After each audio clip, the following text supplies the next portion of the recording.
Madam Chair, I'll put forward a motion to adopt the agenda, and it's my understanding it was properly noticed under FOIA and posted to BoardDocs for the public's consumption. A second. Thank you. I have a motion and a second. Any discussion? All those in favor say aye. Aye. Aye. Any opposed? Thank you. All right, next we're going to jump right into the presentations. We have Dr. Grimsley, our superintendent, with the school report. I do believe we have Ms. Comer on. If she could unmute and confirm that, that would be great.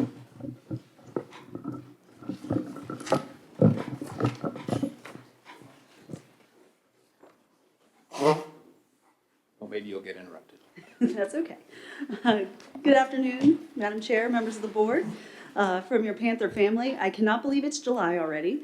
So much has happened this month, and so much is still happening throughout this month, leading up to the return of teachers and staff just a few weeks away in August.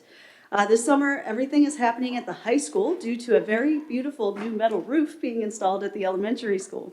If you get a chance to take a ride by to see it, I encourage you to do so. It really looks amazing, and hopefully will be just about completed in time for all this rain we're supposed to get. The building is set to be painted as well this year, so the elementary school is going to look almost brand new from the outside. Our first month of summer school and the Spark program was a huge success, serving close to 150 students between campers and counselors. The Pathways Academy, as we have seen the last 3 years, was just as engaging and memorable as before, ending with a very special luncheon on June 12th. Summer chorus and drama took place the second and third week of June, followed by an incredible performance on Juneteenth. With theme songs in celebration of the holiday, along with a very fun 80s themed mashup, which I particularly enjoyed. Thank you to all those who helped support these programs, including the Headwaters Foundation, the Path Foundation, RAC, Jenny Capsa, Jeff Day, and Aaron Platt. They are so hugely beneficial to our students and families. We finally have a state budget. So while our CPS will be receiving some additional state funds, almost about $80,000 as discussed during our budget development, that funding is going to be used in our HRA Panther Care health system, which puts us right in the ballpark of where we wanted to land to begin this fund, to keep our funds local, manage our own health care risk, all the while remaining with our in-network providers through the local choice, thereby also still falling under their state pool threshold protections, which was also very important to our staff.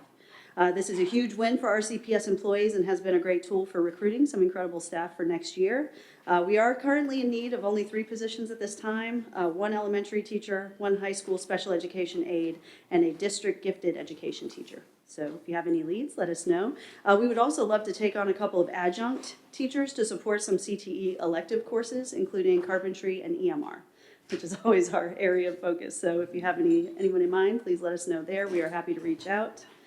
As you may have already heard, we are not able to sustain our participation in the Federal Community Eligibility Provision, or CEP, which provides the free breakfast and free lunch for students. We have worked to get participation up and have done well, especially with breakfast. However, with the threshold to maintain it with the new federal changes to individual student percentage, or ISP, direct certified eligible families, looks like it will drop significantly enough where CEP participation will not be financially viable for the cafeteria fund.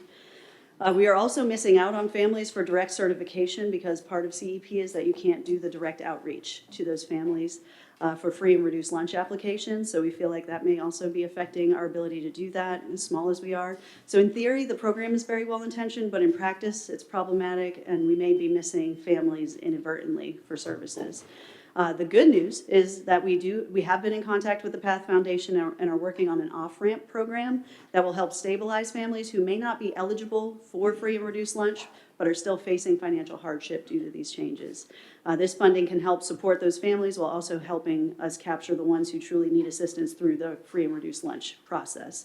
A survey will be coming out to families this month, and in fact, I think it's coming out today, so look for that, to better understand the impact on our families as well as prepare a process for accessing the meal assistance program. We are looking forward to 26-27, where we will be beginning the process of building on our current Road to Remarkable strategic plan and developing our new comprehensive plan for our CPS for the next 5 years. We do hope to engage as much of the community as possible throughout the process, and there'll be a lot more information coming out about this at the start of the school year. So as always, thank you for all your support. Yep, go for it. Dr. Grimsley, thanks. We have a rare occasion today. We have two former superintendents of the Shenandoah National Park here in the audience, hiding in the back. They're truly retired guys now. But I've said to you now, probably going on 7 years, that it seems to me that our public school system, and this is no criticism of you, but really it's just to encourage you to push harder on this front. Seems like our public school system is missing an opportunity to engage directly with the Shenandoah National Park for experiential learning opportunities for your students. And so looking ahead to this coming school year, I hope that you, with your school board, will try to find creative, innovative ways to engage with the Shenandoah National Park to get our students out in their backyard, literally, and take advantage of those natural resources that are right here in our county. I just, as someone who had the privilege of going to a small college in a scenic place with great outdoor opportunities, I can't emphasize enough how important experiential learning is. And I understand that as a public school system, you're constrained to some extent by standards of quality and the rules dictating classroom time. But I do hope that you and your administration will push students out into the field to the extent possible. My other comment, and I did give you a heads up about this because it's a little bit nuanced, but I have received some community feedback over the last several months asking questions about, I will call it non-salary compensation provided to school employees. And one of the terms that has been thrown around is stipends, which to me does not, is not a term that I would normally associate with one-time bonuses and that kind of thing. But what I would seek from you, and I'll work with Ms. Jewell and Ms. Witt to the extent necessary to kind of outline and detail my request so that we get a response to this in the form that I'm seeking.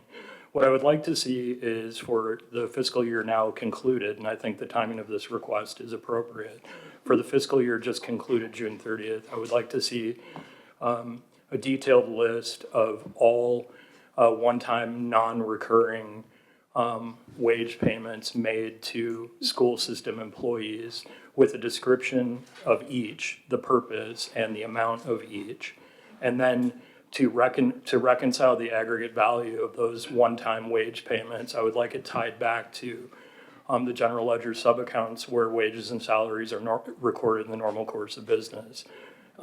So the idea is basically to get that list, all of the payments made, the reasons for each one, and then for you to demonstrate that that list is complete by reconciling it to your school's general ledger.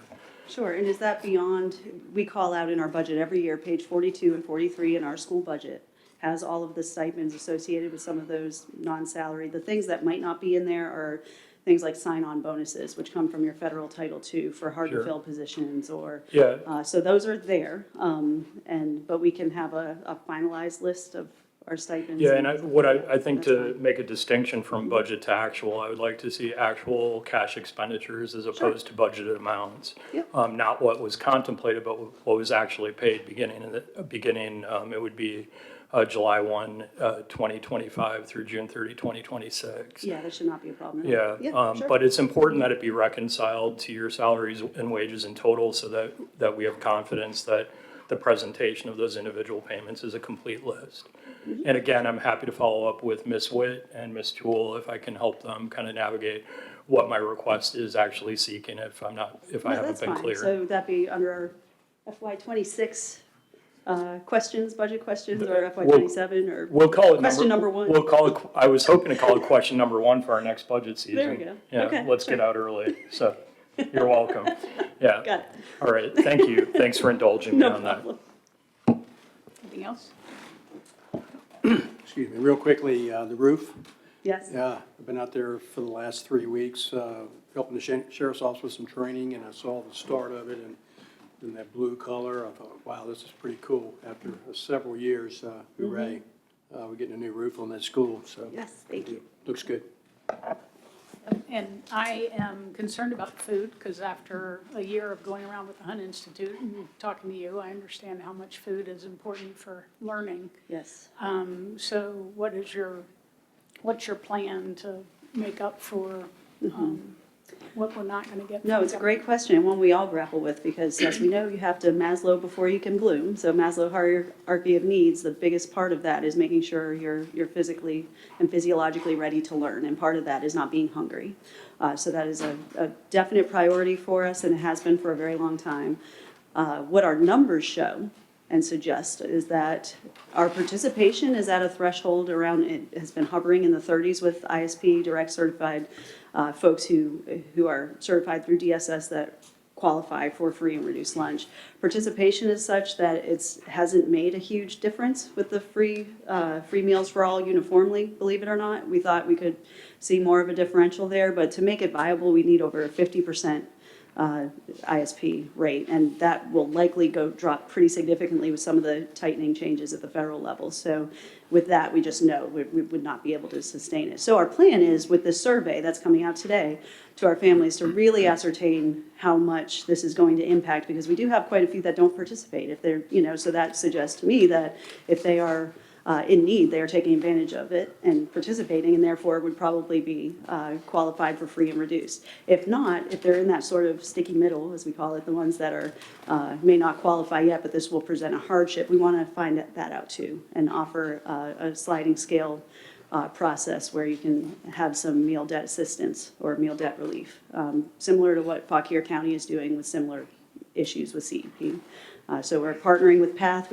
We're talking with other food service directors dealing with the same thing and doing our best to come together. Once we better understand impact, I hope to engage with some of our other community organizations. It costs about $1,000 to feed a child breakfast and lunch the whole year.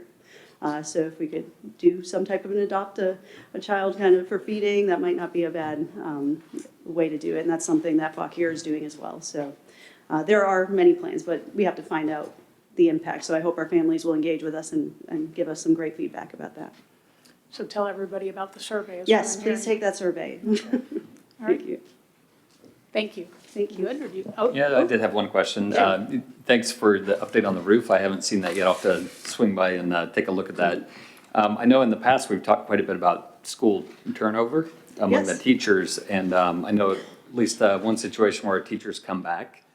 My question is, do we see teachers returning? And how do we quantify that with turnover rates? So it will still count as your typical calculated in your turnover rate, but we always love to see, those who return to us. We do have a couple that are returning after having left us, so I call those our prodigal teachers. They're kind of my favorite. That's great. It's great news from a parent of the, students who like those teachers, so. Absolutely, Good news yeah. are coming back. all right. Thank you. Thank you so much. Everyone eventually comes. I think maybe take care of some administrative details. Ms. Comer, can you unmute now? Yes, Yes, I excellent. can. Can you hear me? I can hear you. I apologize. Welcome to the meeting. Okay, so you're participating remotely for personal reasons from Michigan. South Haven, Michigan, Fantastic. where I don't want to brag, but the high is 83 and there's no humidity. Okay, where's the, we do have a mute button here. Mr. Goff is also online. It seems to be twice. I'm not sure what that's all about. We'll figure that out. Okay. Hopefully it won't And echo. Art, maybe you raise your hand and I can make sure I know who you are. Or have Kelly do that. Yeah, don't want his echo if he's speaking. All right, we're going to go ahead and move into the second presentation, which is the Page Sperryville 138 kV transmission line rebuild project. Welcome back. Thank you very much. Good to be here. As I mentioned, great to do this in the daytime, so I get the beautiful drive and don't have to worry quite as much about the deer, though I did see a couple on my drive across this morning. Dan Tompkins, on behalf of First Energy, Potomac Edison, and the Page Sperryville Rebuild Project, to give you a status update. You have a deck. I won't walk through all the detail on it. Happy to answer any questions about it. I think I'd give a brief sort of 3-bullet update for you all. First, want to introduce Matt Wells from Advanced Strategies with us, and also introduce to you Heather Derflinger, who is new to my team in project engagement and outreach at First Energy. She will be boots on the ground, direct engagement with you all moving forward on the project. I think I mentioned the first time I was here, maybe the second, my role is new at the company. We're building out the team. Heather is located here in Virginia, able to provide any responsiveness to questions you have or your community members have to connect you to further information about the project. Second, the expected filing for the Certificate of Public Convenience and Necessity at the State Corporation Commission is now September.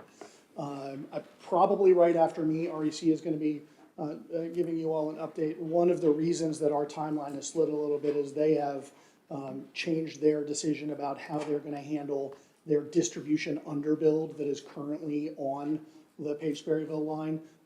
Previously, they had intended to try and not reattach. And they have decided now to reattach again to the rebuilt 138 line. So some of our engineering calculations had to change as a result of that change, and that sort of slid the filing timeline a little bit. Just to level set again, that filing at the State Corporation Commission begins the formal regulatory review process. The project is not, done and complete until we get the CPCN. That is the approval for us to construct the project. So through that process, there'll be additional opportunity for public input and additional opportunity for the county to ask any questions that you may have about the project. In that filing, we'll have to detail the outreach that we've done. And that's sort of the third bullet and update that I'd give you. Since I last saw you, we've had a lot of interest. Much of it is in the room again with us today about the project, understandably so. We've responded to a number of individual citizen requests. We've also had a number of institutional stakeholder meetings. We've sat down with the Piedmont Environmental Council, and we currently have letters that we are reviewing responses to from the National Parks Conservation Association and the Appalachian Trail Conservancy as we move forward with the project. They have some questions, not surprisingly, about viewshed impact. We'll get them answers to those questions in the coming weeks and months as we file. And again, those conversations will continue after the filing is made to make sure that we're responsive to questions that we get about the project. Excellent. Are we going to go through the slide deck or what? If you'd like me to, I can go through the slide deck. I wanted to make sure that you had substance. There is a little bit more detail on the project in terms of project overview and meeting that we added in this time, just so folks, if they were coming in and seeing this for the first time, would have an understanding of what the project is. Again, the existing infrastructure is between 40 and 60 years old, wooden H-frames. There's a lot of woodpecker damage on them. It is one of the primary sources for Rappahannock Electric Cooperative's distribution network in Rappahannock County, and to ensure that we are able to provide them with reliable service. This project was put forward by our transmission organization for a rebuild, like for like pole structures. In fact, I think we have a couple fewer poles on the rebuild than we did on the initial line, but basically it is pole for pole replacement from wood H-frames, not a problem, to weatherized steel monopoles primarily. Greater reliability, greater length of life for them, much more resistant to woodpeckers than the wood poles, right? We did add a slide in here about the benefits, just to sort of underscore that reliability message for the project. And I've said again, I didn't say it the first words out of my mouth after my name this time, but again, as you can see on slide 3, this is not a data center project, right? This is a wreck and rebuild of an existing 138 kV line. It is 138 kV today. It will be 138 kV when it is done. It is to serve Rappahannock Electric Cooperative and to provide that link between the Page Station in Luray and the Sperryville substation here in Rappahannock County. Do have some of the photo sims of the new structures there. In previous iterations of this deck, we had some additional photos of the existing condition of the current poles, and they're in pretty bad shape. If anyone would like an additional reminder of that, I'm happy to share those photos with anyone who needs them to underscore the need for the project. In a lot of those conversations on slide 6 that we've had since our last update to you, there's been a lot of questions about our engineering standards and about why the pole heights are changing in the manner that they are. The short answer to that is we base our corporate standards on NESC standards, which are sort of the national standards for electrical transmission facilities. We then have a standards group at First Energy that determines what additional standards that we want to ensure is on our system for its safe and reliable operation. And we've had a lot of back and forth with institutional stakeholders about sort of what those NESE standards are and how we think about the additional buffers that we want to make sure that our system is operated reliably. That's a lot of the substance of the communication that we've had with stakeholders on sort of why the pole heights are what they are. Three broad sections of the project. There's the Page side, the park, and the Sperryville side. On the Sperryville side, the pole height increases are the lowest of the project. There really is not a significant pole height average increase on the Sperryville side. In the park, there is more of an increase. Obviously, that will be of a concern for the visual impact, and we'll address those questions as to the why. But the terrain in the park is the driving factor, primary driving factor on those pole height increases. And then we do you sort of let you know that we're continuing conversations with all of the state and federal permitting organizations, making sure that we're working with the park to get a permit so that we're constructing in a manner that is consistent with their expectations in terms of when we are constructing and when we are not constructing, when we are doing forestry work, what equipment we are using, how we are getting it into the park and out of the park. All of that will be a part of the permit that they issue us, so that once we have the CPCN from the state, we can only construct in the manner that the park has authorized us to do so. And then we've got the proposed timeline again, which is the third quarter 2026 filing. New statute in Virginia this year. The State Corporation Commission now has a 9-month clock to review CPCNs for transmission lines, with the opportunity to extend that at their request by 120 days. So somewhere between a 9 and a 13-month review for the CPCN is the expected timeline. Great. I know we have a lot of questions for you. Are Sure. you ready? I'm ready. Who wants to go first? I guess I better go to my district, so. I have 3 questions, and I'll probably have a few more, Dan. First of all, I'd like to make a statement with regards to the contact that I've had with First Energy and REC, and we did invite the Shenandoah National Park to be here as well, to talk about their piece in this new project. So my experience with all of you all has been great. I appreciate the responses that I got back. I didn't always get my questions answered, and I'll continue to ask those questions until we get some solid answers. And it sounds like the process will probably tease out most of the answers to those questions. I'm worried about or concerned from my constituents with regards to how it's going to affect folks' pocketbook, how it's going to, their bills are going to go up. And I know that's been briefly talked about. If you've got any additional information with regards to the cost to the consumer and what the expectations might be, and that might be a REC question, I would suppose, but I just throw that out there. Is that an REC question? It's an REC question. Secondly, is the Well, we can give you the project cost estimate, right? But then that project cost is allocated at PJM and load and the distribution companies that benefit from the project split the cost among their territories, right? And so I can't give you what an REC or an SVEC bill impact is going to be. I can tell you what the project cost is that goes into the overall transmission costs that are then split out by a PJM formula. Yeah, understood. Yeah. I think that's what I'm looking for is more to come on that, I'm sure, but for the consumer to understand how that cost, how we come to that cost and the process. So, secondly, I would like to talk about the right-of-way.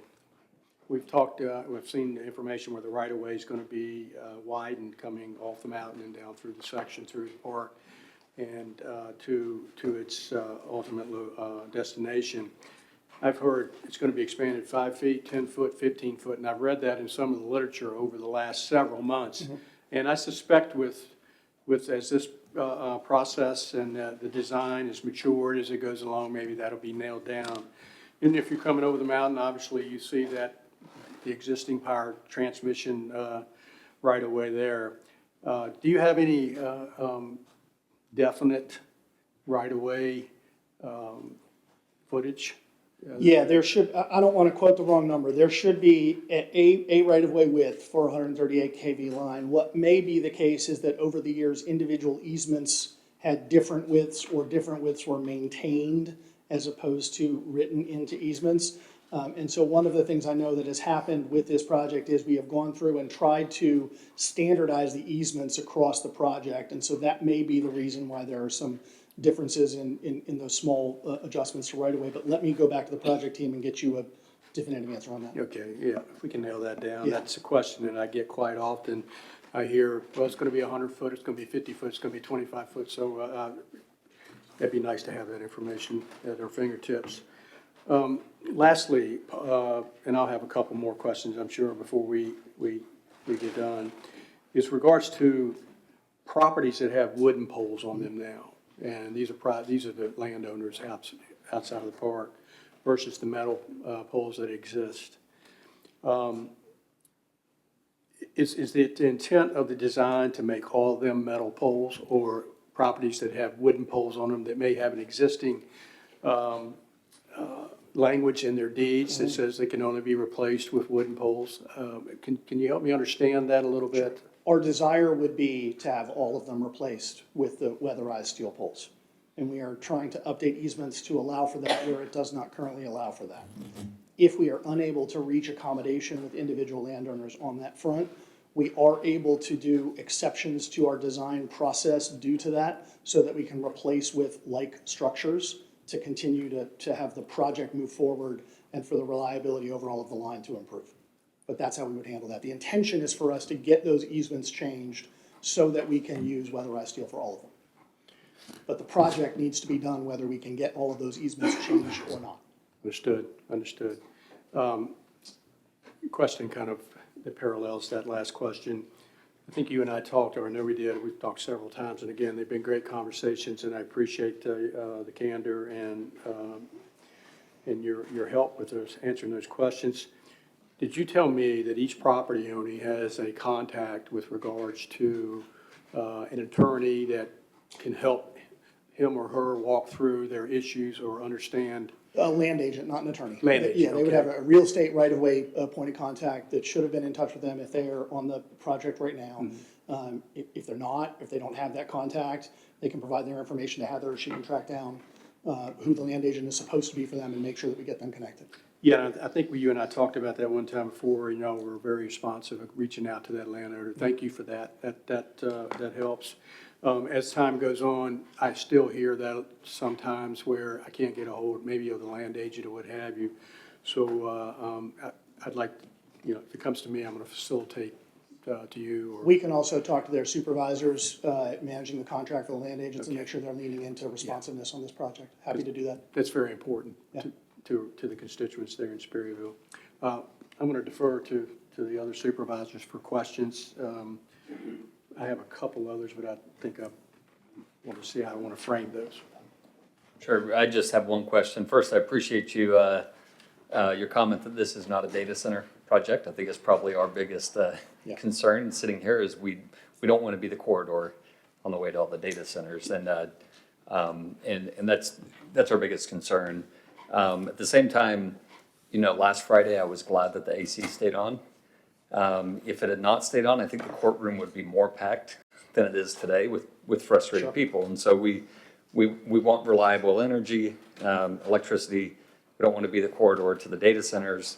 And so I guess my biggest question is, the question that I keep hearing is, when will we know how tall the poles will actually be? Everything we've seen now is kind of a range.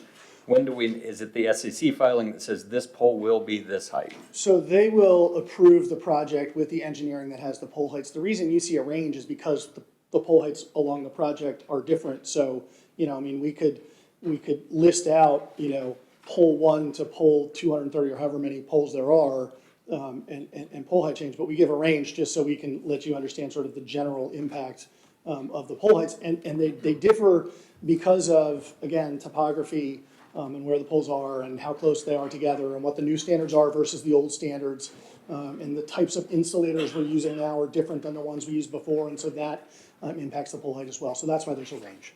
Yeah, and that makes sense. I realize it's difficult to say exactly what they're going to be in one page. I do think there'd be a lot of value in knowing if I'm miles away from it, but if I was right there, I would want to know how much the pole height that I'm looking at is going to change. Let me find out what format that information is in the filing, and if it's not in the format that you're describing right now, we'll see if we can talk to the project team about that. Okay, thank you. And what, if I can, just to address the data center point since you raised it, right? One of the things that I've said when I've been up here before is we don't build transmission willy-nilly, right? We don't build spec transmission. There has to be a customer for us to build a transmission project of that scope and magnitude, and you all would have to approve that thing being here for us to then serve it with a transmission line. So you have a lot of control over whether and if that would ever happen in Rappahannock County.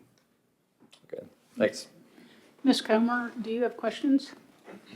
So most of my questions have been answered, but, I will say, I continue to hear from folks, about pole height, implementation of the project, and right away. So all of that has already been addressed, so I would just, and I believe I asked this at the last, meeting, at the last presentation, where is there a clear place with this information that our residents and the landowners can go to see it?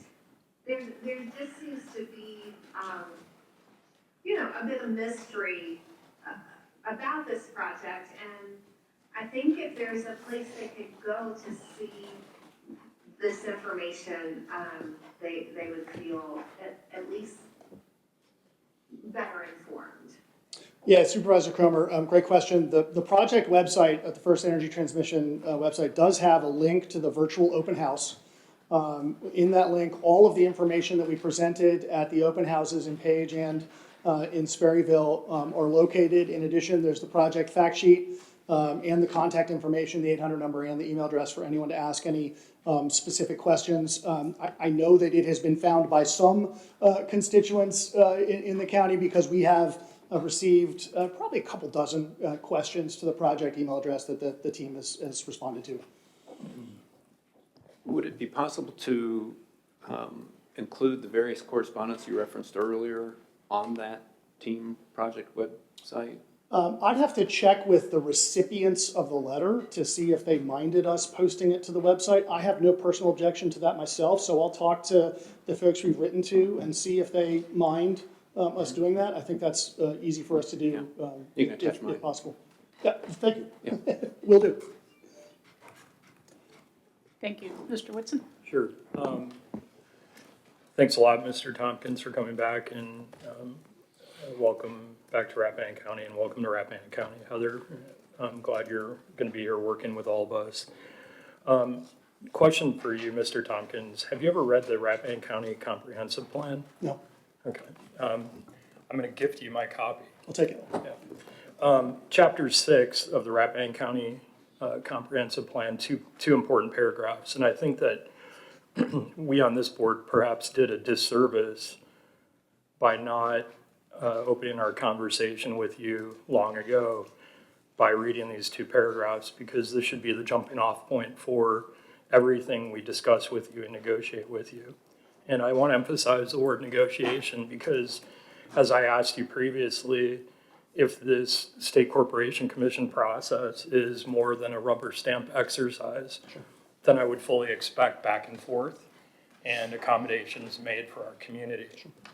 And I would also say that it's important, I think, for you and your colleagues to understand that the residents of Rappahannock County view this as an exceptional place. There is a spirit of Rappahannock County exceptionalism, which is captured by the words of our comprehensive plan, which read in part, Rappahannock County is an important partner and neighbor to the Shenandoah National Park. As a gateway community to this national resource, the bucolic landscapes and charming villages of Rappahannock County greatly enhance the experience of visitors to the Shenandoah National Park. Likewise, the proximity to miles of federally protected forests, waterfalls, awe-inspiring views, and trails lend to Rappahannock County exceptional tourist opportunities that can help to support the natural, scenic, and historic attributes of the county. Rappahannock County's agricultural, forestry, and tourism industries are critically dependent upon the careful nurturing of these natural resources, the scenic landscapes, agricultural lands, crests, and ridges hereinafter defined per Code of Virginia, Section 15.2, 2295.1, and surface and groundwaters. To acknowledge this unique status, we, the people of Rappahannock County, declare it to be a scenic county, and all goals, principles, and policies will reflect and devolve from this fundamental recognition.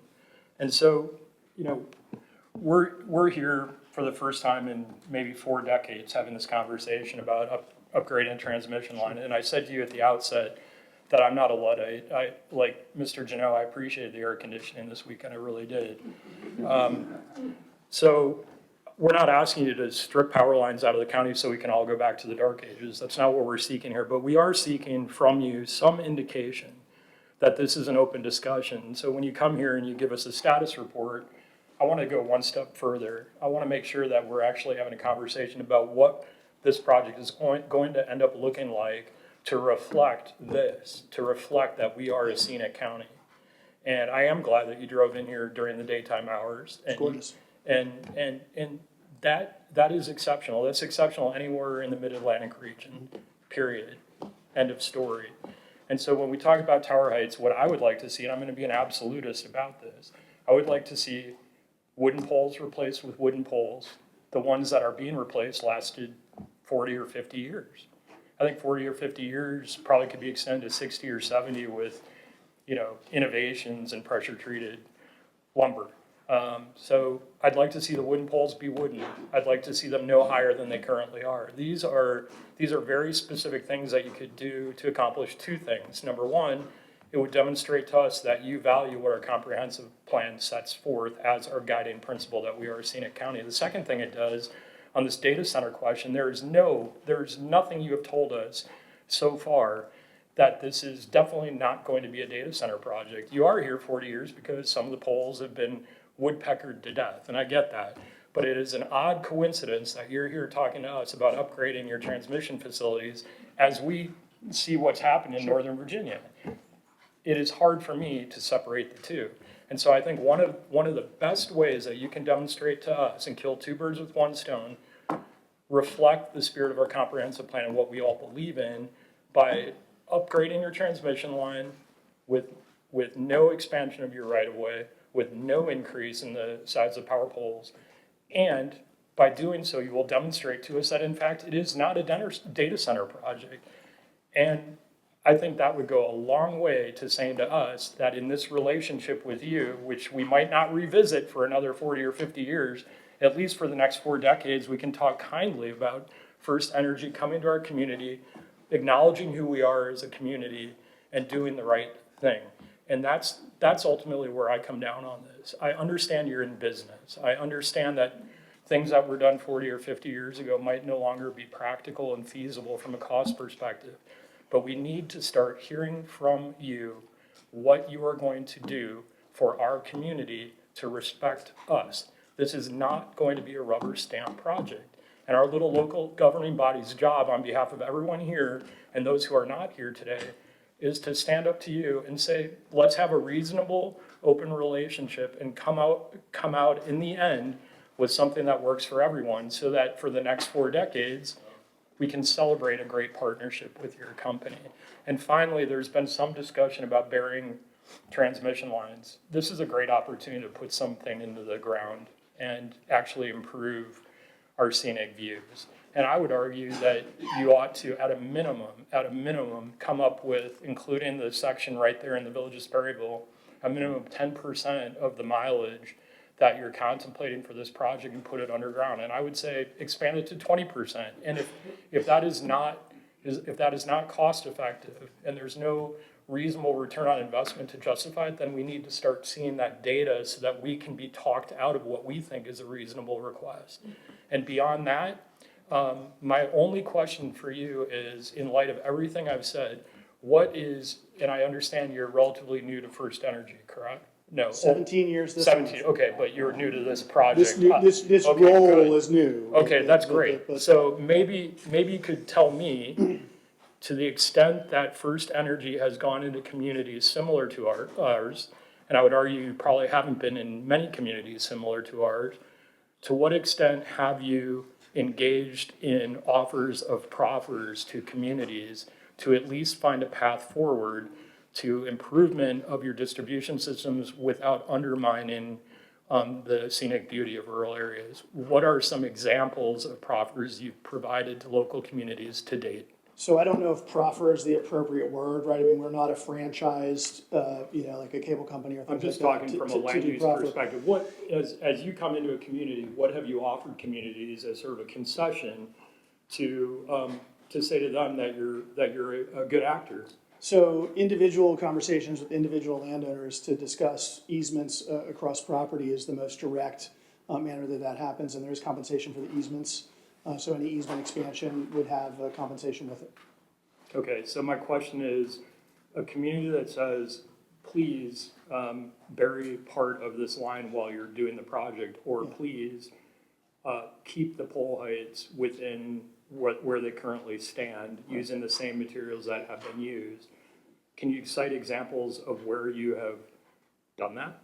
So to the undergrounding question, we've talked to our scoping and estimating group, and it's not feasible, it's not cost effective or feasible to underground this project, right? That's the position that they have to date. On the pole height issue, the piece I think that I would add to your question and conversation about the different changes is the standards are different today than they were 40 years ago. And we build to the standards, we don't build to the pole height, right? So that's the reason that the pole heights are changing.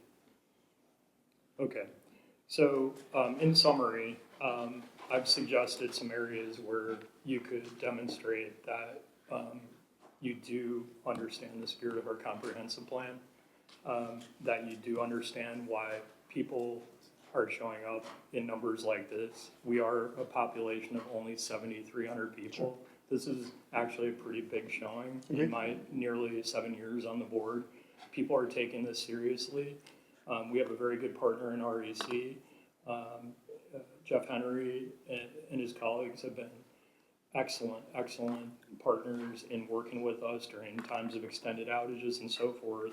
And we obviously are not going to interact with you as much as we will continue to interact with REC. So I see this as an opportunity for you to demonstrate to us that you want to do the right thing by Rappahannock County. And so speaking only for myself, and it is not my district, I do hope that we will hear from you soon with some indication of what can be done in terms of undergrounding of lines and keeping pole heights within the current range and making sure that that right-of-way that Mr. Settle talked about is not expanded unnecessarily. Sure. I can give you answers to those three questions now. I mean, it is the position of First Energy that it is not feasible to underground this transmission line. The pole height changes that we have discussed to date with those ranges are to bring the line into current NESC and First Energy standards on pole heights. We want to minimize those pole height increases as much as possible because we recognize that viewshed impact is a key consideration both for the residents and for the county itself with the comprehensive plan. So I would concede that, or rather I would assert that the SCC process likely will be a rubber stamp exercise. So the extent that we can revisit those questions between now and the filing of your SCC application, I think would be very productive. So we look forward to hearing from you. Okay. Thank you. Thank you for being here. Sure. And very nice to Can I add one, just Yes, a little sir. bit of context? I mean, you brought up your ongoing relationship with REC. I want to underscore, part of my job for the last year and a half has been to rebuild and to make sure there is a strong relationship between us and REC. They are our customer here, and we appreciate that relationship, and we value their members and how they care for them. And you know, personally for me, right, I mean, one of my first jobs at this company was when then Allegheny Energy sold its distribution assets to REC in Shed Valley. So I appreciate and understand very much co-ops and how they are perceived in this area, how they treat their customers, and how important that is for you all. So we've got a nice opportunity to develop a great relationship, and time is running out. so let's find a way. We've had ongoing conversations with REC and Shen Valley over the course of the last couple of years of project development to make sure that they understand what our plans are on the project and that we're able to accommodate their needs for their distribution system as well. Thanks for your time. Sure. Thank you. I have one question, I'll real let you quickly. go. Thank you. With regards to the SCC process, and that being potentially in September, will we get some advance You'll get notice? notice. You will. Uh, We're required by state statute to notify Mr. Curry prior to the filing. Okay, is that like a day before, 2 weeks before? No. I mean, when I have a date to share with you, I'll share it with you. And when it's Okay. filed, we'll make sure to say, here it is, it's filed. I mean, you should get it in your inbox from me Good, good. before it's posted on the SEC website. So the next question is, with the SCC process, I would suspect that most, that's going to require our folks to travel probably to Richmond. Is there any way that that process can be moved closer to here where these folks can be a part of that discussion and review? There's an evidentiary hearing that's held in Richmond. I'm going to do a phone a friend. Do you know how frequently they do in-district open houses for CPCNs? I'm not. We can track down the process for that. I mean, I know that they can hold hearings in jurisdictions. I don't know what the current SEC. They've just done one in Northern Virginia, Yeah. so I know they're willing to consider it. Yeah, for sure. But we'll track, I'll track down the statute, their obligations and requirements and process. Appreciate on for that. you. So if we can get, bring that closer to home Yeah, here for our yeah. folks, for convenience, that would be great. All right. I am wondering, other than everything everybody has said, I agree with, what you're hearing from Page County or counterparts across the Nothing. mountains? Nothing. Dead silence. Wow. There may have been a landowner question or two, but broadly speaking, there has not been significant engagement. We have reached out to them as we reached out to you, open lines of communication, but there just simply have not been as many questions from Page County. What about the Park Service? We're in direct conversation with the Park Service regularly. Obviously, we have a permit application pending with them. There's been a dialogue and a back and forth with them throughout this process. As we've been updating you, we've been talking to them. And again, we have to get a permit from them in addition to the CPCN to be able to do the work. I know if I go to look at a house online that I want to buy, it is very easy for me to do a walkthrough online and see everything.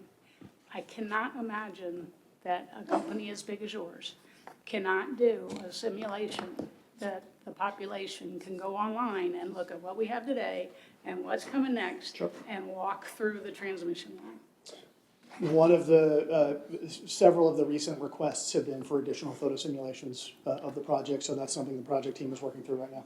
Okay, I would think a drone and a website would give you that. So I hope you can do that and do that soon, because we hear that question from citizens as well as from the Appalachian Trail. I mean, this always comes down to transparency in my mind.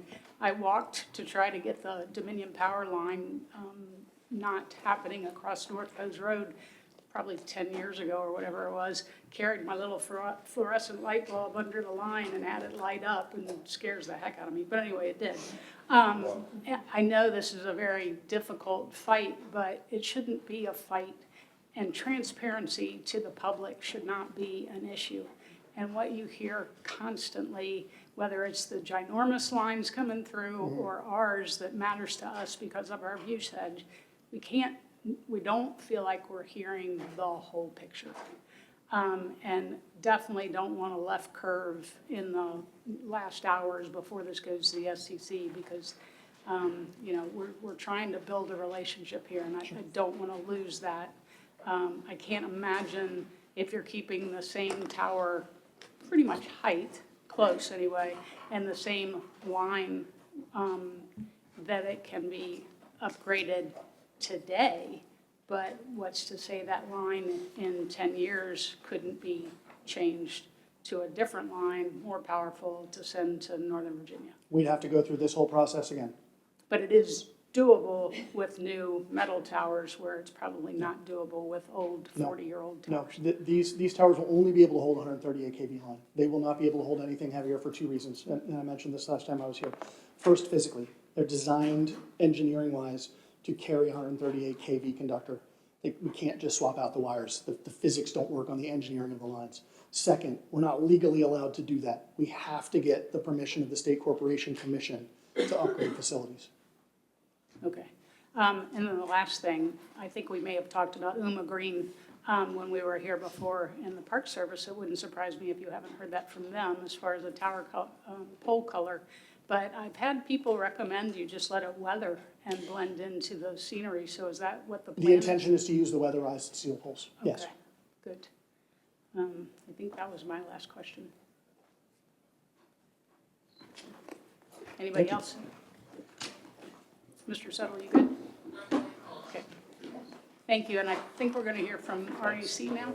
Yeah, as you transition, just want to be clear, those in the audience and who may listen to this later, both of these presentations are loaded onto the board's agenda software, BoardDocs. You can go download them later. I know there's not a ton of information, but you can access them. I know it's hard to see the screens from some seats in here.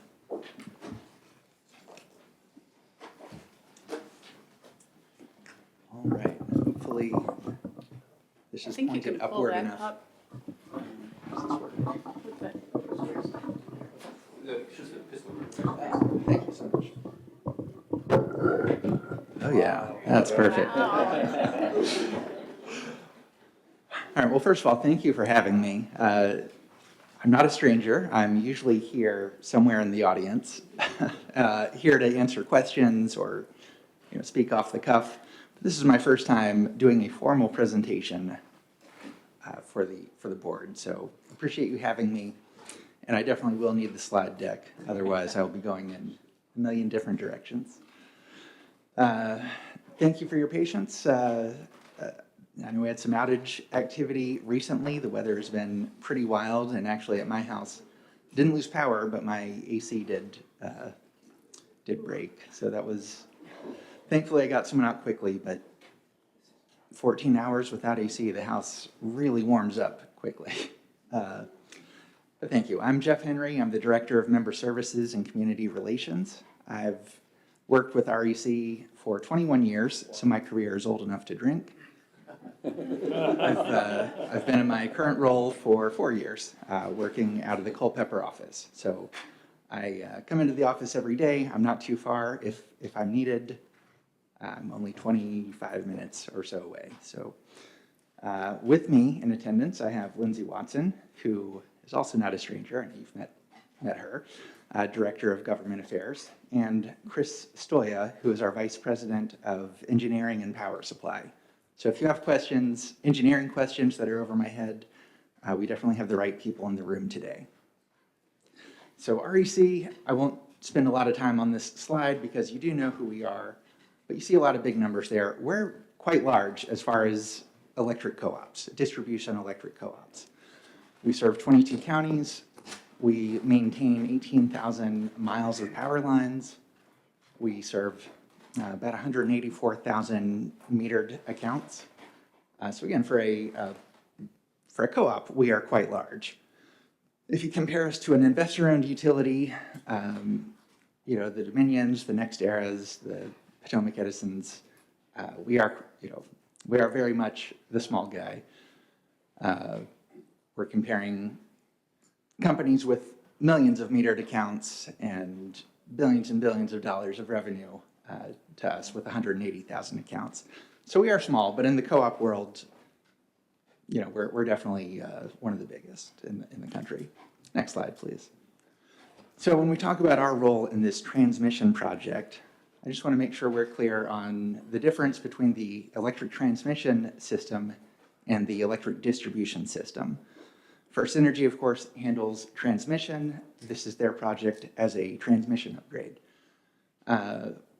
When I think of power, I think in terms of, the best analogy for me is traffic. Transmission is the major highway. We're talking extremely large volumes of electricity at a high voltage going a very long distance from the power plant to the substation. What we handle is distribution. We handle from the substation to the end user. So if transmission is the major highway, the substation is the off-ramp, And the distribution system is the neighborhood road, where we're taking power at a lower voltage. A lot of different branches on our system going to individual homes and farms and businesses. Next slide. Now, I just showed you kind of that picture-perfect example where our systems are completely separated, but there is a little bit of fuzziness, especially in this case. The picture you see there is one of First Energy's poles. I took this picture, I was driving through the area, and I just thought that was very interesting, just this transmission pole with so many different lines coming through. And I took a picture. So if that was one of your houses and you saw a creeper taking pictures, please don't be alarmed. I'm just a nerd and I like this kind of stuff. But that is a transmission pole that also has our distribution lines on it. So you see the red arrows pointing to the transmission lines up top, owned by First Energy. Of course, they own the pole. Yellow arrows pointing to our infrastructure. So we have lower voltage distribution lines, 34.5 kV. And actually, there's two circuits on this particular pole. So also a 7.2 kV, 7,200 volts on that lower set of three lines. And then, of course, we own the transformer, which steps the voltage down to a residential level, and a secondary service wire going directly to a home. So if you think about the power flow, we have power coming down the mountain on those big transmission lines. They come into our substation. They go right back up the mountain on the distribution lines. So it's kind of fun to think about how the power flows. Next slide, please. So as far as our role in this project, for us, it's really all about just engineering coordination and making sure things are safe and reliable. So as Dan mentioned, we have regular calls with First Energy, where our engineers talk to their engineers. And we just want to make sure everything connects right, make sure their transmission system is connecting into our distribution system, and that it's all safe and reliable. We don't have the final design plans, of course, at this point, but we think about the lines coming into the substation. What do we have to do to make sure it all works? So let's just say we get that final design, and the differing heights of the poles, that transmission line comes in 6 feet above where it was. I'm not an engineer. I don't know if that's realistic, but let's just say it's a little bit off. We look at that. We look at our equipment, and we physically move it and adjust it to just make sure it's safe, make sure it's not coming into contact with something it shouldn't be coming into contact with. So that's coordination on the substation side. And then we have the coordination as far as the distribution lines, because we're attaching to their poles. With them having this project, we're really faced with two options. We have to touch our lines, right? We have to remove them from the existing poles, and we can either go in a new route or attach to the new First Energy poles. We really had looked at going with a new route, trying to go underground wherever we could. We were interested in doing that. Unfortunately, the real issue for us was the easements. We were not able to procure the easements that we needed to really make the project work. So we pivoted back to attaching to First Energy poles, and that's where we are right now. I know that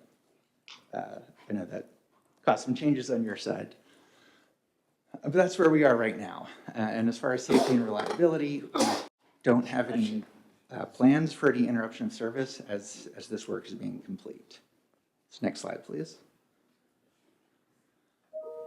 Outside of the transmission project, we have a number of our own projects in the area. These projects on the slide are either in process or have recently been completed. We've had the Sperryville to Hazel subtransmission rebuild. What that means when we say subtransmission, we just mean a line from one substation to another. That's really important in terms of reliability, making sure we have a strong backbone. It provides redundancy, so if there is an issue at one substation, we have another feed that we can reroute to make sure as many people are getting power as possible. So Hazel, which is down off of Bannons Mill Road, I believe, lines connecting to Sperryville, so that helps out a lot. So rebuilding that, making sure the lines are upgraded and everything's good. Castleton View Road reconductor, so we upgraded the lines on Castleton View Road, about 2.5 miles of lines there. Holland Road, that was almost 5.5 miles we replaced, and Five Forks we upgraded from single phase to 3-phase. Next slide, please.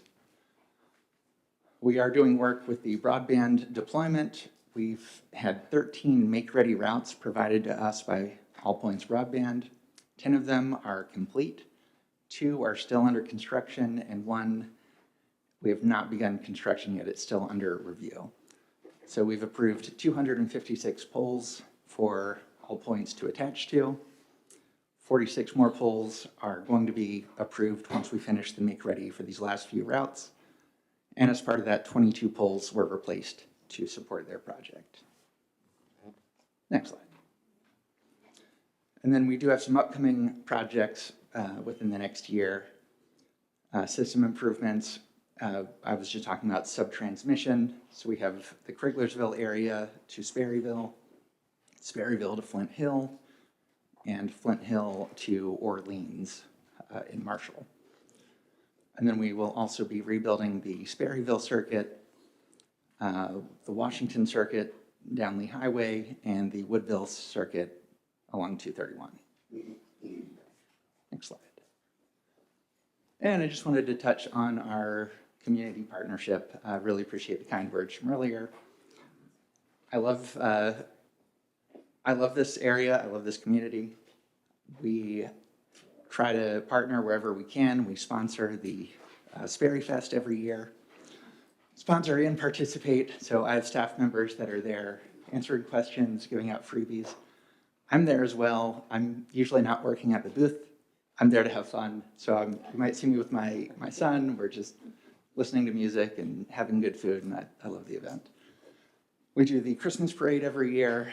We also partner with the schools and award scholarships, and there's some handsome devil on the left, bottom left, reading reading books to kindergarten kids for Read Across America Week. All right, next slide. All right, so thank you. I know as Supervisor Donahue said earlier, it's not an open forum, but we are here. If anybody here has questions, I'll certainly be here through the end of the meeting. So please, don't be a stranger.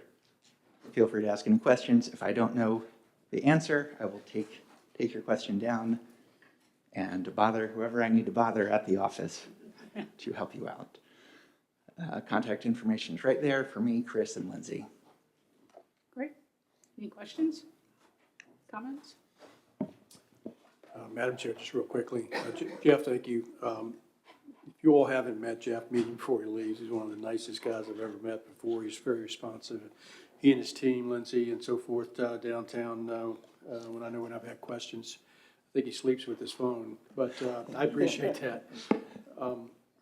The question that I had for Mr. Tompkins earlier about the cost to our consumers, the cost of the project, and by the time all that gets done and it trickles down to the person, what's that look like? I mean, I don't know, you can't give a dollar figure or what have you, but conceptually, so our folks understand, maybe it can take a little, maybe to provide some relief. Yeah, that's something I'm really going to have to look at. It is hard to answer, and gosh, we would have to talk to probably someone from PJM.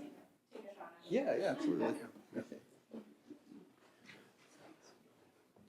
Good afternoon. I'm not as tall as Jeff. I thought I was tall, but then I saw him.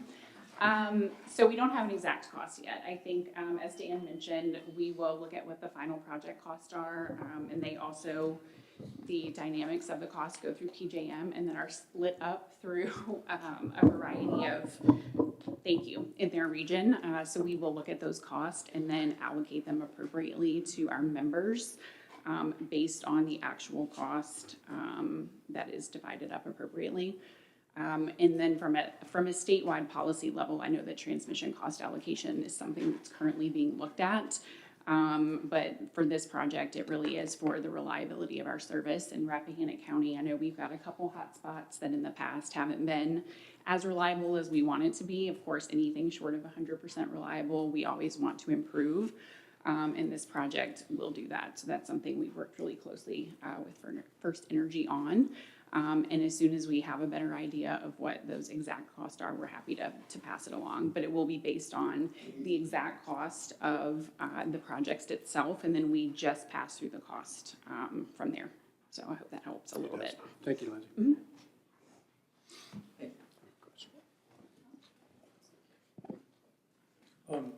Hey, Jeff, I really, Get your mic. oh, sorry. Yep.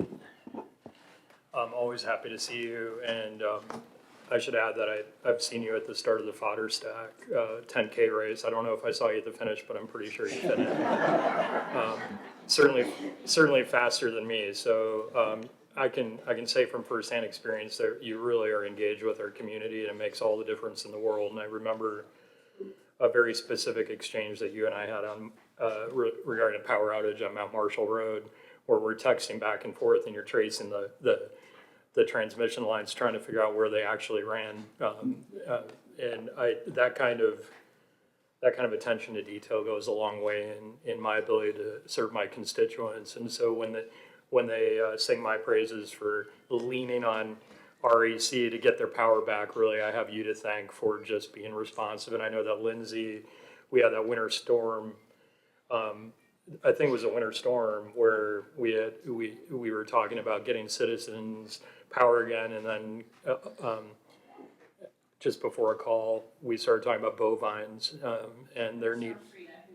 Right. So we then our conversation turned to cows, and you were getting power restored to people's wells. So you guys do a great job here from a customer service perspective, and I know that there's been a lot of sort of concern today about distribution network, but I can say unequivocally that you've been a really great partner from a customer service perspective, and we're grateful. Jeff, a couple of things. I mentioned to you in passing a month or two ago that and Darren Stevens is sitting right behind you, so if you feel pressure from him, you should. We're trying to deploy a AED network in Rappahannock County, and I'm thinking about it as a primary network of defibrillators in usual public locations, most of which have a good power supply, so we can put these defibrillators inside of climate control boxes, for example, on the face of the Quickie Mart. And Miss Donna now has one in her district on the side of Settle's gas station. So that's the primary network. The secondary network really is to push into our hollows, and this is where I'm seeking your help. And the idea is that we'd like to look at some of the country churches around Rappahannock County and place defibrillators in climate control boxes on the outside of some of these country churches, so people who live back in the hollows at least know that that life-saving device is available to them. And I just want to ask if we could find a way to cooperate with you to maybe help you, have you help us with the electrical hookup for those boxes, maybe at the base of power poles or light poles in those country locations. And then the other thing, since you were emphasizing your community service initiatives, some scientists from the Clifton Institute have contacted me, and as you guys have done a really effective job in clearing your right-of-ways, far better reliability than the Allegheny days that came up earlier. You guys have really done a great job with your right-of-ways. According to some of the folks at the Clifton Institute, these right-of-ways are ripe for the restoration of, I think they're residual grasslands, meadowlands.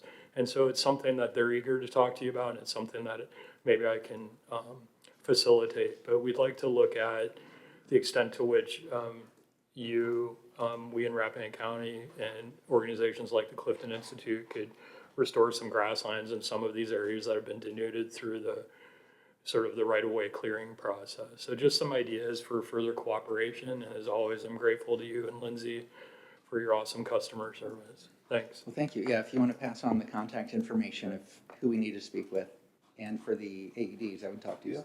Okay, excellent. Thank you. Ms. Comer, do you have anything for REC? No, not at this time, thanks. Thank you. Jeff, thank you for being here, and I was gonna bring up the fodder stack too, because I think I handed you water, so good job. I know this is probably apples and oranges, but you guys came through, I know Deering Road has, and Resettlement has brand-new poles that replaced the old poles that were probably Allegheny Power fallen apart poles. And I'm very thankful, because I was worried that one of them was gonna come over and somebody get, power out in our area, you lose everything in the refrigerator. So I'm just wondering, I hear regulations and what the expectation is. You came in with the same power and replaced power, or poles with the same height poles? I mean, they appear to be the same height. Not to put you on the spot. Yeah, so we do have to, if we touch the pole, we do have to abide by the National Electric Code. And so sometimes that would mean a taller pole. But in terms of what you're discussing, I don't know enough about which poles were replaced or why, if they didn't have any equipment attached to them, it's very possible That they line were was- already in compliance. That line was upgraded to 3-phase, and the poles are bigger. I don't know if they're taller, but they're bigger. Fatter. Yeah.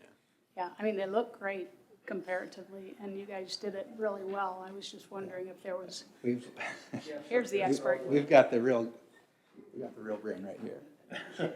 Oh, thank you. So, yeah, I'm shorter than both of them. Squeeze the little handle and lower the, squeeze it. Yep, Squeeze. Yep, there you go. So, to answer your question, so we're distribution, so we're a much lower voltage. Typically, when we take a single phase and convert it to 3-phase, that means there's significant load on that one line. So we need to triple it to be able to manage the load and have better reliability. So instead of 1 phase and everybody's lights going out on that, then maybe only a third of the lights go out. By putting those 3 lines on one pole, the poles do have to be a little bit taller, usually about 5 feet, and they get a cross arm on top, and they got to be a little stronger, so they're a little bit bigger. So most cases, we do try to stay within exact right-of-way with the same height poles. When you bring in fiber for broadband, we usually have to go up a little bit taller, all for the National Electric Safety Code. So we have to maintain those codes, but we definitely, consider our surroundings, we consider our membership, so we want to make sure that we do everything to please them. So I hope that answers your question. Yes, it does. Thank you very much. Here, Donna, I did have one question, if that's all right, regarding these upcoming projects. We're talking about First Energy's upcoming project, so we didn't want to leave you out. The main line now is 34 kilovolts from the Sperryville substation across the county to Flint Hill, with I think 12.4 underneath it. Is that going to change with these big projects, Sperryville to Flint Hill to Orleans? No, it's funny that you asked that, because I actually was just talking to Chris about how the 34.5 is not currently used. Is that right? Or it's not needed? That's the one that's going back to Page. It's not being used. All of the ones on there are being rebuilt and maintained, and the voltages aren't going to change. They're just existing lines that we're going to rebuild to make sure that everything, we maintain reliability, because we know there's some issues that we have to take care of. So we have this main spine through the county of, basically connects your 2 main substations in the county. It's going to go back the same voltage. You're just like the First Energy, it's a rebuild project to ensure that the poles are up to date, the line is, up to date, et cetera. The substation in Sperryville, are the, I guess there's cedar trees all the way around it. Are they dying because they're surrounding a substation, or is it just they're looking pretty bad if you cruise by? I know, and I know Supervisor Smith, when she was serving, she had mentioned that to me, and we've looked at that, and there's some hesitancy to replant trees around the substation. As a general rule, we don't want trees around the substation. we don't want anything that could cause reliability issues or even security issues if it's blocking our view of the substation as we do, drive-bys to check on it. So I know that we're in conversations about how to pretty it up, but we don't have a definitive answer as far as what might be done from a landscaping perspective. So different screening or something? Yeah, I mean, I'm not sure exactly what options we're looking at or going with, but I can talk to our vegetation management director and get back to you. Yeah, I think it's been looking that way for a while, so it would be nice to know what's coming. Sure. Yeah. Yeah, and I think once the first energy line is underground in Sperryville,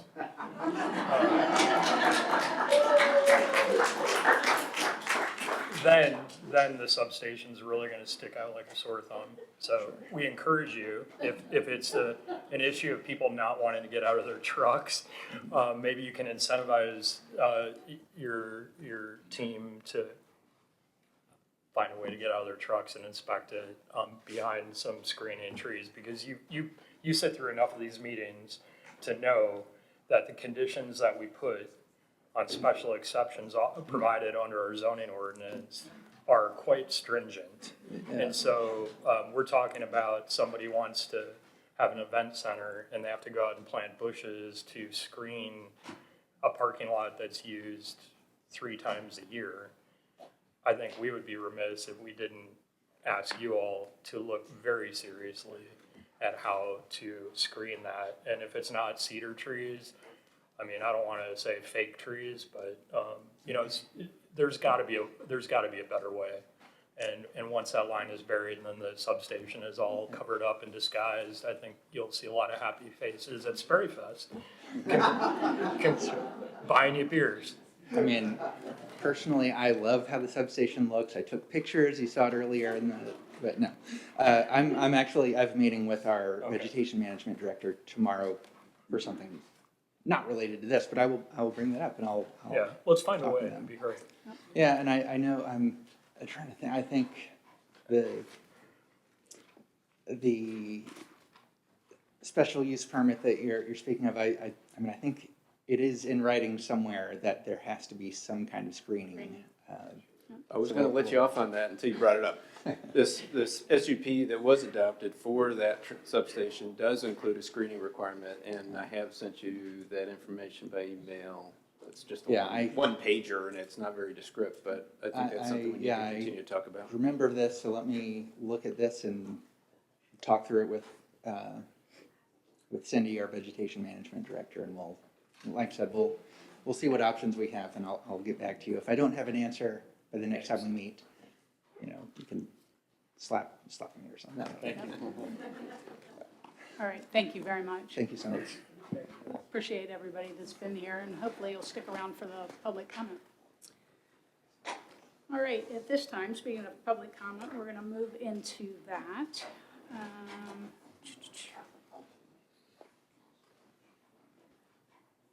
Let's see, we have got, first of all, the big thing is this meeting, we're here to accomplish the business of local government for the sake of our citizens. We want to hear from our citizens, and this public comment period agenda item provides that opportunity. When speakers are called forward by the chair, please state your name and district. We also ask that your comments are limited to 3 minutes. As you can see, we've got a lovely clock that you can look at. If you have more information than you can actually summarize in those 3 minutes, please leave behind materials for the board's review. The chair will ask you to conclude your remarks if the time has elapsed. If you have questions during this session that you may ask for clarification from your board member or county administration staff after the meeting is adjourned, but this isn't a two-way conversation. We're here to listen to you. So anyone wishing to speak during this public comment period, please be recognized and come up. I see a hand back here to the left. Yes, sir.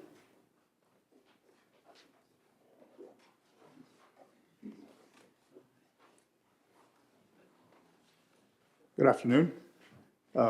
This is Tony Van Acker from Stonewall Hawthorne. I have actually 3 comments or questions. One is, I understand the new poles are going to be up to 115 feet in height. I'd like to hear a story from First Energy about how the construction process is going to proceed. Are they going to be helicoptered in? Are we going to have to build new roads? What kind of disturbance is going to happen to the land to get these higher poles put in place? One rumor I heard is going to be built in sections and they'll be bolted together, but I'd like to hear it from First Energy. The second question or comment I have is, it's all fine and good to have a rebuilt transmission system, but there is a phase of startup. That's the transition from the old wires and the old poles to the new wires and the new poles. I'm wondering how that works to keep the power on in Sperryville. Are you going to have to put in a lot of temporary diesel generator facilities to keep the power on, or do some other work? That has not been discussed. And lastly, I've been told or heard today that this is not a data center project. In my discussions with First Energy Engineering Group, I understand that the Sperryville station, substation is currently operating at about 100 megavolt amperes. And with a transmission line upgrade, it'll be possible to run 300 or more megavolt amperes. That means you got enough amperage there to run a number of data centers should REC or any other distributor choose to do so. And I'd like to hear the story about how that is going to be precluded. Thank you.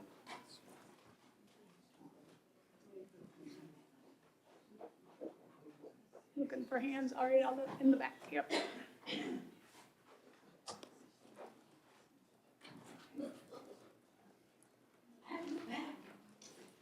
All right. Hello, Sarah Parmalee, representing the Piedmont Environmental Council. We would like to begin by thanking the board for asking for this update from First Energy and Rappahannock Electric Co-op, and for both parties obliging the board and the very interested public. We attempted to coordinate a stakeholder meeting with First Energy and many of the groups and several citizen groups that they referenced. First Energy declined to meet with anybody but PEC. In this meeting, we also asked for some of the pole heights and engineering details that the board has asked for. They verbally committed, but we should have gotten that in writing because they later walked that back to the answer they just gave you all. Throughout this process, we have asked First Energy to show their math on the proposed rebuild of the Page-Sperryville transmission line. This is not because we are opposed to replacing equipment at the end of its service life, but because our communities deserve public infrastructure that prioritizes the protection of historic and economically important natural resources. We want to ensure that First Energy is making decisions that put the needs and resources of Rappahannock first, rather than what would be easiest to design or expand in the future. That is why, among other things, we have asked First Energy to consider burying the line where the upgrade stands to be most visually impactful to both a listed historic resource and Rappahannock's tourism-based economy, and to provide a cost estimate to that effect. Their only reply, which you heard today, is that it is too expensive and not feasible. We acknowledge that burying the whole line is likely not feasible, which is why we are only asking for this one small section. Yes, burying transmission lines will increase the cost of this project. However, we consider this appropriate mitigation for the resources that both private and public funding have been used to enhance and protect. Again, we only want to see the math behind First Energy's claims that this is not feasible. Right now, Virginians are being forced to subsidize billions of dollars of new transmission infrastructure needed to support a single industry, data centers, which PEC does not support. However, we do support protecting and mitigating impacts to established resources that benefit both the local community and the millions of visitors who come to Rappahannock to enjoy its rural beauty, and we are prepared to say so at the SEC. Thank you. Thank you.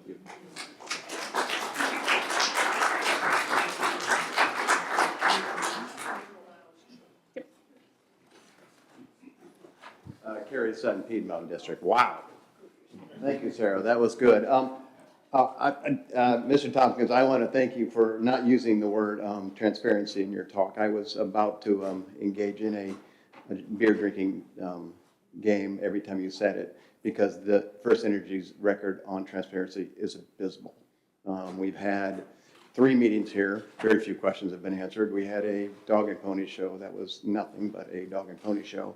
Very few questions that have been answered. Mr. Settle asked about the cost of the project. We don't know the cost of the project. It was once 46. I've heard 98 million. We just don't know. We talked about the heights of the poles. A year ago, I saw a spreadsheet that showed every pole, its existing height and its proposed heights. I understand engineering went on, but there's no reason that list can't be shared with the community so we can assess whether this project is going to be a damage to our view shed. And this is the biggest potential damage to our view shed in a generation. This is an important project. When I review my view shed, and I have my right-of-way, I have 3 poles on my property, I realize that when Susan Eaton made the agreement in 1983, I'm stuck to that agreement. We don't want to get ourselves stuck to an agreement that's going to be there forever. So I would encourage us to get some answers from this stuff. Although I do want to endorse Supervisor Whitson's proposal. There's no reason we can't go to wooden poles. They last 40 years at least. I'd love to see which poles are going bad. You give us the number, I'll drive up there and take a look at it. But why can't we actually put wooden poles in it? They're cheaper than metal poles. It justifies burying it right under 211. It's a far cheaper project, and being a cheaper project means our rates won't go up as much. So I thank you all for being here. I'm hoping we can get some answers someday. I've been dogging you all for over a year, and it's still got very few answers. But I appreciate the board having this meeting. Thanks. Thank you. Please hold your applause until the end. Anyone else? Hand there, yep.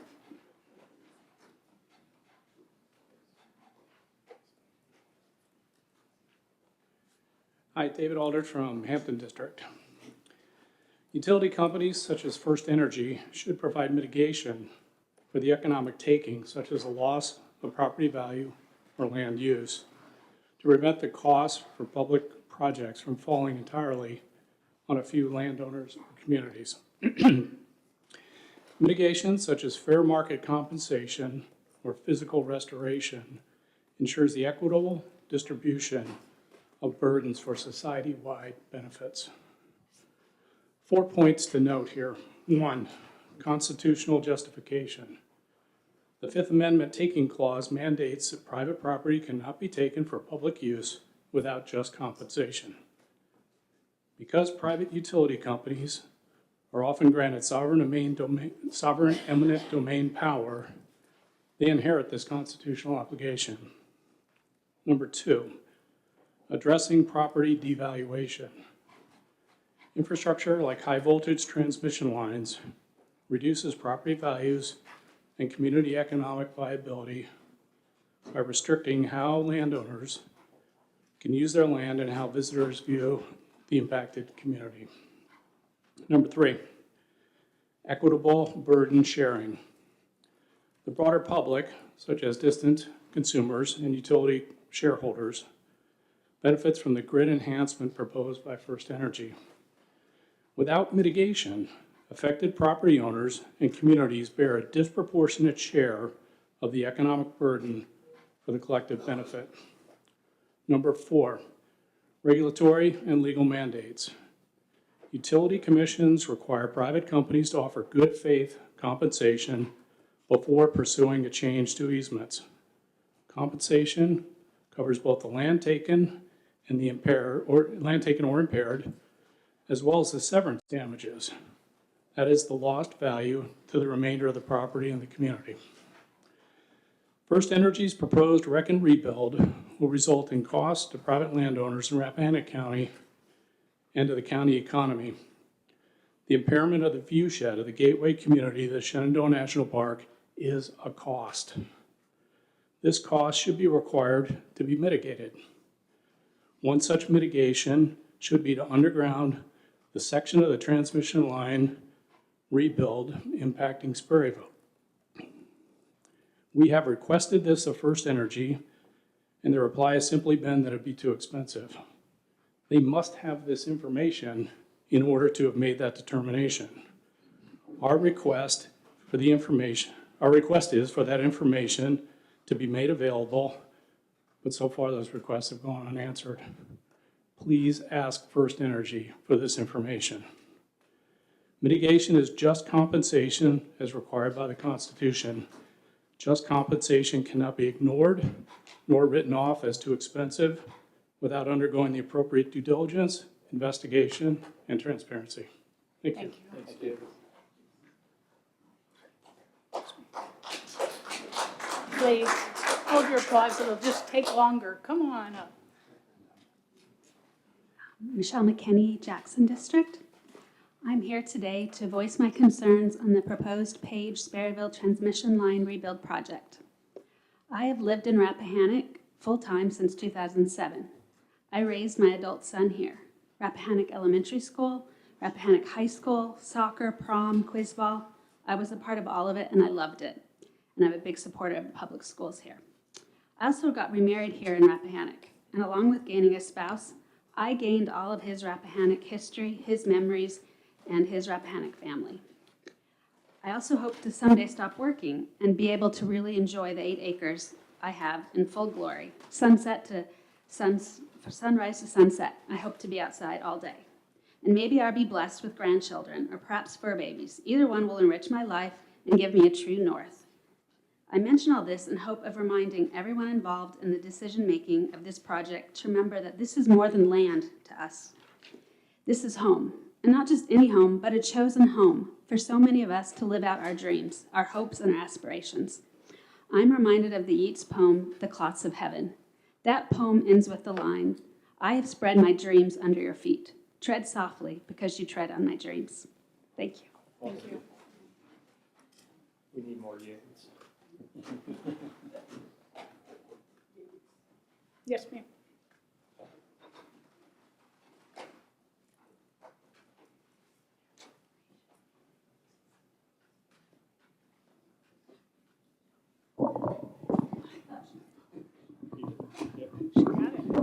Oh, Gary. Thank you. Patty McGill Peterson, Piedmont District. I just want to thank Supervisor Whitson for reminding us that we have a comprehensive plan. And in that plan, we make a commitment. And you very eloquently stated that. So I hope our colleagues from First Energy enjoy reading that plan. What I would only say is that it represents more than rules and laws. It represents our values. We really cherish our human, our natural, and our cultural resources. And when someone comes in and wants to do a project that may impact those resources, we need to have really complete understanding of what that will do. I know that First Energy commissioned a study of the impact of this project on our natural and cultural resources. We have been asking to see that study for some time. It has not been forthcoming. And so I would ask again, please show us that study so that we can have a dialogue in the context of our values represented in the comprehensive plan. Thank you. Thank you. Well said.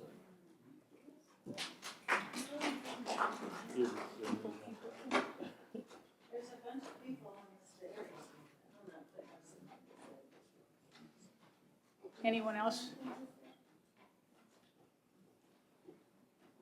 All right, not seeing any hands in the courtroom. We have quite a few people on Zoom this meeting. Anyone on Zoom wishing to speak during public comment, please raise your Zoom hand.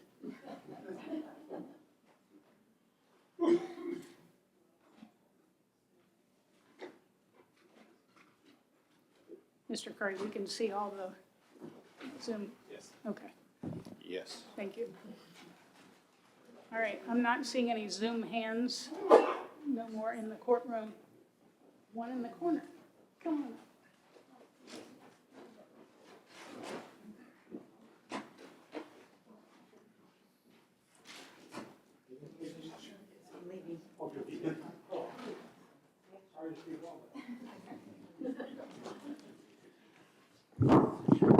Ron Macklin from Jackson District, and there's more than power on the agenda today. And I just want to make a couple quick comments here. Number one, you've got appointments that you're going to be doing, and I just wanted to support Douglas Walker for the Sewer and Water Board and Karen Hunt for the Planning Commission. Both have professional experience in areas that they are asked to serve in, they are asking to serve in, and will become a valuable asset to the board they serve on. Also on today's agenda, on old business, item 8. I have some questions about why this action is being suggested. The county administrator is asking that you reject the $1,015,000 federal grant that our congressional representative obtained for the county to be used to pay construction costs for the courthouse. The county administrator states that by accepting the grant, it would trigger provisions like prevailing wage rates and environmental studies. The definition of prevailing wage rates is the average or standard wage, benefit, and overtime paid to similar workers in a specific occupation within a particular region, mandated by government agencies like the U.S. Department of Labor. These rates ensure fair compensation and prevent contractors from underbidding on public projects.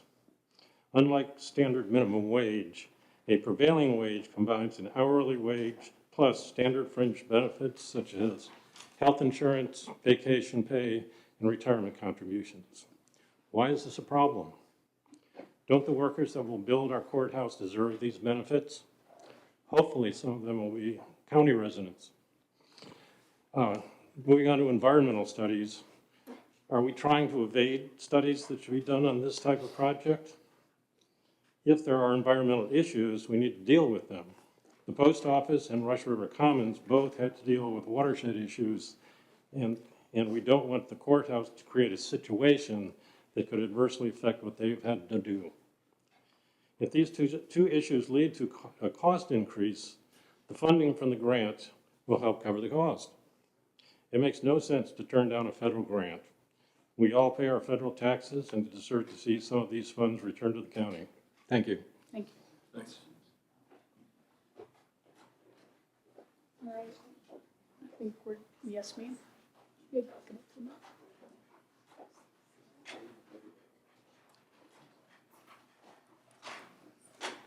My name is Karen Fall. I live in Warren County. Is it okay for me I don't to think we have comment? any rule against that. Oh, so okay, yes, great. ma'am. I'm here because I've lived in Virginia since 1991 and planned my retirement around this area. And I now live, unfortunately, just at the edge. I couldn't make it to Rappahannock, but I am a passionate lover of Shenandoah National Park. I've been camping here, hiking here since forever, 1991. And the need for more power, I believe, is being driven by those in power, corporations and governments, while the financing and the consequences to our health, to our view shed, to name a few, both known and unknown, are imposed on those who are not in power, the tax-paying people that live here. And, sorry, I'm a little nervous. To hear the comment that this has not got anything to do with data centers, I find difficult to swallow. There has been a lack of transparency and a lot of secrecy around the data center issue across the nation. I'm aware of NDAs being signed and trying to keep the public away from meetings. And all of this is to support an unproven technology to participate in a race we don't want to be in and didn't ask to join. Thank you. Thanks a lot.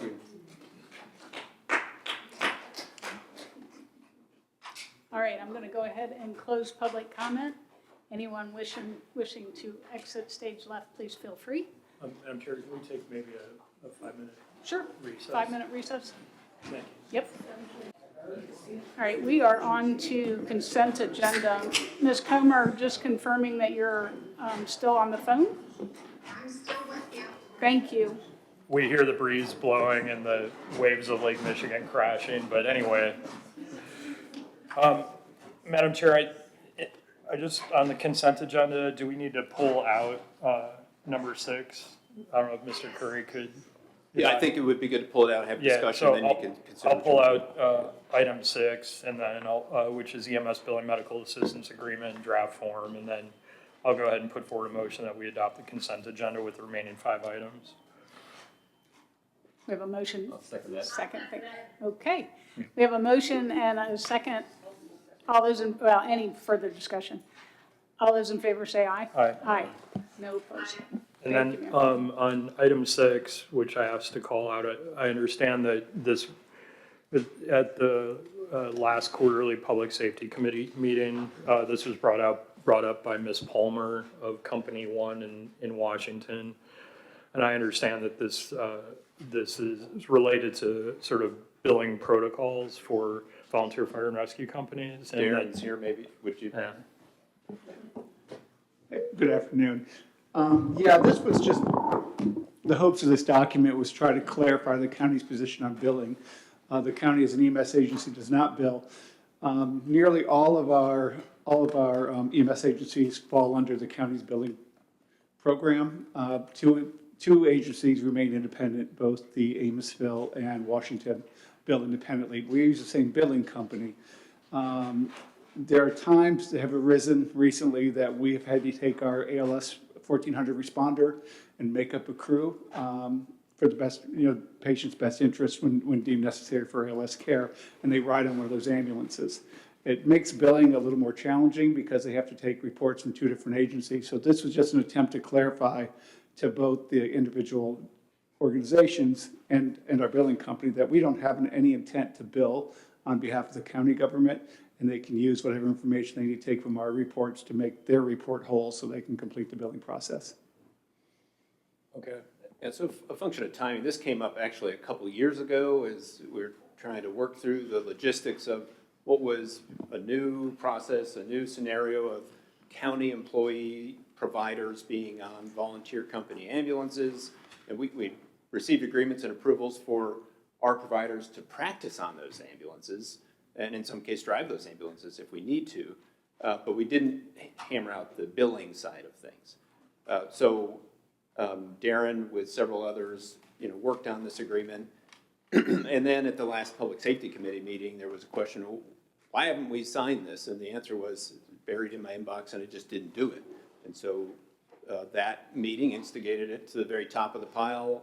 So I added one sentence that recognized the fact that now we have county employees scheduled to be on ambulances at Sperryville and Flint Hill, which wasn't the case before then. So that was just the 4th scenario when a county provider might come into the universe of volunteers. And Darren sent it back out to the chiefs and Ms. Palmer, who was working on it, and said, hey, raise your hand if this is not what you want to do by next Wednesday when it's going to be added to the agenda. And we didn't hear from anybody. But the county's not pushing to get this done immediately. It was some of those volunteer companies. Waiting another month doesn't cause me a ton of concern. We can work out the case-by-case situations if they come up. I'd rather have them all happy with it, all the different companies, if they want to take it through their boards and have those boards review them and approve it before this board does. Obviously, all the parties ultimately have to accept the same written word and sign the same document, whether this body endorses a version first and those companies do it later or the other way around. At the end of the day, all of the signing entities, which are the chief and president of each company that has EMS services in the county, plus the county, need to endorse the same document. So it's not like you can get one over on the volunteers by approving something tonight. They all have to sign it. So let's, if you need a motion, I'll just move that we put it on our regular meeting agenda for the month of August. And and then quick question for clarification. Mr. Atkins had indicated on behalf of the association that the association had reviewed. Is the association a signatory to the agreement or not? They are not. It was individual companies. Okay, but to the extent that the chiefs flow out of the association, then the chiefs obviously are privy to what the agreement looks like now, right? I distributed a few weeks ago with a drop dead date. If you have any questions or concerns, let me know by Wednesday so we can make the agenda deadline. I had one clarification question come from Ms. Palmer at Washington. Okay, was easily answered. so let's move it to August. That's my motion. Wonderful, thank you. Do I have a second? Second that. Okay, I have a motion and a second. Any other discussion? All those in favor say aye. Aye. Ms. Comer? Aye. Thank you. Thank you. All right. We're now into the appointment to CPMT. State code lists a series of representatives to serve on your community policy management team that handles the Children's Services Act. One of those is a Juvenile Court Services Unit representative. The DJJ director, Mr. Ira Holland, has sent a letter requesting that you designate what is her name? I'm so sorry.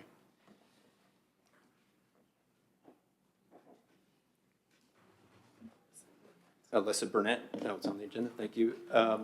As their representative, it's important for these people to be formally appointed because there are civil protections for them.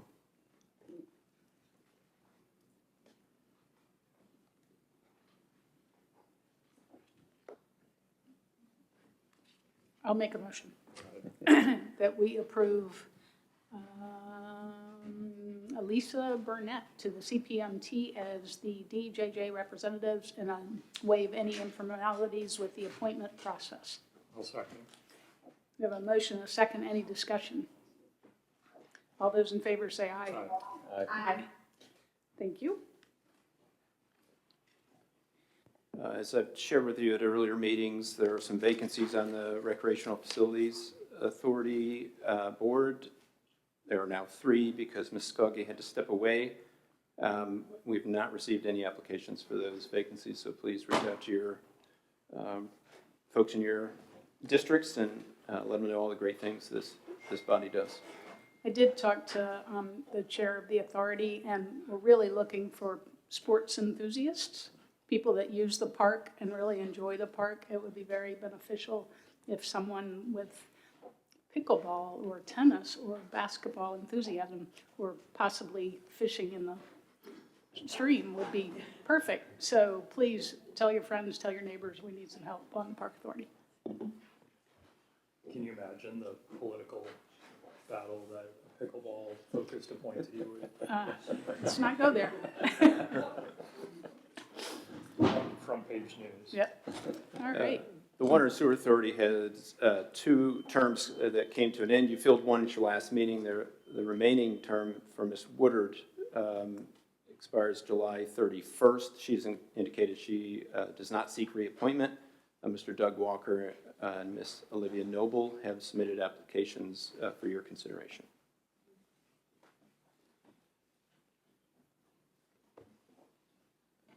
Madam Chair, I had the opportunity to speak with Mr. Walker and Ms. Noble both separately, and both are great candidates, bring a lot of good traits to the table. However, the Water Sewer Authority, obviously, they bring the expertise and know what they need to keep that energy going there, and either one would be successful. But after consulting with members of the Water Sewer Authority, they have recommended that Ms. Noble be selected for this position, and I concur and make that recommendation. I'll second your motion to appoint Ms. Noble. We have a motion and a second. Any discussion? I just want to thank Ms. Woodard for her leadership on that board, and she appropriately looks very tired now after years of service. No, you look great, but but we appreciate what you did there. Yep. And you're joined by another superstar, Mr. Lloyd, and it's one of these things where we appoint folks to that board and then we don't need to worry about it when they're competent people keeping the trains running on time or the wastewater flowing. So thank you all. Do you need the formal motion, or you? Yes. Well, someone could just restate it. I understand that you meant to move to appoint Ms. Noble as a citizen representative to the Rappahannock County Water Sewer Authority for a 4-year term ending on July 31, 2030, and waive any informalities, like she's not here. Well done. That's the motion. Thank you. All right, we have a motion and a second. Any further discussion? All those in favor say aye. Aye. Thank you. Planning Commission. Planning Commission, you have a vacancy beginning a couple days ago, July 2nd. Their next meeting actually is not going to happen until August. They canceled July. You've received, this is for the Jackson District, you've received applications from Mr. Atkins for reappointment, Mr. Puletti, and Ms. Hunt for appointment, and they're available for you to appoint. Ms. Comer? This is also a 4-year term. Yeah, so I realize we have a pretty beefy agenda, so if you guys will just indulge me just for a moment. I decided to advertise this because I just thought it was a good practice and it was transparent. And I'm really glad that I did because I had some fantastic conversations with all 3 of these applicants. They really, each on their own, inspired me, and they were just really good conversations. What also struck me was, if any of you know any of these 3 applicants, they are all, fairly different, but by spending some considerable time with each of them, I was able to find points where their interests intersected, and I think that right now, today, that's always important, is finding where your interests intersected and then work out from that. So that was pretty awesome as well. Mr. Puletti, although he's relatively new to the county, he obviously, you know him, he started a business, he employs our residents, he has started his family, he has planted roots in our county, and I think this is a perspective that's needed because he is one who chose to be in our county. Ms. Hunt, for those of you who are familiar with her, you will know, and for those who are not familiar with her, she has a skill set that, judging by the many letters of support that I received from her, is truly valued and respected. Her attention to detail is unmatched by, I'm convinced by no other person in the county. And that's a talent and a skill set that can be useful on our planning commission and to members of staff. I think, what? Did someone say something? I think Mr. Whitson blew his nose. Yeah. Sorry. I'm glad it sounded good. And then Mr. Atkins, obviously, he has something that cannot be taught, nor can it easily be replaced, and that is institutional knowledge, generational ties to the county, and then probably, one of the biggest hearts in our county. He's demonstrated dedication by taking the VACO commissioner training, and he has a temperament well suited for the commission and for public service in general.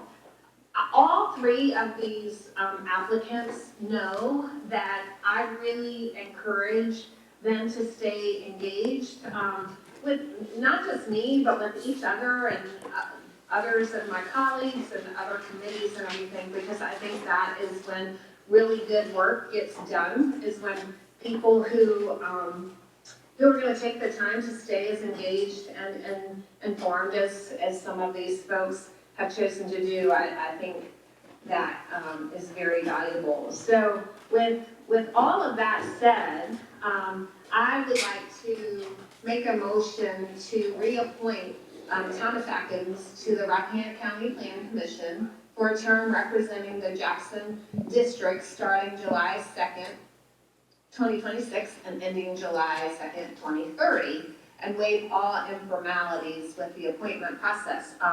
Because obviously I'm not there, but I have spoken to the 3 of them, and it's my understanding that Ms. Hunt and Mr. Atkins were not going to be able to be there this afternoon, and Mr. Puletti, the last one he and I spoke, he indicated he was going to be there, but that is my motion, and those are my thoughts, and I just, again, express genuine, sincere gratitude to those three applicants. I really enjoyed talking with each of them.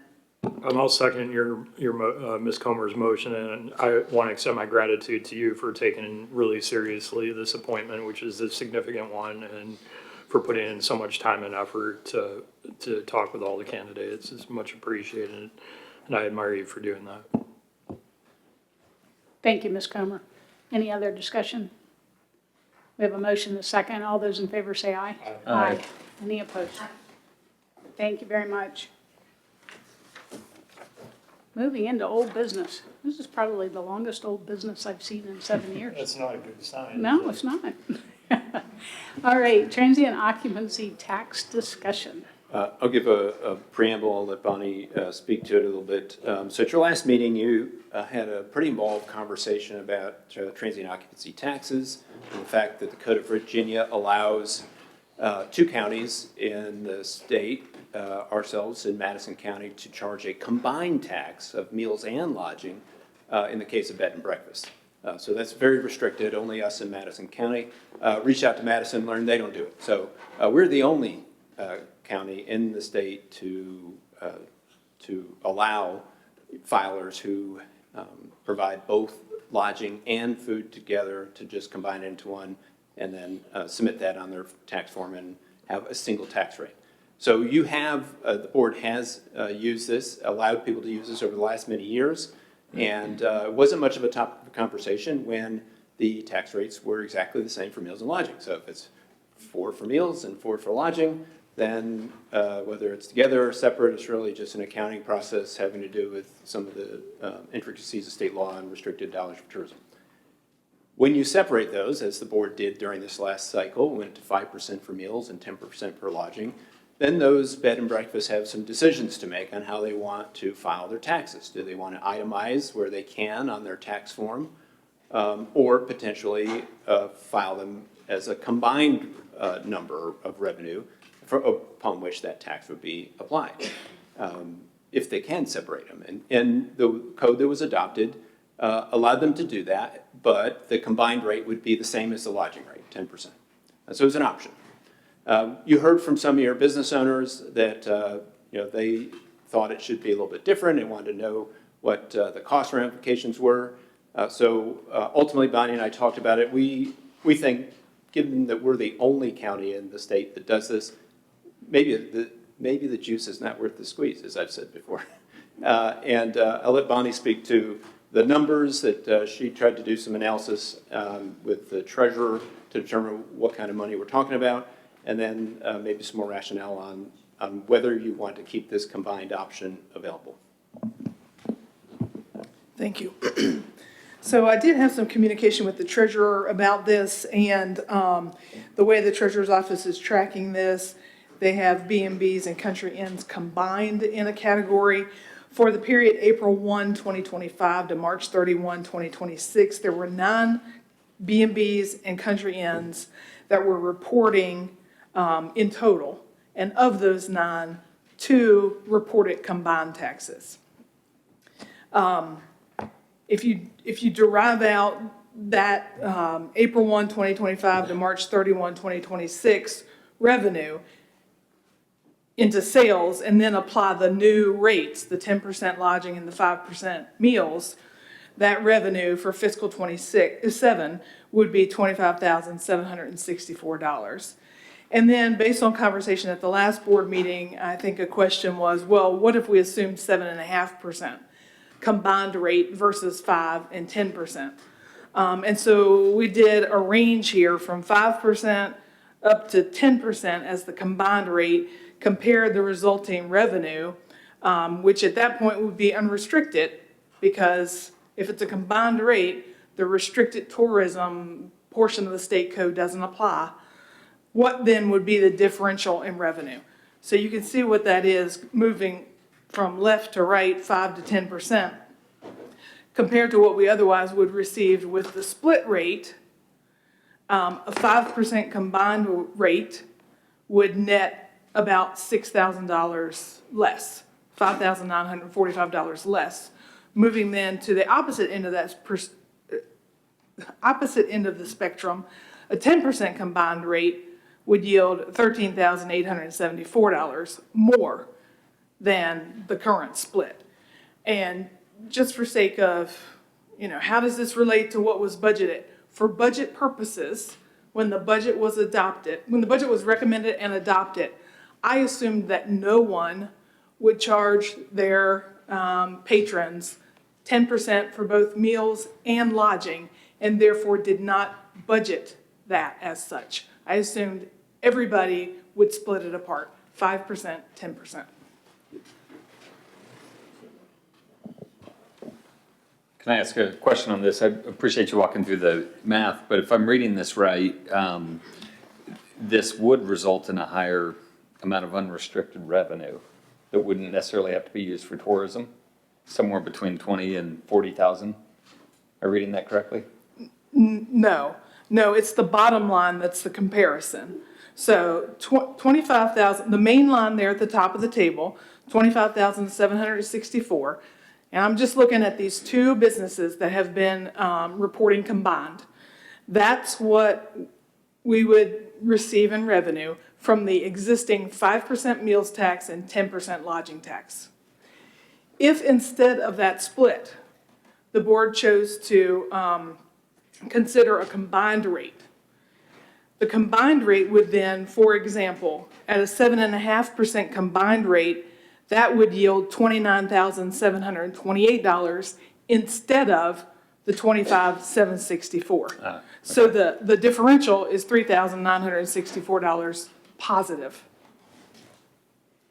But that doesn't necessarily, we're not playing with restricted versus unrestricted money there. I've already separated that out in this analysis, and so the unrestricted differential in this is the $3,964. Okay, got it, thanks. I know it is a difficult chart, because I've gotten a number of questions about it. I guess my position is that we should, for those businesses that offer both meals and lodging, I think we should just offer a combined rate. And I don't know if any of my colleagues are of the same mind, but I see two primary issues with not providing the option for a combined rate. First of all, I think by not offering a combined rate, it places an administrative burden on business owners, and I think to the extent we can get out of the way of businesses just to operate and not force them to go through the exercise of more complicated bookkeeping, I think is one small way that our board can show that we don't want to overregulate or overcomplicate small businesses in Rappahannock County. And then, and Ms. Jewell, you can test my logic on this, but it occurs to me that those businesses that have been splitting meals from lodging, the discretion for that splitting or that allocation for every dollar spent at those businesses, the allocation is, and how that allocation is applied ultimately is held by the business owner, and it cannot be mandated by the county. So it occurs to me that by leaving open this option of businesses paying separately trust tax revenue for meals and lodging, we're ultimately losing control to some extent of our revenue projections, because we're placing the entire responsibility of whatever that allocation is in the hands of the business owner. For example, a business owner could say, oh, well, 50% of my overnight stay receipt is meals and 50% is lodging, or 70% is lodging and 30% is meals. We have no way of controlling that. We're leaving that in the hands of business. Am I correct about that? Well, ultimately, those businesses are filling out a return and submitting it to the Commissioner of Revenue, whose job it is to ensure that it's accurate. I'm sure there's a fair amount of trust involved. However, if they are collecting a certain amount of money and then reporting on a different amount of money, we pay, annually to a facility that can give them meals and lodging for free. So, it's high stakes.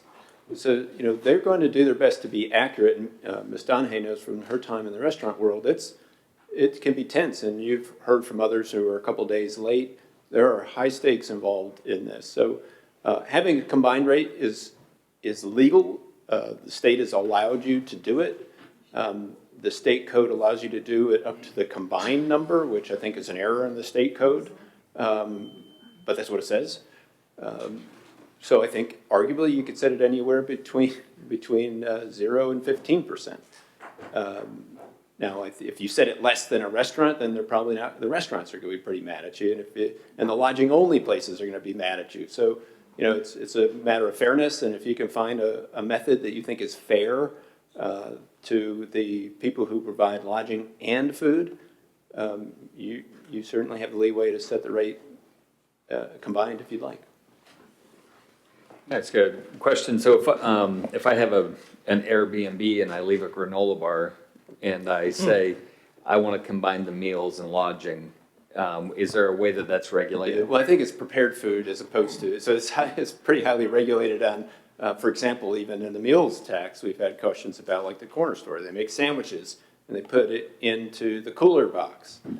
Those aren't charged the meals tax. Those are pre-prepared. But if they made that same sandwich at a counter for you when you ordered, then that's prepared and the tax would be applied. So, and of course, Ms. Graham has to worry about all of this and make sure those returns are accurate. So when we think about that number, there's not a risk that we're going to kind of open up a loophole for people to work through. So that's fairly regulated the Well, way I suppose, if zoning would allow them somehow to prepare food which they can't as a tourist home, but if there were bed and breakfasts and somehow they had a greater proportion of meals being, and some of our country inns have a restaurant kind of outside Blue Rock. So they have a lot of restaurant revenue and lodging revenue. It's not as clear as just, we give our patrons a little breakfast in the morning and throw it in on the side. They have a legitimate restaurant happening at that facility. Bonnie, how does this affect the percentages, 5 to 10%? If you do a combined, how does that affect your budget? That's the bottom row, right? Mm-hmm. Yeah, and that's the bottom row, but also what I was saying earlier about the budget, I assume that nobody would combine.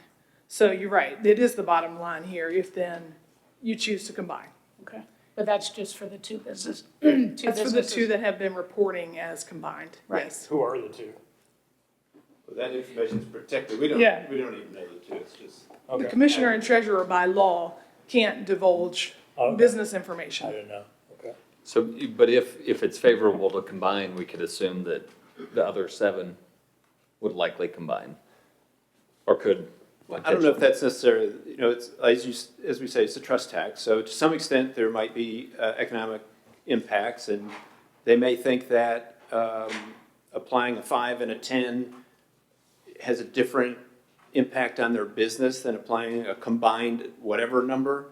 But I can tell you, when I go to a tourist home or a B&B, I have no idea what the tax rate is. So, so maybe it affects their business, maybe it doesn't affect their business.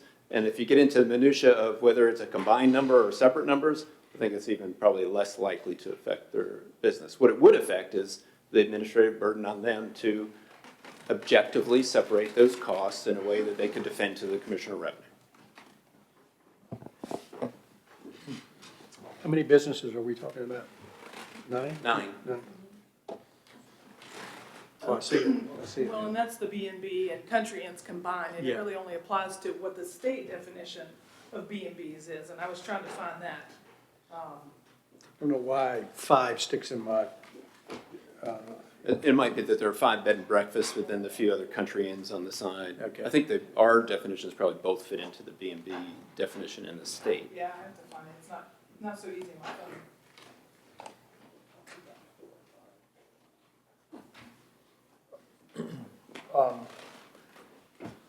Do you need a motion? So this is a kind of an informational item. We did mark up an ordinance that you could see how it would look if you took out the option for combined. You currently have an ordinance on the books. If you wanted to advance this to topic, this particular ordinance, then you'd have to authorize it to advertise it at a future meeting.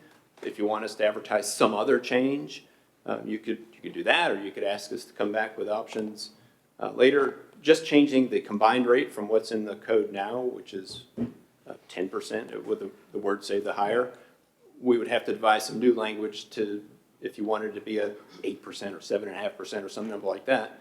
I would suggest we come back to you with another draft before we advertise for public hearing. The first quarter is happening as we speak. Right. The rates that you adopted are happening right now. So I would argue you don't want to change it until it's on a quarter. And then if you do change it, you need to do it at least 30 days ahead, probably. If you change the lodging rate, you have to notify the state. If you change the combined rate, I don't know if you have to notify the state. The state didn't really think about that because there are 2 counties that are allowed to do this. Okay, and so the draft that we have here that we could advance to a public hearing, you're saying this draft lacks? This draft would eliminate the option to file combined.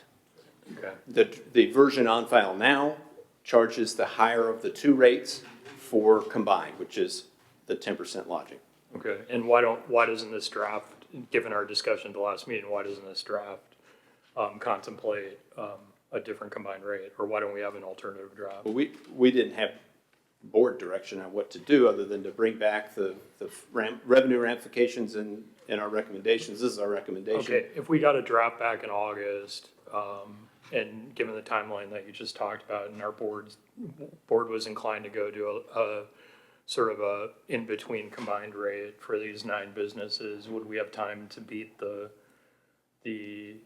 start of the next fiscal quarter? I don't think so, because your public hearing would be at your September meeting, which is like the 2nd. Okay. And that would not give you, if we have to notify the state, which it's not clear to me. So the answer is maybe. Okay, so I'll just put forward a motion that you bring back, and I really thank you for your effort on this, that you bring back a draft that contemplates, I mean, just so that we have a placeholder for discussion, contemplates, call it 7.5%. Was 7.5 in your chart, Bonnie, or no? Or are these round numbers? 7.5 is there. Yeah, so contemplates a 7.5% combined rate, and whatever additional language you would need to add to our current existing ordinance, 7.5 being the simple average between the low of 5 and the high of 10, and I don't know if anyone has an appetite for that, but that's my motion. And once we craft that sort of language, you could put any number. That's right. Yeah. And I would think we'd be, with the assumption that you have 25% meals, 75% lodging, you may go lower than the 7.5%, either 6 or 7. Yeah. So. But we don't want to shoot ourselves in the foot either. Correct. No, but I guess for those that are out, that 10% jump in lodging is significant, and I think it's good to discourage, the transient homes or short-term rentals. There we go.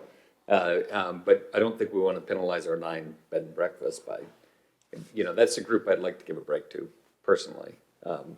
Those that are trying to make a living doing that. So anyway, we can discuss the number later, though, I guess. Okay. Is that a second? We need a second. Is there a motion? Yeah, yeah, my motion was to come back with a draft with the additional language that contemplates a combined rate. Okay, I'll second that. Okay. All right, we have a motion and a second. Any further discussion? I'll just say that I am concerned that we landed where we are today based on significant feedback from businesses of all types last year. So it worries me a little bit to have, we said as much at one of our other meetings, to have met, I think Mr. Settle counted, to have met 16 times and talked about this at length. And it worries me that we passed it and now we are we're in our fiscal year. It worries me to then kind of backtracking. So I hear what everyone is saying. I'm almost inclined to wait and review this again at the top of this fiscal year, next year, because then we got there, I'm listening to all of the questions, like divide it out, administrative burden, you know, this money means this money is restricted. I just think it is, we're making a knee-jerk reaction, and I'm just mindful of that, and that's all I have to say. And I would just, you know, I appreciate all that, and I agree with you that there's certain neat and tidy approach to aligning this with the start of a new fiscal year. My only rebuttal to that is kind of how I feel about our school system. I mean, we are small, we should be nimble.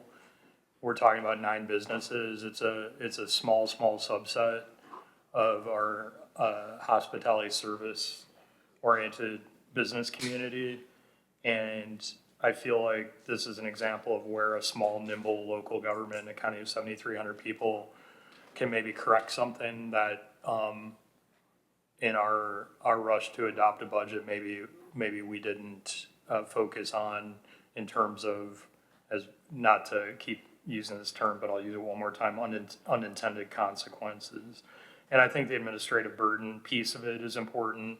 And I also do think that the allocation of meals versus lodging, whatever allocation that is, falls into the hands of business owners, which undermines the predictability of our projections related to this revenue bucket. So I agree that it would be ideal to wait until the start of fiscal year, but my position is why not correct it if at least from my perspective, we could have done better with it, with thinking through this rate. That's all I have.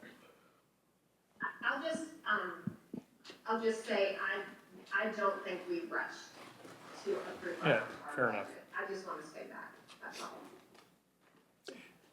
Yeah, I would concur with Ms. Comer. I think we, not having sat here last year and the year before when the budgets, maybe there's a pace and a cadence, but I thought we gave it our due diligence. And I think it's, that it teased out in the end something that maybe we wish we had maybe had some discussion with. So, Ms. Comer brings up a good point. Do we change something in the midstream? I don't know. Maybe it can be neat and clean. Maybe not. More importantly to me, and I'm going to use your phrase here, unintended consequences. What is this going to send to the other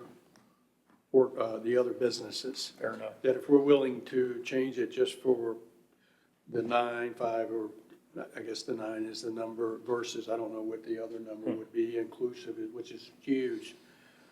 And that's a strong voice. How do we answer that? So I have some questions in my mind. Maybe when we get the next draft back and we have some more conversation about it and talk about it, I think maybe we can find out if there are those other questions that we didn't ask that we should have asked in the last budget. And not because we rushed it, but just frankly, it was uncharted territory. So we learned something from one of our citizens, which was great. Yeah, I think we worked hard during the budget. We talked through all this on multiple occasions. So I don't feel like like Donald said, Ms. Comer said, I don't feel like we rushed into anything. I think we knew what we were voting on. And so I too am worried about what other taxpayers, business-wise, are thinking if we take a different turn after a budget has been approved. So I'm okay with continuing the conversation. I don't know that I will change my mind. Okay. So we have a motion and a second. All those in favor say aye. Aye. Aye. Nay, nay. Yep, okay. Heard. Going into the 1% local sales restricted to school capital. Yes, so the final state budget was adopted on June 28th, I think it was. And it finally boiled down to where included in the budget language is the authority of all localities in Virginia, all counties and cities, to have a 1% local sales tax referendum, where if that referendum was passed by the voters, the Board of Supervisors or the governing body of that locality would then advertise for a public hearing, have a public hearing, and consider an ordinance to authorize a 1% local sales tax, the revenue from which would by law be restricted to school renovation, school construction, school capital projects.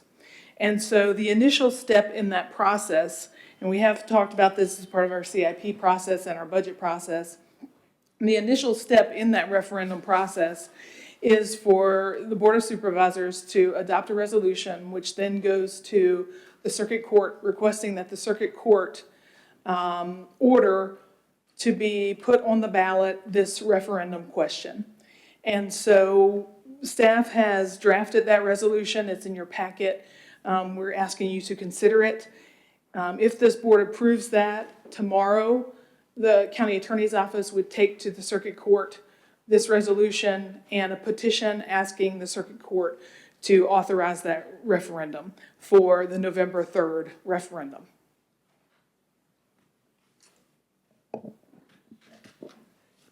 So in reading through the notes here, it's interesting, we're supposed to remain neutral? Is that that's the way that this is worded? So the education would come through the school board or the... No, the school board has to, by law, remain neutral as well. So I have spoken with Dr. Grimsley and asked that it be a joint effort, and that she and I jointly review any materials to ensure that the language is neutral, factual, yet neutral. We cannot advocate for a yes vote or on the contrary, a no vote to this question. We can only maintain factual information and get the factual information out there. Okay. So you can share the facts and objective reality of alternate means of funding capital projects at the schools. And what does that look like to a citizen? Sales tax, 1%, X number of pennies on the real estate tax, or personal property tax, or whichever other metric you want to compare it in different, alternate options for a citizen as they're weighing the thoughts on whether it makes sense to them. You can share those facts to help them make an informed decision. And then it doesn't say a citizen of Rappahannock County can't advocate one way or the other. It says that anyone connected to the county cannot. Is that true? This is a state code section for all referendums, so. The governing body may have the explanation published by paid advertisement in a newspaper. Didn't see anything that said the general public can't get. The general public, who is not a Board of Supervisor member, not a school board member, not an employee of either of those bodies, a private citizen can advocate however she or he wishes. But a board member or a employee of either of those two governing bodies may not advocate. I don't think you could go home and take your Board of Supervisors hat off and say, I'm a citizen today. I don't think that would work. Yeah. I'll put forward a motion then. I move we approve the resolution as attached, initiating the process for a referendum on a 1% local sales tax, the revenue from which would be restricted solely to school capital. I'll second. All right, we have a motion and a second. Discussion? Once we approve this, it looks like you have the wording in the resolution that would actually be on the ballot. Yes. Which is also fairly constrained. And all this has been, over the last week and a half, as the state budget, which includes the authority, has been shifting around. Bonnie's been working with the county attorney to tweak the language as necessary to meet the ever-changing state law, which is now fixed. And coordinating with our peer communities around us to make sure we're all on the same page. Once we advertise that, couldn't be changed though, is that?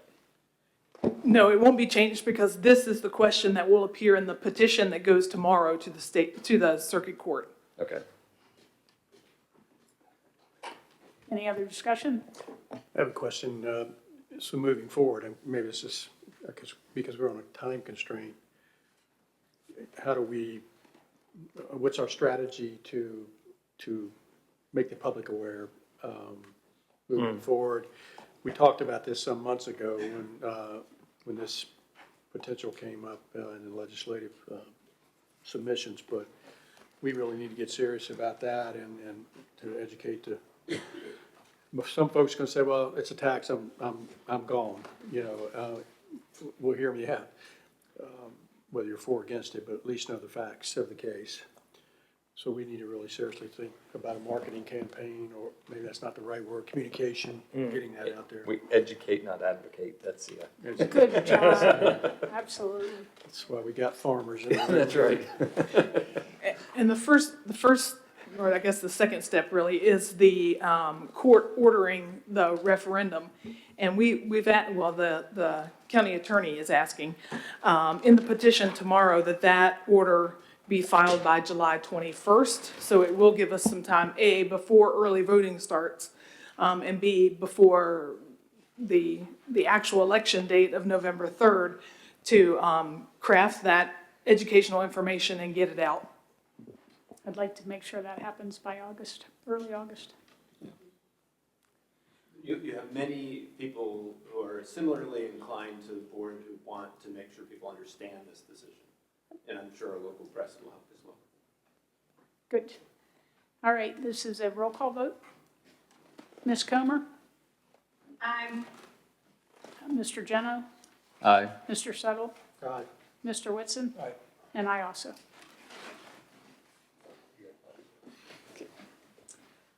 All right. Potential reconciliation of final state budget. Potential? Yes, so the state in their final budget on June 28th included a 3.5% COLA for local government, for local state-supported local government employees. That's confusing, say that 3 times. It's a different figure for schools, and I'll leave that to Dr. Grimsley to talk about if she wishes. But for the locality, that would change the cost of living adjustment from the 2% that was included in our budget to a 3.5% effective August 1st instead of our July 1st. That really largely applies to our constitutional officers and the employees in their offices that are supported by the state. We talked to the state, explained our situation where we have a 2% effective July 1 for all employees, and then a pay for performance that with a successful evaluation would earn that employee as much as 4%, but it's budgeted based on 2%. The compensation board then went back, talked about that, thought about it, and came back and said, yes, we believe that your approach with the budget you already have meets the intent of the legislation, and so there's no further action needed. So we put it on the agenda because the timing of releasing the agenda was before we got that information from the compensation board. So we're reconciled. Yes. Well done.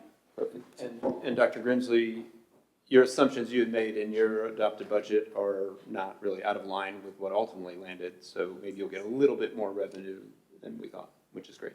Correct. We ended up pretty much where we thought we would, so our, and the intent of the biennium increasing to the national average for teachers was 8%, so we did 6 this year for teachers, so we're well on our way to meet that intent of the biennium. So very glad. Excellent. Thank you. Okay, firing range regulation. Hopefully Art's on the.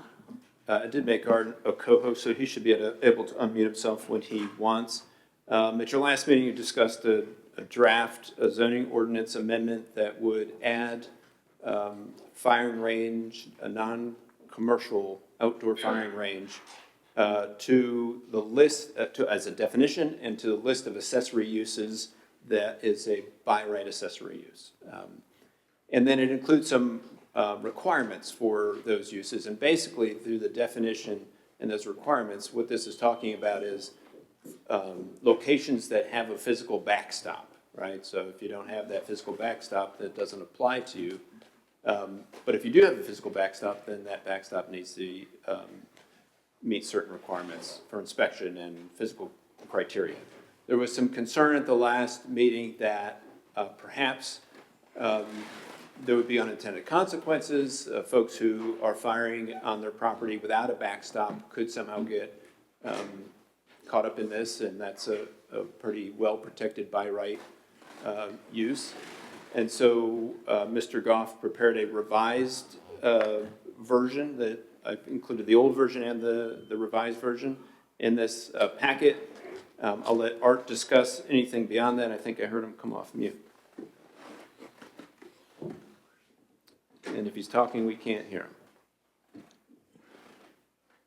Can you hear me? Yes. Okay, great. Sure. I'm here. So I'm putting on the screen the updated version, and I don't know exactly the tweaks that were made to try to better align with only applying to those who are building a physical backstop. But I'm sure if board members have questions, or Mr. Goff can lead conversation. So essentially, tried to meet the board's concerns, had a nice conversation with the Colonel about certain aspects of this, because obviously we don't want to affect the casual, sight in at hunting season and shooting at cans and stuff like that. The ordinance is really designed to check the safety aspect of permanent private shooting ranges and backstops, because of the lessons of the recent occurrences that we've had in the county, which are very troubling. And so the design of it is to only kick in when someone is going to erect a permanent, more or less permanent type of backstop.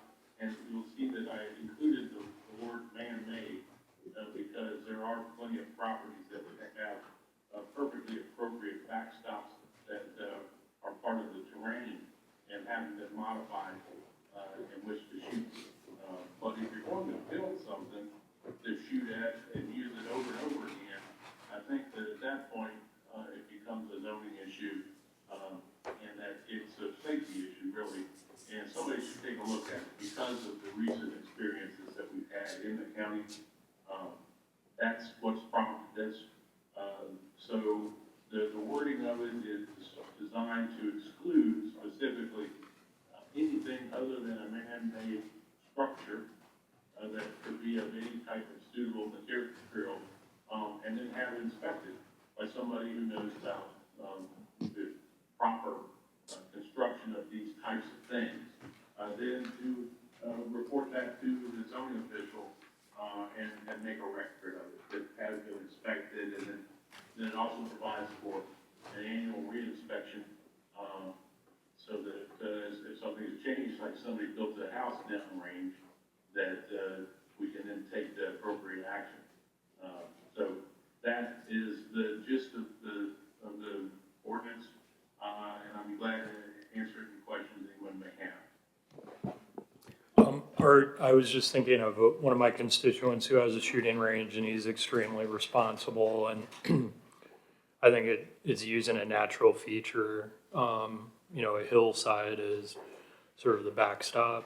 And my question is, so as not to unfairly burden people who are already doing the right thing, and however they're making their gun range, shooting range safe, I assume that this, if adopted, any new language would be prospective in nature. Am I correct about that?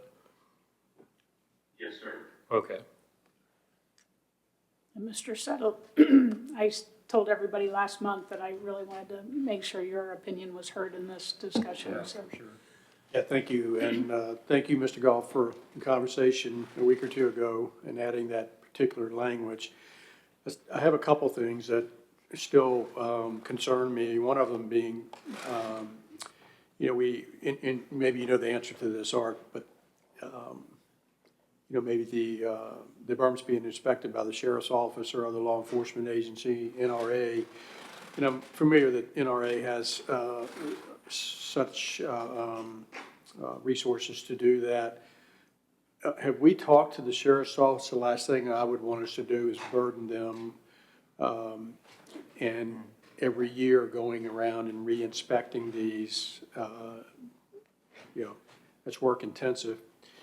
And that question, and secondly, maybe this is just more of an observation, are we, again, use curious words, again, unintended consequences here, if we adopt this and the first time someone hears more shots fired, well, they've got to have a berm. And a lot of it is just, ignorance and not having read the code or the new code or being educated on it. Maybe that's, there's going to require a response. And I believe that it would increase the response numbers. So that first question, Art, have we spoke with the sheriff's office about the inspections? Yes, sir. I have spoken to Major Dodson and to Captain Jones at some length. In fact, I provided Captain Jones with some photographs of the berms that we have up at my sportsman's club up in Page County for his comments. And he's also was the one who actually suggested that there be an annual reinspection because obviously through common sense, there could be a new house or new road or new barn or some other thing that's been built on an adjacent or neighboring property that would be within the cone of fire of the berm, and that could change things radically. Yes, your answer on question number one, I have spoken to those two gentlemen at the sheriff's office about it.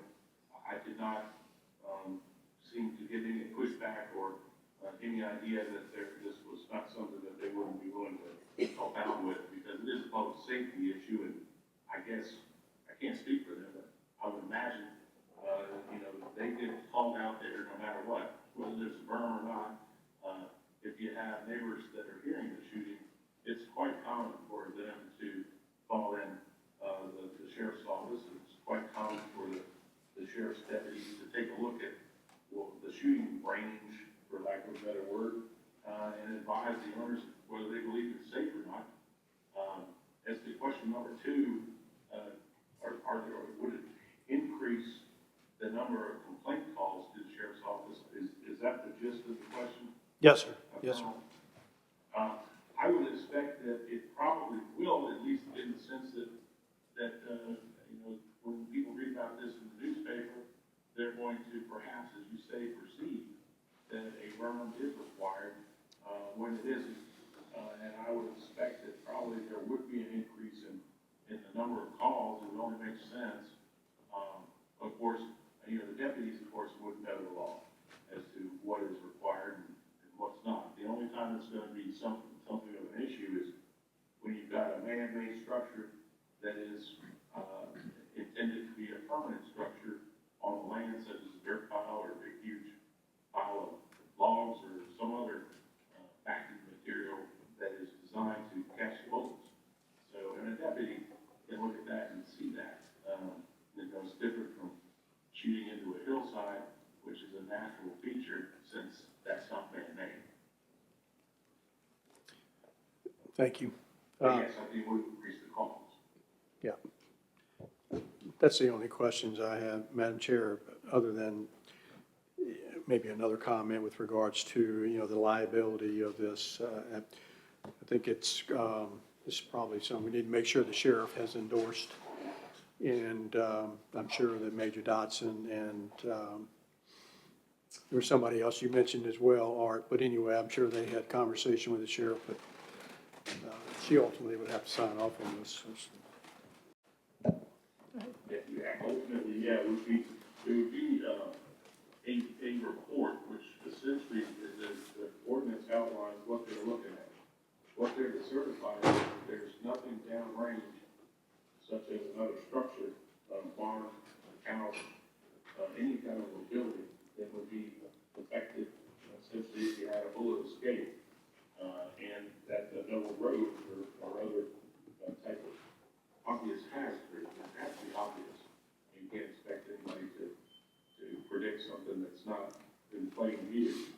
And they would also be certifying that the structure was built in such a way that it was sufficient to stop the bullets that are being fired. And one of the things Captain Jones pointed out to me was that the berms at the Patriotic Sportsman's Club range in different heights and widths. And one of the reasons for that is that the up-close range, 25-yard range, is only meant for handguns and 22s, and the 50-yard range is meant for higher calibers and also 22s. But the 100-yard is very, very large and very, very tall because it's for sighting in 30 caliber weapons.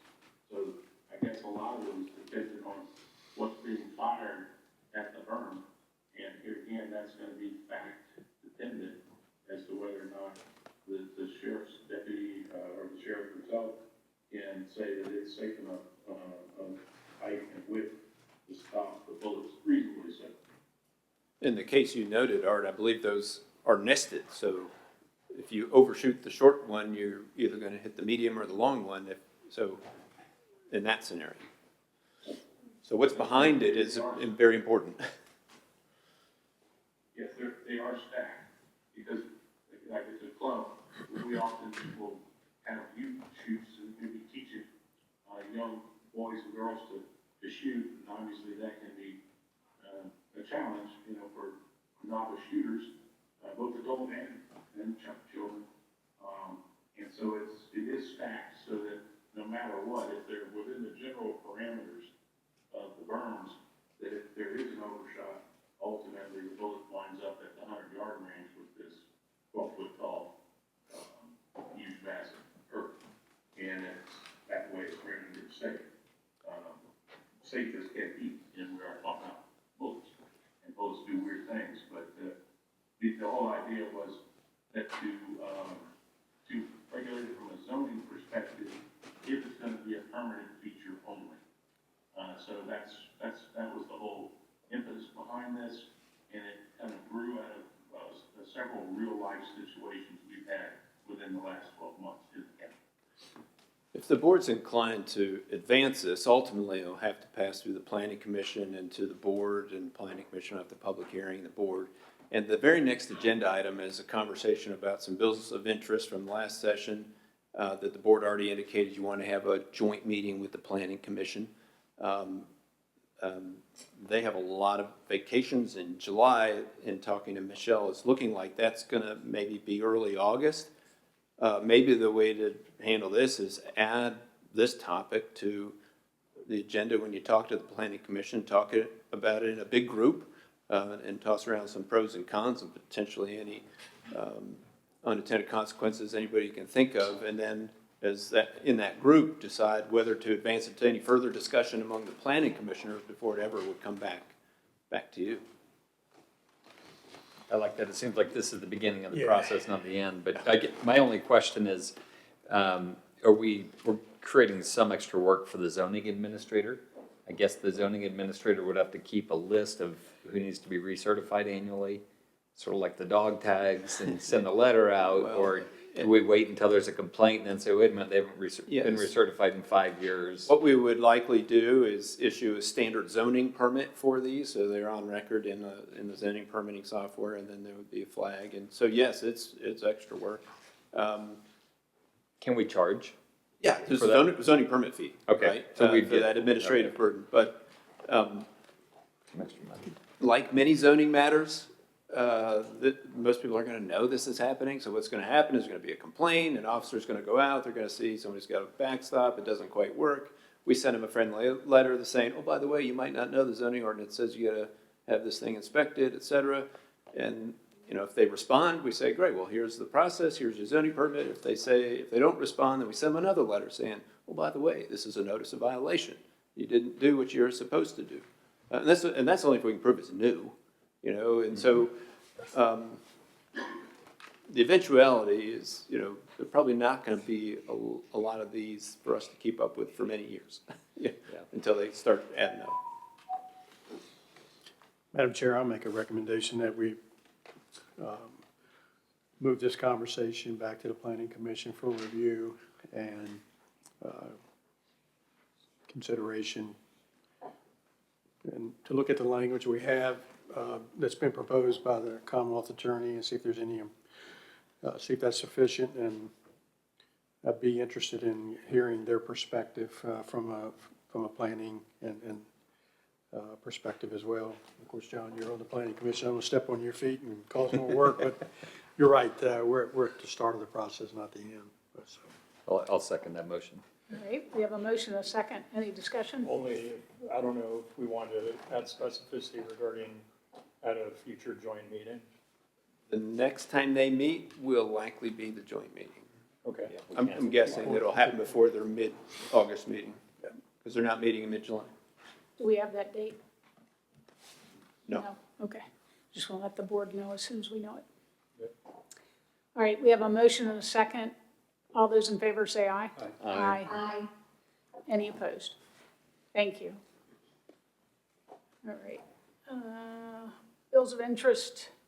I just wanted to really quickly preview this list for you, which will be subject to your future joint meeting. Just to make sure you're aware of some of the things we talked about during the session. I know we're running pretty long here, so I don't want to take too much time. The cannabis legislation was ultimately approved as part of the state budget. There are a few things to pay attention in that. One is that you can set a local tax rate if you want on retail. If there's a retail operation here, which there are restricted numbers, and if I were people seeking those limited number of retail establishments, I might try to establish it somewhere where there are more people. But it could happen here, and so you might want to do that. But the latest version does put some pretty tight restrictions on a locality with respect to your ability to regulate these from a zoning perspective. So we'll go through that at your joint meeting and what you can't do. Utility scale solar, we talked a lot about that. Right now, you allow utility scale solar. There are some pretty arduous special requirements for an applicant to meet. The state has now mandated what those special requirements can be. They went into effect July 1. So we need to true our ordinance up with the state. The state carries ultimately right now anyway, but they're more lenient than what is in your current ordinance. They're not, you know, super lenient, but they're more lenient. It is beneficial that there aren't a lot of very good places to do this in Rappahannock County because of the access to power infrastructure. Battery energy storage is now by right at an approved utility solar facility. So if you have to change the special exception requirements for utility scale solar, somebody applies and you can still deny it, but it's a fairly debatable conversation, like you know from your other special exceptions. If you issue such a permit, they can automatically put large-scale battery storage. One of the late changes to that is that it's only up to the size of that utility scale solar facility. The affordable housing, there's a bill on affordable housing. It enables you, the board, to include language. I like to list those because 1 year it's enabling, the next year it's mandated. So we keep track of those, and we'll talk through that. There were changes to cell tower regulation, what you can and can't do, more or less mandating co-locations by right. The feds have kind of got ahead of that a little bit. Our current ordinance is 2 iterations behind the state code, and we'll talk about that we've got to fix our current code. The Massey Corner Rose Hill Farm silo was made taller by right due to federal requirements. And so you can increase it 20% of its height by right. our code doesn't allow that, but the feds, that's a mandate. The affordable housing for. On that one, I remember we ran into the bonding requirement, the surety requirement for removal that was. For utility? For cell towers, that was still on our books and that it. Yeah. So that's been cleaned up though, right? I don't think so. Oh, it's still sitting there? No, yes. It's still sitting there, Yeah, okay. well, we do so much cell tower work, you know. Yeah. Okay. Although, I think I did mention to the board through a report, AT&T has been looking for sites. So that's good for AT&T and people who use AT&T because their coverage is really bad. And Verizon has been, they're the ones that went on the Rose Hill silo. So we may be seeing more of this, and it's important for us to get caught up. The religious and other tax-exempt organizations for affordable housing, I believe this does not apply to us because it only applies within an area plan for public water and sewer. So it applies to the town, but it doesn't apply to us yet, right? So this is one version that was adopted this year. What happens next year? We keep track of that. I guess if we de-charter the town, then it would be. And lastly, ADUs by right has been a topic. This changed a lot during the session.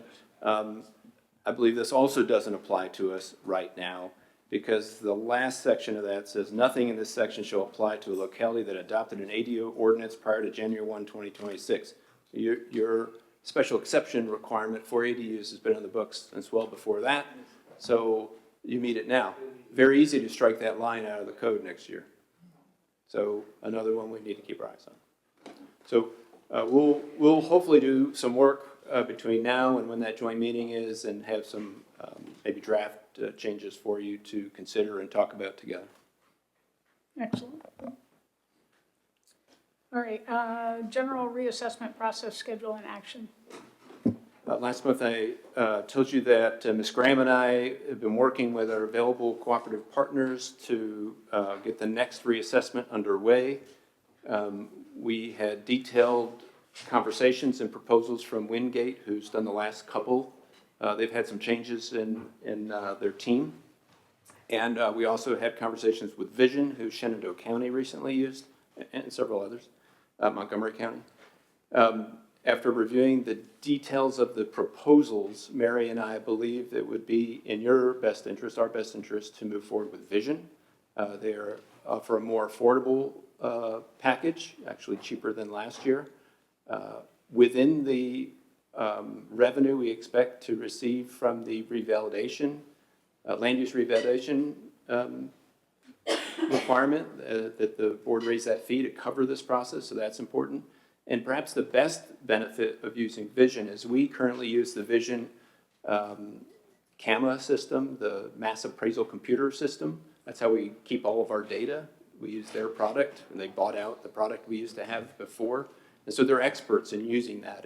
And our implementation now is good, but after they go through this cycle, our database will be in much better shape. And it will set us up for potential future opportunities with Vision. They're doing some really neat stuff with orthoimagery rather than boots on the ground. This time would be boots on the ground, just like we've done in the past. There's a lot of places in Rappahannock County you can't get to, closed gates, et cetera. So in the future, I think it would be a good opportunity. So our recommendation is for you to authorize me to execute the provided agreement. It's a value of $184,400. And that's after Art has a chance to make sure all the proper terms and conditions are in there, which shouldn't be a problem because it's based on Shenandoah's agreement, because it's a cooperative opportunity. Attached to this agenda are the Shenandoah County documents as well as the Rappahannock County documents. So is the decreased price just a different company, or is there, I mean, this is just the bidding process and... Yeah, we didn't ask them to do that. The competing value number was higher from the Wingate, who we used before, and it was more in line with what they charged us last time, which came out of a joint procurement process with several counties to the north. So it's hard to say. We tried to probe that in our conversation a little bit without telling them, well, we got another price too. And everything they were saying sounded excellent to us as far as what they plan to do and the benefits of them inherently knowing the CAMOS software. Good. Well, I move we authorize the county administrator to execute the provided reassessment agreement with Vision Government Solutions at a value of $184,400 after review and approval as to legal form by the county attorney. I'll second. We have a motion and a second. Any discussion? I think it's smart that we're letting the two new guys approve spending money. Very wise. Thanks for that. Spending money to hopefully save money, right? That's right. All right. Yeah. All right, all those in favor say aye. Aye. Aye. Thank you. Real estate taxation exemption. This is a quick one. RAC had come to you in the past seeking that the board develop a policy to establish a process through which nonprofits who are eligible can seek tax exemption for real property. State Code 58-13651 allows you to do that. You asked staff to work on it, and my response to you is we're working on it. It's not done. Good job. So at your next meeting, we hope to have a draft policy for you to review, and then ultimately that would result in codifying it, and then that would result in an application process, and so there's a pathway towards any entity being able to make use of this. And I think if I remember correctly from my conversation with the folks from RAC, you had suggested that your former employer in Gloucester had some provision in their ordinance, but it was maybe overly complicated. Yeah, there was a policy set there, and they looked at some other policies, said, well, maybe these other ones would be better. I listed in the narrative, the agenda, these are the items the state code says you must consider along the way. So some of those are like whether there's an alcohol beverage license. So I think they flagged that, well, why do we need to know about that? It's because the state code says you're supposed to. You have to take into account, it doesn't necessarily say that you can't do it if they do. It's just you have to take into account. So we'll need a policy or an ordinance that takes this enabling legislation and puts it into practice locally. And then we don't need to, but when you grant a tax exemption, that is an ordinance. It has to be done by ordinance. Yeah, I was gonna say. So you could do this by policy and that by ordinance, or you could put this into your tax ordinance so that nobody can forget what the process But is. a policy can't stand on its own and have any enforceable effect, right? Correct. Ultimately, you'd be deferring to state code. But you are setting a notice to everybody in the public, this is how we're going to handle these. So we could have a county policy and no local ordinance. Correct. But when you choose to provide an exemption, it's like it would be tax an rate. ordinance. It could be a codified ordinance. Like you can make a section in 151 and say, these are tax exempt ones, and every time you do one, you add their name to it. Yeah. Or you could have uncodified like you do for example, the ag and forestal districts. They're not in the codified set of ordinance, but still an ordinance. Still needs to have a public hearing and all that. All right, moving into the VA10 community project funding. You heard a little bit about this from your public comment. As Bonnie was moving through the process to, I guess, technically apply for the money, it's USDA money. Yes. We're learning all of the requirements that come with this money, and we learned that receipt and investment of these dollars would require the entire project to meet certain federal requirements, including prevailing wage rates and various environmental studies. When I say environmental studies, that's not erosion, sediment control, stormwater. Those are state requirements. We have to do them, site plans, all that stuff. This is more historical review, as some would say, bones and bullets, right? You're dig in the ground, look for bones and bullets, and see if your project is going to impact any historical artifacts underground or anything nearby. So it's just a process that federal funded projects have to follow. And it's just a lot of paperwork and hoops to jump through. And yes, if it made financial sense, we would absolutely do it. Because the $1 million, a little over $1 million is such a small part of the overall project, applying the prevailing wage rates, et cetera, onto the entire project then becomes a problem. Because if our consulting team, including Downey and Scott, have estimated that I think it was 5 to 8% increase on the construction cost of a $18 million project. Well, you start doing that math and it begins to not make sense to receive $1 million to increase an $18 million project 5 to 8%. And that's ultimately where we are. We haven't applied for it because we wanted to bring this to you first. I did ask Bonnie to try to ferret out whether is there any way we could switch paths, apply this money to a different project that's not 18 times larger and wouldn't have that. We can accept a 5% increase on $1 million project, but it's hard on an $18 million project. And I doubt there's any possibility, and I don't think she's got that answer yet. No, I haven't. But that's where we are. My recommendation is not to receive $1 million so that then you can pay maybe 1.5 to 2 times that in higher costs. I can't recommend it. So if we have to apply to get the funds, if we didn't make this motion now and we waited until August, is there any risk at all to wait until we get an answer back or there's other projects? I think then, I was just asking if there's an application deadline or anything. I think we can wait. Yeah, just waiting. If there is another project, it sounds like we can't divert it to the school. It's unlikely because our project was specifically named in Congress, but I think it's going to be 99% unlikely. But I would just hate to make the motion that we say no, and then we find out, oh yeah, you could use it here. Easy to have this conversation again next month. Having the preamble now will make the agenda item quick then. Makes sense. Yeah, there you go, the AEDs, yeah. And $1 million worth of AEDs. Yeah, An AED exactly. in every house. Yeah. All right, so you're good if we just move Yep, on and fine. talk about it next month? Broadband project. Hey, before we move away from that topic though. Yep. I just want to add something.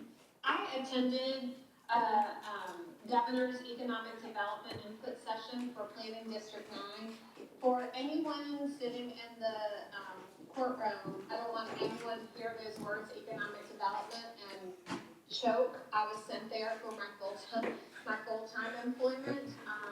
But one of the things that I did hear as it relates to this conversation, many localities and many state institutions, state agencies provided input that often money or grants or things that, the state, and I know this was federal money, but it's within the theme that state money comes with requirements that aren't necessarily one size fits all and aren't that often make taking advantage of those funds or those grants difficult. So I just thought that it was a good time to point that out for this conversation that this happens. So I'm glad to hear that we are researching other local projects, and I'm glad that we feel like we can talk about it again in August. But I did want to point out that I've heard many people across the state share similar stories as this. So. And if it was just a paper chase, we would go through the effort, and it's worth it. But that's not the case in this, unfortunately. Well, thank you for figuring that out before we took the money. Yeah, really. Broadband project discussion. Any updates, Mr. Curry? I can jump in also. I've had a recent conversation with Tom Innes, but go ahead. I've had conversations with Tom on one-off sites where there are questions, and generally he's responsive to that. I've had conversations with our interest to have a bigger picture and a pathway and an understanding and comfort level that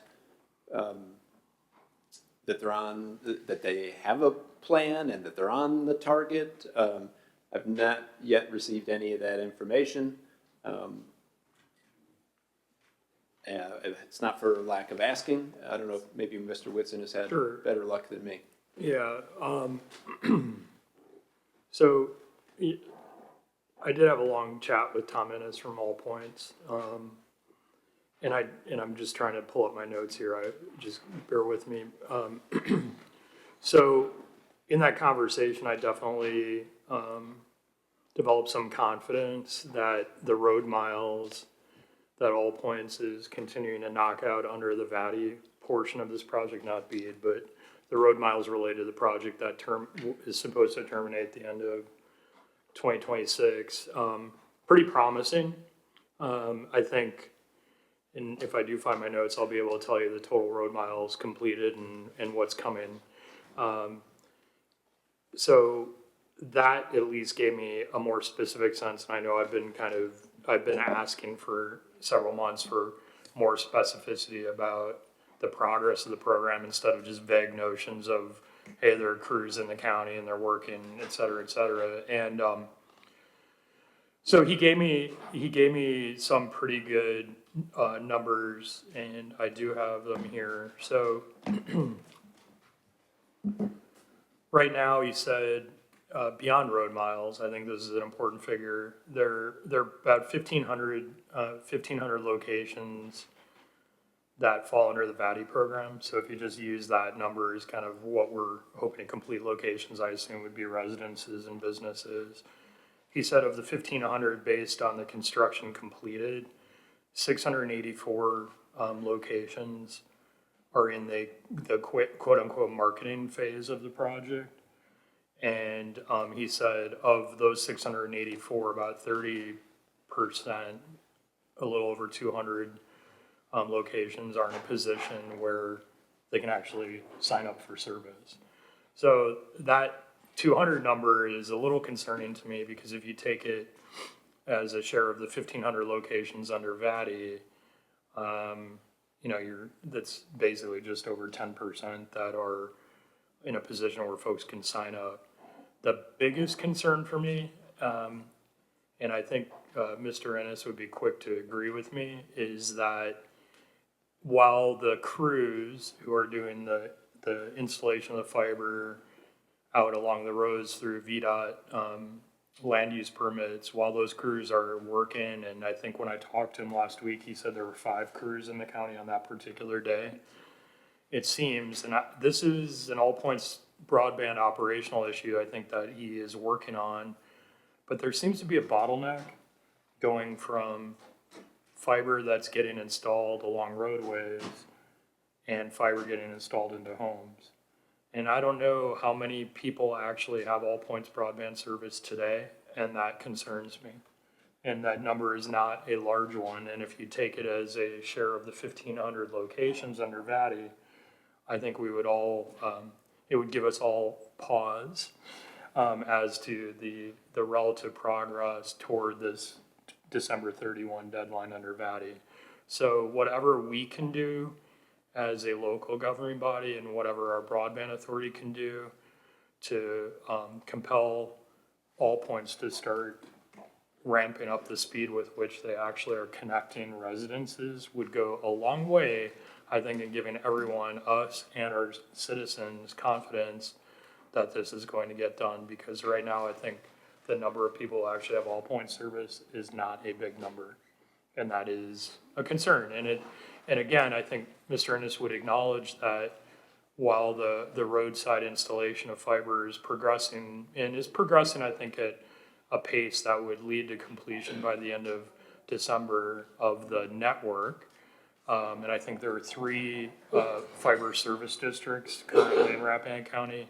It's the connection to the homes that is going very slowly, and that has to be the velocity in which that work is being done must be accelerated quickly. Can you explain why? No, I mean, I think it's just, he's trying to he's trying to figure out why operationally that work is not on the same pace as the larger installation work. I don't know the answer. Again, I think that's an all points issue that they need to resolve. He explained to us before, it's a separate contractor. So S&N and their subcontractors are working the main network. And then the handoff from those green splice box pedestals to each home would be a separate contractor. And in some cases, all points themselves. And so that careful coordination is probably where there's issues. Now, I assume that there are land use permits that are needed in some case from VDOT, needed in that case to go from the green box along the road and then down the driveway.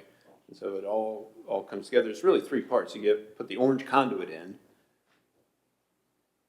continuously and not without breaks, and then they have to pull the fiber to each one of the green boxes. And then once it's to the green boxes, they have to extend it to the house. Yeah, and I think the front end of that sequence that you just described, I think we're getting there. And I think with the number of crews on the ground and the number of locations that have not been passed by with the, we'll call it the roadside fiber, I think we're on pace, or they're on pace, but I do think it is important that we continue to ask pressing questions about acceleration of their efforts to actually connect people. And you would think that they would be in the business of wanting to light people up and have checks flowing into their inbox, in their mailbox soon, because that, in addition to the federal and state money, obviously you want customer revenue. And last I know, we still have not had any money from our account spent. I don't understand that. There are different steps along the way where design money could have been paid, and then passing is per passing. So I don't know why that's the case. I'm okay with that, but ultimately, our money gets spent automatically when the state approves a request from all points to the state. yeah, and I think it's always worth reminding people, and Mr. Reinhardt, who's served us all very well as a member of the Broadband Authority, pointed this out the other day in a communication. I think it's important for Rappahannock County residents to remember again that there are 0 local tax dollars in this project, and I believe Mr. Ennis confirmed that we're the only locality of which he's aware where there's no local tax money in the project. So, we have little at risk, but we do need to deliver on this for our citizens. Obviously, Starlink has come online in the interim period, so that's giving people options, but Starlink is not inexpensive, and I would note, and I learned this when I was talking to Mr. Ennis, it seems like All Points realizes that they could lose market share to Starlink the longer this project drags on, and to that end, they've now changed their pricing structure so that they're going to offer a Starlink competitive data package that'll cost a lot less per month, which is a sensible business decision. And I would expect to see those kinds of adjustments the longer this drags on. In the meantime, I was just texting a constituent while we were in this meeting because her Brightspeed landline service is out yet again. And I just told her, I said, you got to just get Starlink and call over Wi-Fi using your cell phone. This is ridiculous. And Mr. Curry and I think Ms. Jewell was on some of this communication the last 3 weeks with Brightspeed have been ridiculous. And I'm encouraging all my constituents, particularly in my part of the county, just forget your landlines and get Starlink and call over Wi-Fi. It's not worth it. Right. Of course, the person you emailed today is in the Nevada area, so that's good. Yeah, and I did talk to Mr. Ennis, and I explained to him my frustration with Brightspeed. And, I did ask him in terms of construction planning, can't we start moving crews out of the southern part of the county, into other parts of the county, so that these people are facing a real public safety issue, at least have options, and whether that happens or not, I don't know. But they have moved to the next fiber service area, which is Sperryville and all the way down Rolling Road, 231. Which is great. So that's huge. Your fiber service area apparently is next. Yeah. If there's 3, They're already in two. Well, yeah, and where I live, we're actually under bead, and what he explained is, The top of the loop, yeah. yeah, but what he explained is if the big bundle of fiber goes into my hollow, for example, they're just gonna keep going. Right. Instead of stopping and calling it, oh, well, that's bead, we'll do it later. So that's good news. But there are real public safety issues here that have to be addressed. And, you know, we've all been promising fiber for a long time. They just need to get their act together and deliver and get people hooked up and show progress. I mean, we're getting there, but it's frustratingly slow. Absolutely. Feels like Groundhog Day. All right, community AED project. First of all, Mr. Stevens and Ms. Clark, thank you very much for sticking around for this topic. And the next one. They're just here because they like public government meetings. You gonna speak to this, Darren? You go on this part of the document, I'm glad to, if you want, to read what you said. So as the board is aware, the Public Safety Committee and of course our folks in the Fire and Rescue Department working in tandem with Supervisor Whitson, Supervisor Donahue for a long time trying to find a way to get AEDs into our community. I happen to be just looking at a news story out of West Virginia that said they use their opioid abatement money for a very similar project that dispensed AEDs into the community with Narcan and Stop the Bleed kits, which kind of makes sense, stick those things out there too. And so I sent that to Mr. Whitson, knowing how close this topic is for him. And then I discussed it with Bonnie and said, could we, I think Mr. Whitson said, do we have opioid money? So as a matter of fact, we do. Not a lot because it's largely based on population. And I asked Bonnie to review the restrictions, and her response came back that she thinks you could use opioid abatement money. So I wanted to bring that to the board. Mr. Whitson asked me to put this on the agenda. So it is an option. We don't have a ton of money. We have $26,000 in the bank from past years not used. And then going forward, we have some needs for the about $19,000 a year that we're getting from all kinds of different settlements that keep rolling in. And there is, say $8,000 a year that is available to apply to other worthy projects that meet the opioid abatement requirements. It could be applied to an AD type program where you fund a couple a year and use the backlog as well to help get a jump start. So that's an option for the board should you wish to use it. I think we should do that. I'm not surprised. I'm shocked.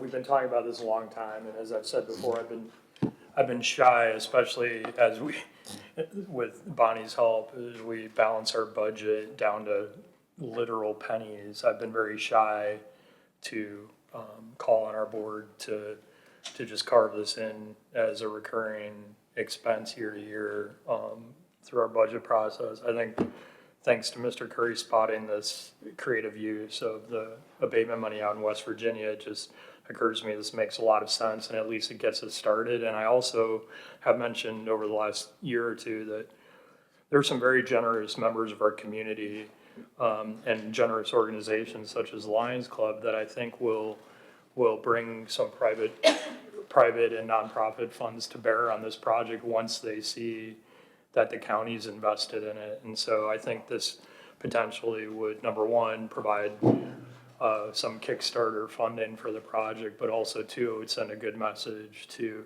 other partners in the community, including foundations outside of our community. It'll send a message that we're investing in it. And I think then hopefully we'll see some momentum in terms of a fusion of other dollars into the project through, I think, the fiscal agent for here is Rappahannock. We set it up that way. But I assume that we wouldn't take county money and send it to Rappahannock.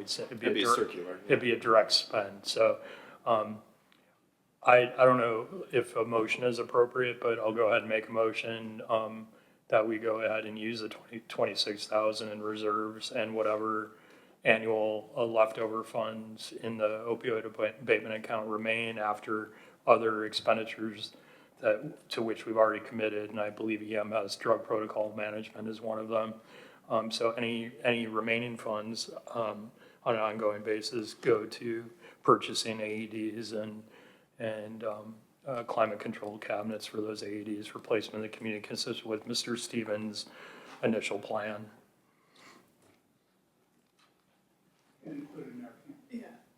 Yeah, and throw some Narcan in the box. I don't, did you want to? Okay, I'll second it, but I want to discuss. Yeah, for sure. And training.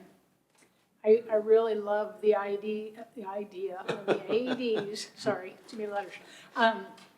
But I think there should be a 50-40 split, 70-30 split, something, because I know you have troubles, difficulties sometimes getting trainers.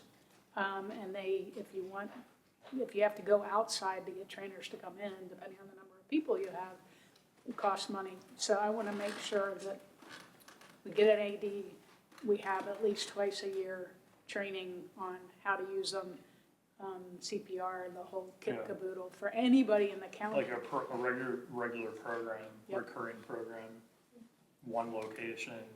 And when we get to the point where 7,400 people have all been trained, great, we can stop it. But I just really would like to add training to that.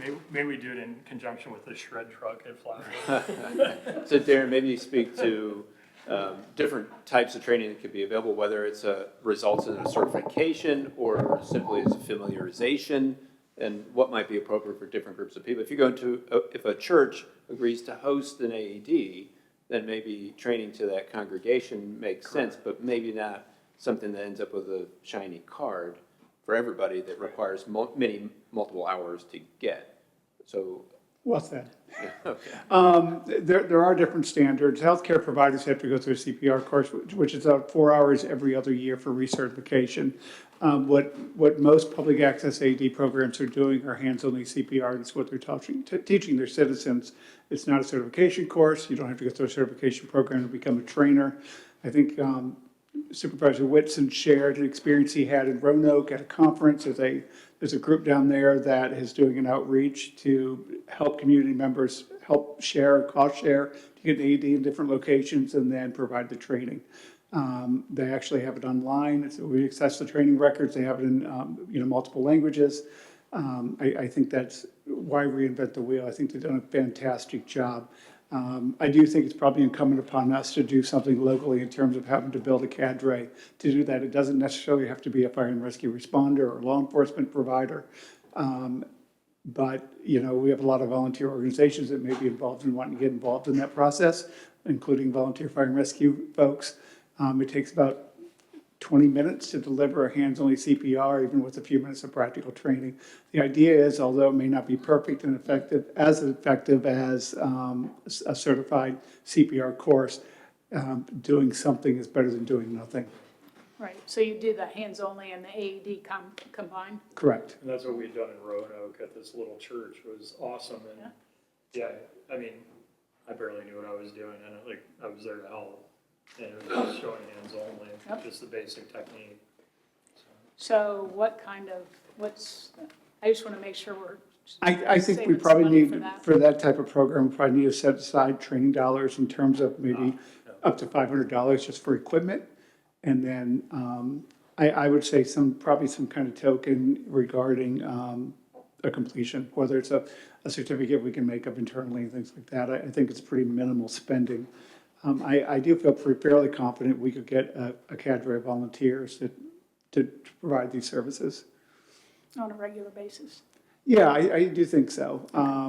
We did on a separate conversation, we did speak to a possible funding source that is interested in helping out local nonprofits and faith-based organizations that they may help fund putting an AED in place for a trade-off that we would have to certify 5 people in a congregation or 10 people from a school, those types of things, a private school. So I think that's another area that we can make some progress as well. All right, so how do we do this? And Oh, I could amend my motion for AED and related training. I have a couple questions, if Go ahead. now would be a good time to ask them. So, yeah, I'm in agreement, but I think first, I love it. I love that we found money that, we're not using otherwise, to fund this. I love that. So, Thank Gary for that. I want to say that. I do worry about training. I think training, absolutely. If we're gonna call this, if we're gonna put community AEDs out, then I think we then accept the responsibility of doing some community training. What that looks like and how often it occurs, I lean on the experts. I think I've mentioned before, once upon a time, when I was employed at the wharf, all of us, we went through training, aside from our certifications, we went through a refresher course twice a year. And I still, prayed every day. I've never had to use any of my training, but we went through it twice a year because, they're not going to be any good if someone's not comfortable using them. So I definitely think kind of a strategic, or I don't know the right word, strategic or phased approach should be considered.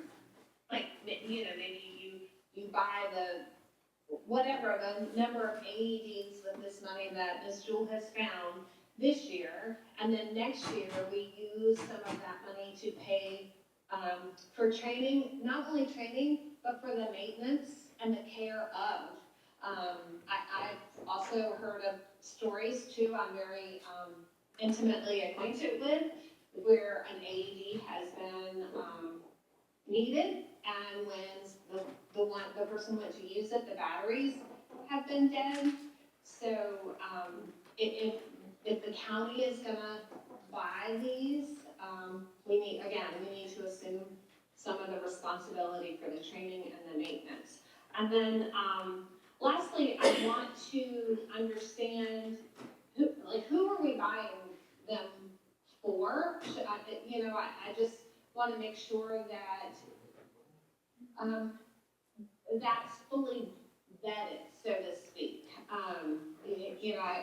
I don't think, because some liability comes with them, I think we need to just make sure that we know where they all are in the county, as this, and every year goes by, we might buy a new one for a new place. I want to make sure that we understand all of the liability and have plans in place. And lastly, I just happened on this last week, Valley Health offers grants to private businesses who agree to put AEDs in their place of business. So, that's another, as we spread the word about the importance of AEDs, then Valley Health is another place that some of our local businesses can look to, because I think, if I remember correctly, those grants, we were a county that they served, and I think those grants did come with some training. So I just wanted to mention that, not to digress, but those are my questions and thoughts and comments. Thank you. Thanks. So I'll amend my motion to using the same funding source to support funding of the AEDs themselves, weatherproof cabinets, any training-related costs, and ongoing maintenance. And I'll second that one. All right. Any further discussion? And thanks a lot, Gary, for flagging that source. That was awesome. Finally. So will you have a list that this board will see as to who's getting AEDs and when and that kind of stuff? She is right about liability. I know in the hospitality industry, the hotels didn't want to get involved, and a lot of the restaurants don't want to get involved because of the potential liability. So we can't just assume a business is going to want one. I would recommend that you continue to have this run through the Public Safety Committee and have that body, consider. I don't know if the Board of Supervisors wants to. You could be involved with specifics, but if you have that body that has representation from law enforcement and fire and rescue and board. It's probably Yeah. a good group to vet options and then, select. Yeah, That makes sense. And Ms. Comer, I mean, these ultimately, for lack of a better way to describe it, these will become Rappahannock County assets that are going to be tracked carefully and mapped through our dispatch system. And so these are not just going to be out there forgotten units. They're going to become part of our overall public safety system. And They track, they connect through Wi-Fi or cellular. So either way, we'll know if one was deployed. We'll be able to map and dispatch what their status are, both for batteries and AED pads. And there have been some, this last round of AEDs are much more versatile. We used to have to replace batteries and both adult and pediatric pads every 2 years. These are up to over 4 years, but a minimum of 4 years to set and forget. The pads are universal. They can be used in adult and children. It detects who you're connecting it to by size. And then lastly, they are good for at least 2 refresh, and the refreshes are under, I think, $140 to replace the pads and battery after 4 years. So that will get us to 8 years, but the nice thing about staggering purchases is then you'll stagger replacements as well. Yeah, and so we'll have to have process procedure in-house because humans change, and we'll want to make sure there's a survivable way to make sure those that come after you and us and them know what's going on and where they are. yeah, but it'll be, Ms. Comer, it'll be a carefully monitored system. And certain of the cabinets that are out there certain vendors that provide these cabinets can customize the cabinets. So my hope is that these will all have a Rappahannock County logo, Rappahannock County label indicating to the public that these are part of a monitored, tracked, maintained, training-based system. Awesome. Yeah. And a catchy phrase for the. Yeah. Rappahannock County is shockingly beautiful. Or save Rappahannock or whatever. Yep. Awesome. Any other discussion? Hearing none, all those in favor say aye. Aye. Aye. Any opposed? Thanks again, Gary, for flagging that. I was That was a good catch. walking my daughter's cat and I saw that. Wow. All right. You're a good father. Community paramedicine program. I'll give a 1-second introduction and then Darren can keep going. This program has been in the works for quite some time, partners with Rap at Home. We've been trying to figure out how to fund a community paramedicine program, which has been a little bit difficult. We think we've made some progress there with our potential funding partners with PATH.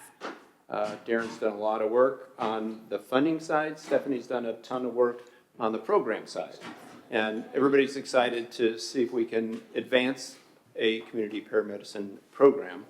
The funding's not guaranteed. However, PATH as a funding partner would like the county to also have skin in the game. So that preamble, I'll let Darren talk a little bit about the program, what it is and isn't. And then the board can talk about whether you want to commit local funds. If you do, where that might come from, which could be contingency or something, but this would be a cost into the future as well, and we can talk about that in more detail. Thank you, everyone, for an opportunity to discuss this program. What we're seeking is a local cost share funding with PATH Foundation to establish a community paramedicine program.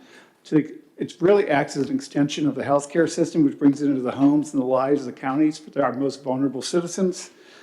Specially trained, nationally accredited paramedics will conduct a home visit, assess patient needs, coordinate their care, sometimes with their existing providers, involve different community organizations, and will try to connect residents to appropriate services and acting like a vital bridge between emergency services and their healthcare needs.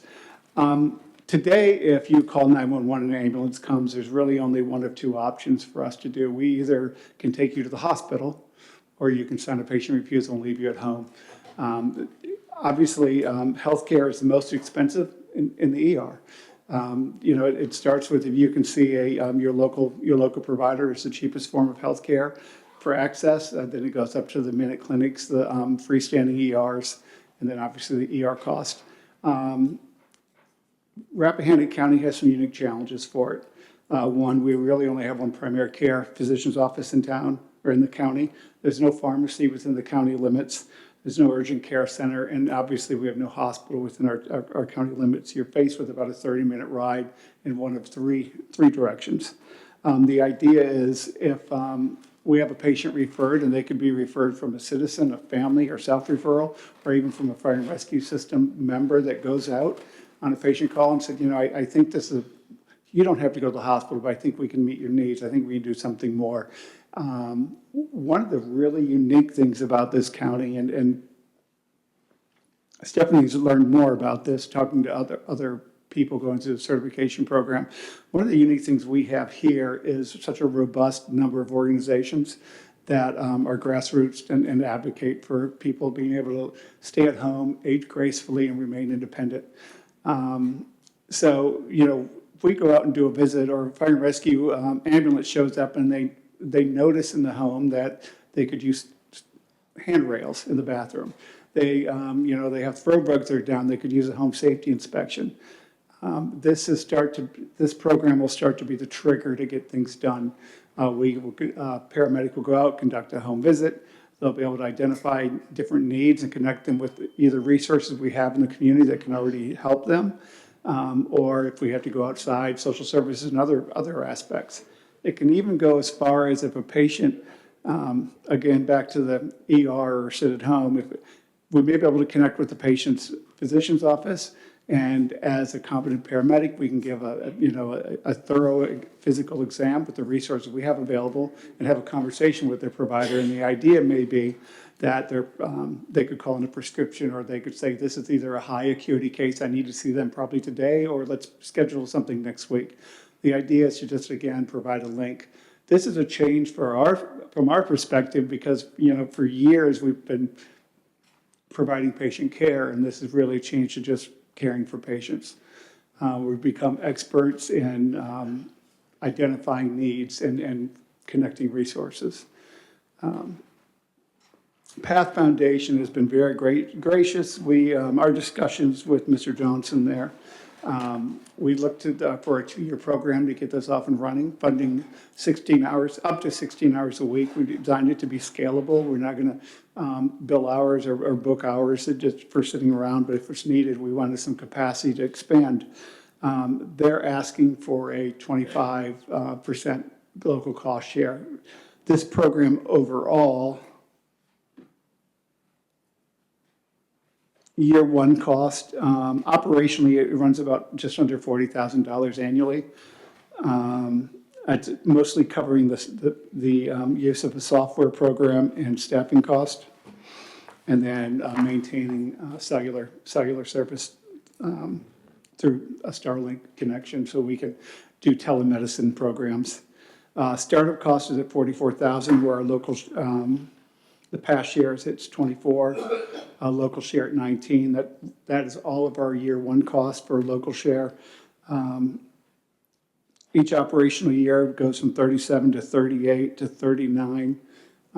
We added 5% in for increase to absorb any increase in cost and staffing cost. These are rough estimates, but I have quite a high degree of confidence in them.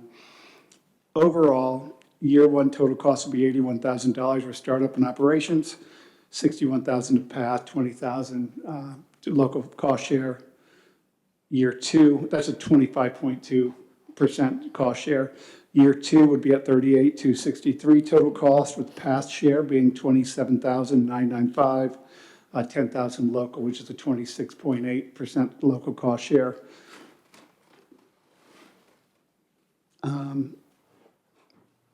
And year three, in terms of year three, would be at 100% local cost, and we're at $39,000, which again, 3/4 of the cost is related to the salaries. That's awesome. And in terms of cost savings and just sort of promoting good morale in our volunteer community, I mean, that's cost savings. I mean, hard to quantify things like wear and tear on ambulances that are, as we all know, cost a heck of a lot of money. And, you know, the folks who do draw on 911 for, and I saw, you know, over the weekend, many lift assist, or not many, but lift assist calls and that kind of thing.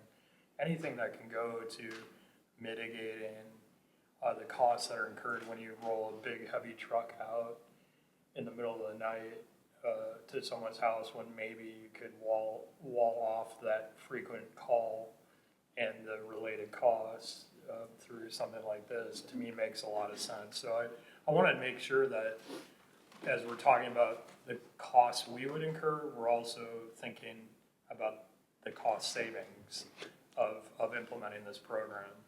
And it's not just the financial savings, it's the volunteer That- hours savings. Yeah, human cost. Yeah, I was getting to that, yeah. I mean, just not wearing down our volunteers for calls that might be avoided by early intervention and regular contact. yeah. I guess I may have a short side. We do have 4 major project goals. Obviously, we talked about the healthcare access deficit in the county, what resources we have. Second, this is aimed at the aging and vulnerable population. It's not just for the elderly. We have a lot of elderly or medically fragile children as well, and we want to be available to advocate for them. Interestingly enough, our median age is 50.6, which is 11 years below the state average, and 28% of our residents are over 2,000 of them are over the age of 65. Above the state average. Above the age of 65, sorry. I'm preaching to the choir.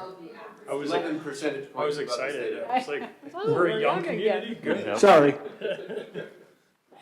A demographic shift over. There is a system strain from EMS. You know, we did set program goals that are measurable, and one of the goals is a reduction, and we're looking at specifically at lift assist and things like that. One of the nice things again about this program is we're partnering with other stakeholders in the community, like Rapid Home, that offers services to help people get to and from medical appointments. The Benevolent Foundation with access to healthcare equipment and used healthcare within a loaning closet. So there's a lot of resources we can do to help connect people. And one of the things, a last thing that may not be an EMS issue, but helping with disaster preparedness. So we have people in the home, we can identify folks that may be of special needs when we have local power outages and widespread disasters, that we can check on it. This also will dovetail very nicely with the sheriff's current program, where they have people call in each day and check on their well-being. So, you know, for all those reasons, I think these are funds well spent. We did informally, I think there's an idea that if we continue to meet program goals and there's a need to expand in the future, that PATH may be a very willing partner to keep that up. So I do have a question about that. I guess, are the people that are actually employed here going to be county employees? They would, but they remain part-time temps. So it's the same, Part-time yeah, I'm sorry, it's the Okay. same process we use now. We have 2, Stephanie Clark and a young lady named Michelle Roskinow, who both completed the program course. They're waiting to do certification testing. Okay, perfect. And so they'll be part of health insurance and kind of, I guess if they're part-time. No, they're not. Not as a They don't- part-time temp. There's no benefits. Okay, no Yes, benefits. besides working here with us. Other yes, right. feel-good benefits. So if you look at year one, it looks like we have a commitment from PATH for that support in year one, but So I want to be clear, PATH has indicated they would strongly favor an application from Rappahannock County, wherein Rappahannock County committed 25% of the costs. They have not approved this funding yet. Okay. That's what I was getting at. And they have said it's We're not- 1-year funding. However, they've indicated it would be likely it would be extended for a second year. So we feel very comfortable based on this. Basically what we did is we had a conversation, or Darren had a conversation with PATH and asked them, what is it you need from the county to show that we're in this? And we're not just asking you to fund a program. And ultimately they came back and they said 25%. Okay. What I was getting at was year two operational costs, say anticipated grant share. What makes me nervous is making some long-term commitment to staffing with you know, with the first year being paid and then all of a sudden we're into some long-term commitment. It sounds like there's not a long-term commitment. I agree, this looks like a great program. I don't know why we wouldn't go forward, but it's the whole unintended consequences. And in 3 years, we're saying, wait a minute, now we have this commitment. We've got to come up with the funds, and our partner dropped out, and we're stuck funding this. The biggest consequence that I can think of right now is that our human capital is limited. And so if they're spending 16 hours doing this, they're not spending 16 hours doing something else. And Stephanie often does other things, as does Michelle. And so it's a balance. And of course, the whole pool of what Darren does and his organization relies on a number of humans. So we do it without any full-time people is, a whole host of individuals plugging in, at different ways, different times to make it work, which is a burden on the administrative side of things. Yeah. So, that'll work until it doesn't work anymore, and then we'll be back during a budget cycle saying, now may be the time to be thinking about full-time, providers for ALS 1400 or your embedded folks rather than only part-time, which is working now. But we'll have the interim period to look at your benchmarks. And to share we're meeting program goals. Yeah. Pat did indicate that if they did this, while they would set aside the dollars all in the year one for both years on their fiscal year. So if they make a commitment, it is for the 2 years. I added year 3 here because I think it's very important. I want to be clear that you guys understand what, if we are to continue the program, what the local cost would be on year 3. Again, they did express maybe some interest to continue this if we are meeting program goals, and it works out good for the community. And I don't mean to come across as a naysayer because it's absolutely something we need. I just want to make sure I understand the financial No, I appreciate your position. And it looks like the motion that we kind of have outlined here would be to apply for the grant, not to move forward, and then Pat says no, and we're. Bonnie and I will come back to you with the preferred funding path, or maybe a couple different options for the match part. But the requested action would be authorize us to apply with the understanding there is a 25% local match. And this is how much we would apply for. So the extent of your potential costs, and that we only have certain guarantees on funding. And as far as the capital investment for a vehicle, the plan is to buy the same kind of vehicle that we have now for building and zoning and erosion sediment control and county admin. So, if for some reason the program just doesn't work, then, we'll have another vehicle in the fleet that's not just a single purpose thing that can't be used for anything else. And our outlay roughly for both years comes to be the same cost as the vehicle. Yeah, just a quick question, maybe two. So, have no doubt that this will be successful. Having come from an agency where we worked on grants and this 75-25% match, and then you get down to year 3, and John's point, we're looking for the money to continue a program that's worthy. I guess my question would be maybe to Gary and Bonnie is if we get to 3 years from now, we're financially strapped and we're always looking for dollars, can we use fire levy money? But we were just talking about whether Because it is why a fire connected service to- fund would be appropriate, and I think it would be appropriate, but it is going to providers. That's an area the board hasn't overtly used those funds for county paid providers in the past. But that said, there's money passing back and forth from the fire service fund to the general fund and from the general fund, to cover different things. And so while it may just offset another expense that would otherwise come out of the fire service fund, but we'll run all that to ground to confirm that. But we believe it is an eligible expense. Now, make sure the volunteers don't think that we're doing something that we shouldn't do is more important than whether this state would allow it. You're spot on, and I think we've got 3 years to get to that point. It's not something we have to decide now. And Again, I'm sure the program it's worthy, it'll be successful. I do believe in the future, CMS or the Center for Medicaid Services are currently reviewing funding mechanisms for these programs. There's several $1 million set aside for Virginia alone to expand or begin and expand community paramedicine programs.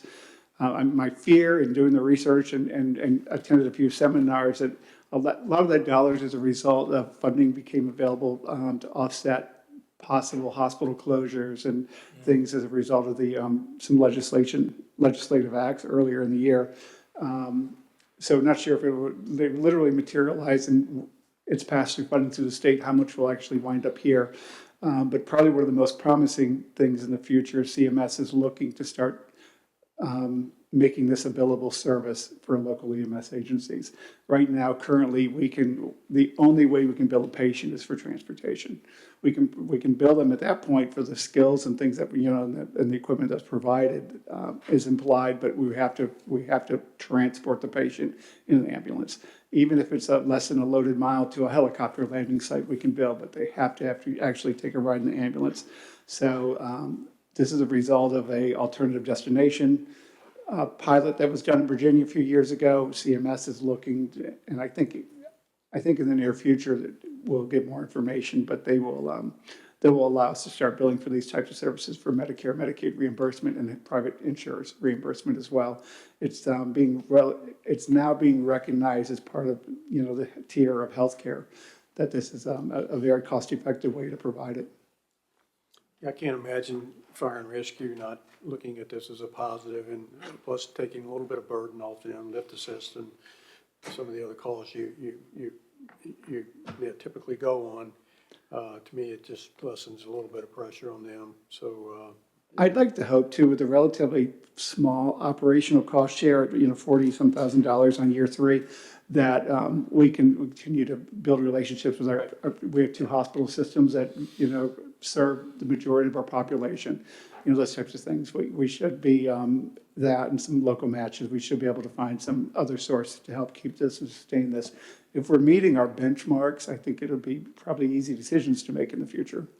Thanks a lot for both of your work on this. This is awesome. Yeah. I'm just a spokesmodel. They did most of the hardest work here. Stephanie's been working on it for how long?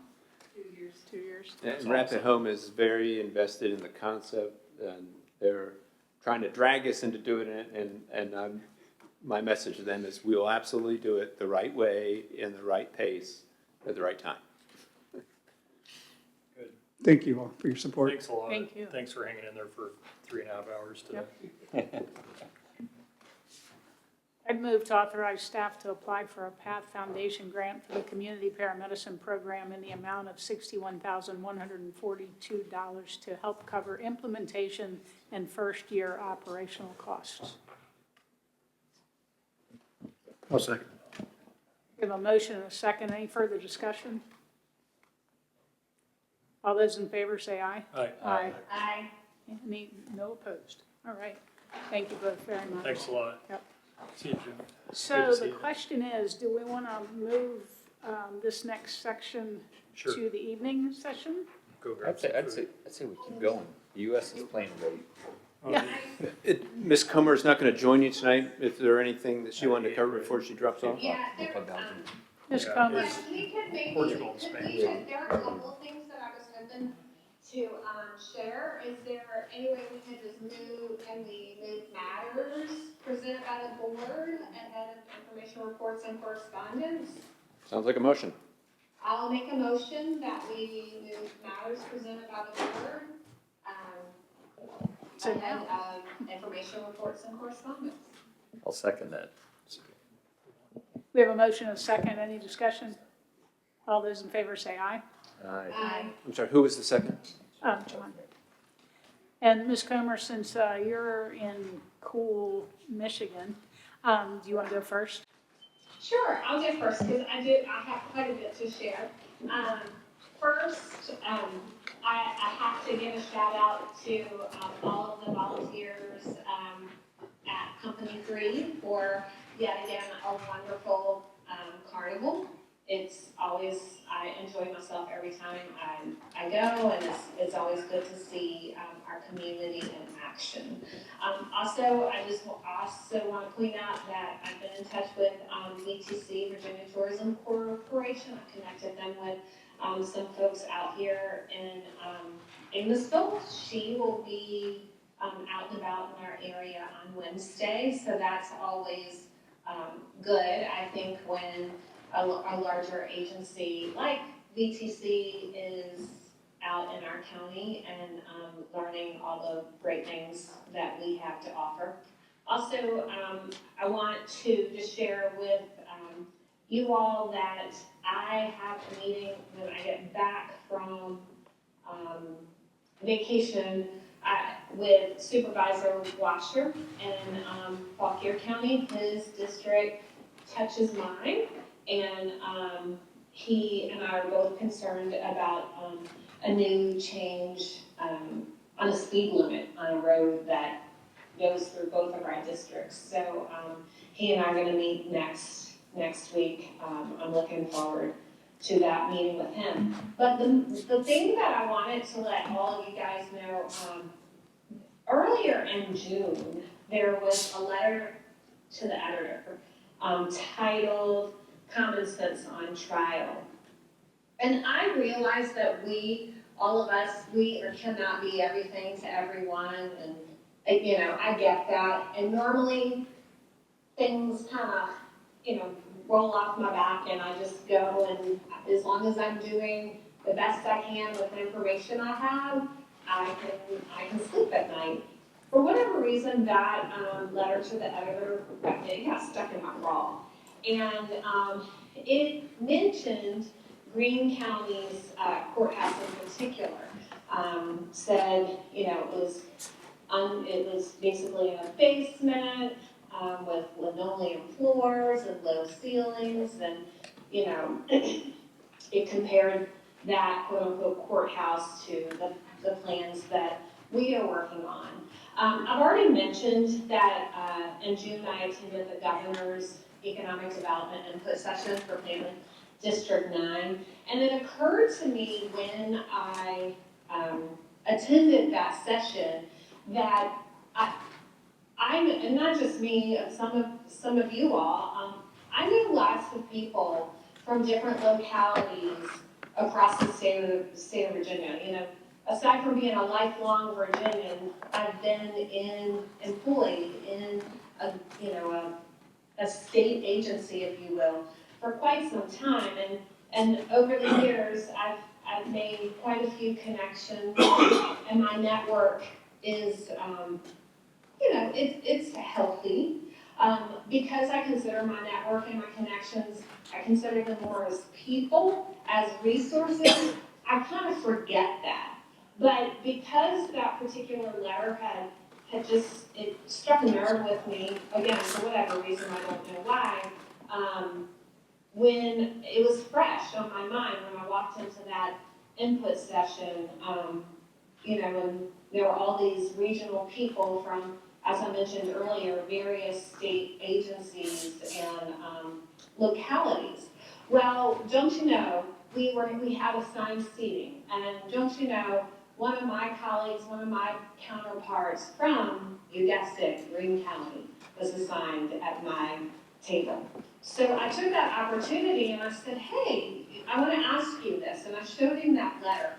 And I just want you all, my colleagues, my very thoughtful colleagues, to know that the linoleum floors and the low ceilings mentioned in that letter to the editor are part of two courtrooms that replaced Greene County's historical courthouse years ago. He said his best guess was maybe the 80s, but years ago they replaced their historical courthouse. They built two courtrooms, and now this one courtroom mentioned in that letter to the editor is what they call the low court. And both of those courtrooms are now being renovated to the tune of approximately $2 million, because the judges have told them that those low ceilings are unsafe. And they've listed all kinds of other issues that the judges have deemed unsafe. And those two courtrooms are, like I said, being renovated. So it was a fantastic conversation with some counterparts in Greene County. What it told me is that we're really kind of tracking, we're tracking with many other localities in Virginia. The person from Greene that I spoke to pointed out to me as we kind of reflected on, the 250 celebration, we reflected on, especially in Virginia, lots of our historic courthouses were likely built in kind of the same time period. Obviously not the same year, but relatively speaking, in a similar time period. And this person that I spoke to pointed out she was able to rattle off a few localities who had all built new courthouses, who had replaced their historic courthouses in the 70s and 80s. And many of them are now renovating in one way or another because of just changes that we're all aware of, specifically safety. And when I listened to her and reflected on some of that, I came to the conclusion, I maybe call it a common sense conclusion, that, as I said, we're kind of tracking. We might be behind the curve a little bit, and in this case, behind the curve means that we didn't have that step in the middle of replacing our historic courthouse in the 70s or 80s. We were able to stretch it out this far. So, for what it's worth, I just wanted to share that with you all because I want my constituents to know and other residents of Rappahannock County to know that I am talking to people from across our great state on a very regular basis. And benchmarking is one of my favorite things to do. So, in conclusion, the linoleum floors and the low ceilings mentioned in that letter to the editor will be no more after Greene County has paid $2 million for their renovations. Temporary spot, right? Well said, Ms. Comer, hooray. Thank you for sharing that. The author of the letter was here earlier. He's not now, too bad. I'm sure he's listening. Yeah, well, I do appreciate that you travel all over the state for different meetings and you wear multiple hats and you wear them well. Thank you, I try. You do really well, thanks. All right, so we're going to continue, and if I don't see your name on the board, I'll understand why. Yes, as I have already indicated, I will not be in attendance at tonight's meeting. Yes, ma'am. Enjoy. All right, so we're still at matters. Mr. Settle? Just a couple. Kier, this is probably good information for you, being you on the other end of 622 in Harris Hollow. But I met with Mark Nesbitt with some concerns about a mile in on 622, get Brown Hollow Road from 211, just below the high school, and had a couple constituents concerned about the speed, previous accidents there. So I just got a response back today, as a matter of fact. They're going to put some signage up there, some Chevron signs. And this has been happening in a curvy section of road there. So if you get any more calls on your end, just a little info there for you. With regards to our First Energy presentation, I know there's a lot of questions, what have you, and I would ask maybe, everybody's probably wrote down a lot of the questions, maybe if staff could kind of synopsize some of those questions. And we push those to First Energy, to kind of hold them accountable, to remind them. That's a good idea. So if not, they're just going to get lost in the conversation. some of them kind of married together, but. Good idea. Lastly, if you see the folks from the Sperryville Volunteer Fire Department and the Sperryville Volunteer Rescue Squad, thank them for a job well done for the 4th of July Festival. They've worked hard, some for months and certainly some a lot for weeks, and many of them last week in that heat. But it went off very nice. We had some rain. We thought we were going to have to maybe postpone it, but we had a window of opportunity there.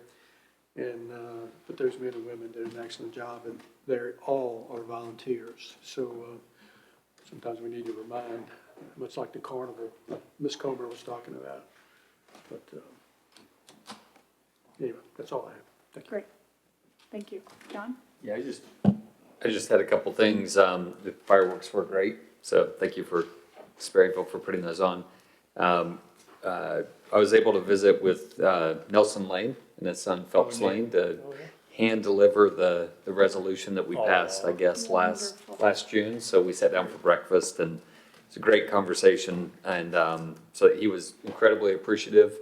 You know, I wasn't sure if he had a spot to put it up on the wall, so you know, when I worked with Gary, we didn't frame it, and the first thing he said to his son is, "Will you frame this for me?" So so it'll be hanging on his wall, and so it was, you know, he was very appreciative. So thanks to all of you for the work on that. Thank you. I did want to ask. I know there've been emails going around about the data center section in the code and whether we need it or not. I'm not sure if we need to formally send that to the Planning Commission. Planning Commission is not going to be meeting. I don't know if that discussion needs to, how we kind of move that discussion forward to see if that's something we need to consider or not. My recommendation would be to task the county attorney to perform a deeper review and, you know, hopefully consult his peers. He's got a listserv of all county attorneys. They chat about different things, and then bring some thoughts back to you. You may hear from the petitioners tonight, I don't know. Okay. But Ms. Parmalee said she was going to come tonight and reiterate what she said before, but you know, it's a complex legal matter. You've got communities all around us that are taking different actions, including, you know, bans. Hard to say.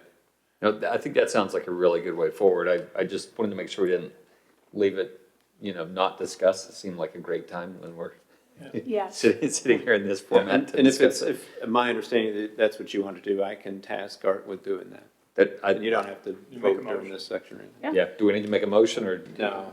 Yeah. I mean, you can, but I mean, there's a resolution from back in the day that allows me to task him with things.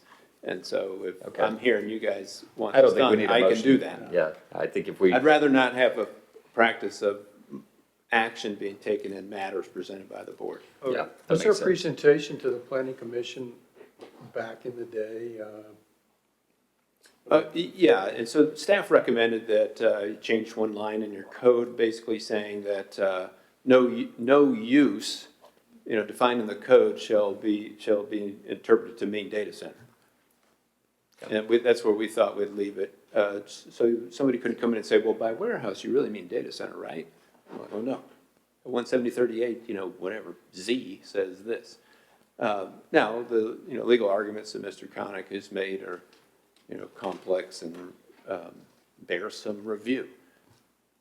Yeah. Now, and are there consequences for doing any particular action? Probably. Can you take multiple forks in the road at the same time? No. Yeah, and I won't pretend to understand all the legal ramifications, all the, you know, I'm just glad that we're in a county where everybody agrees we don't want data centers. The argument is, how do we prevent them? Correct. That's a good situation to be in. So this is an easy, kind of an easy argument to have, I think. So that's all that I have. Great. Yeah, I know. I sent Mr. Curry a town of Front Royal is looking at something right now. Page County is looking at theirs right now. It sounds like it's a statewide concern now. Yeah, and I sent you all the article from the Milwaukee Business Journal. Yeah. And it's been unbelievable to see how Wisconsin residents and local communities have reacted now that one really nice community near where I grew up is building this gargantuan, or they're building a gargantuan data center there right off of Lake Michigan. Ms. Comer probably could see it from the Michigan side, it's that big.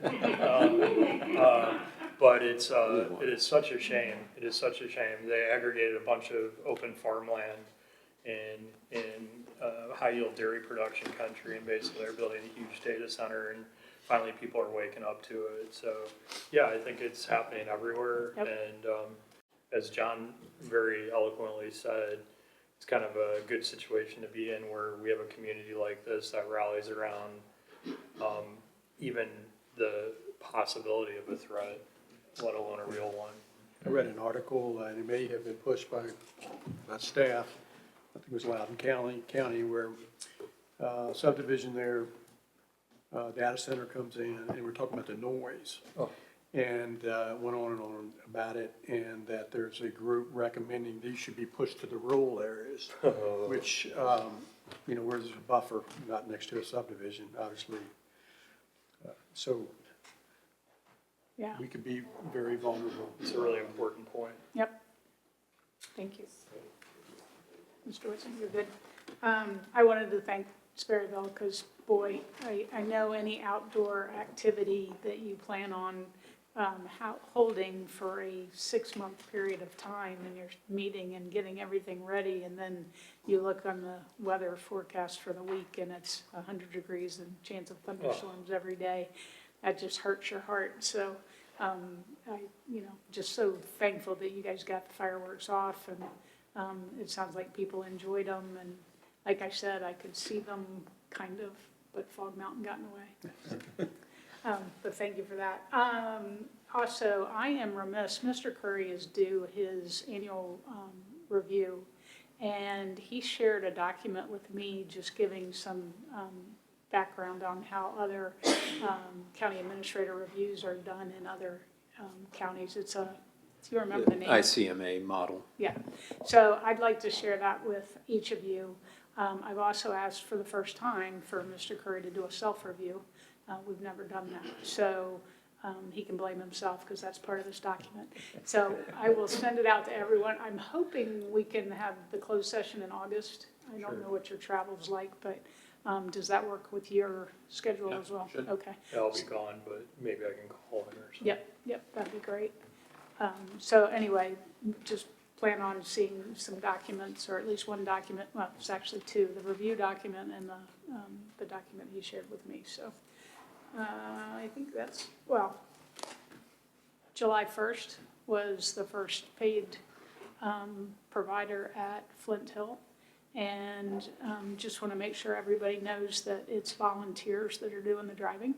So I know there'll be bumps in the beginning trying to get everybody released to drive and, all that schedule stuff going on, but really appreciate the work you've done, Darren and Stephanie, to make sure that that came to fruition in the time frame that we all of a sudden had in front of us. So, thank you. One thing, are you finished? Yeah. Okay, one thing I want to say, and I volunteered one of you to join me at next Monday's Washington Town Council meeting.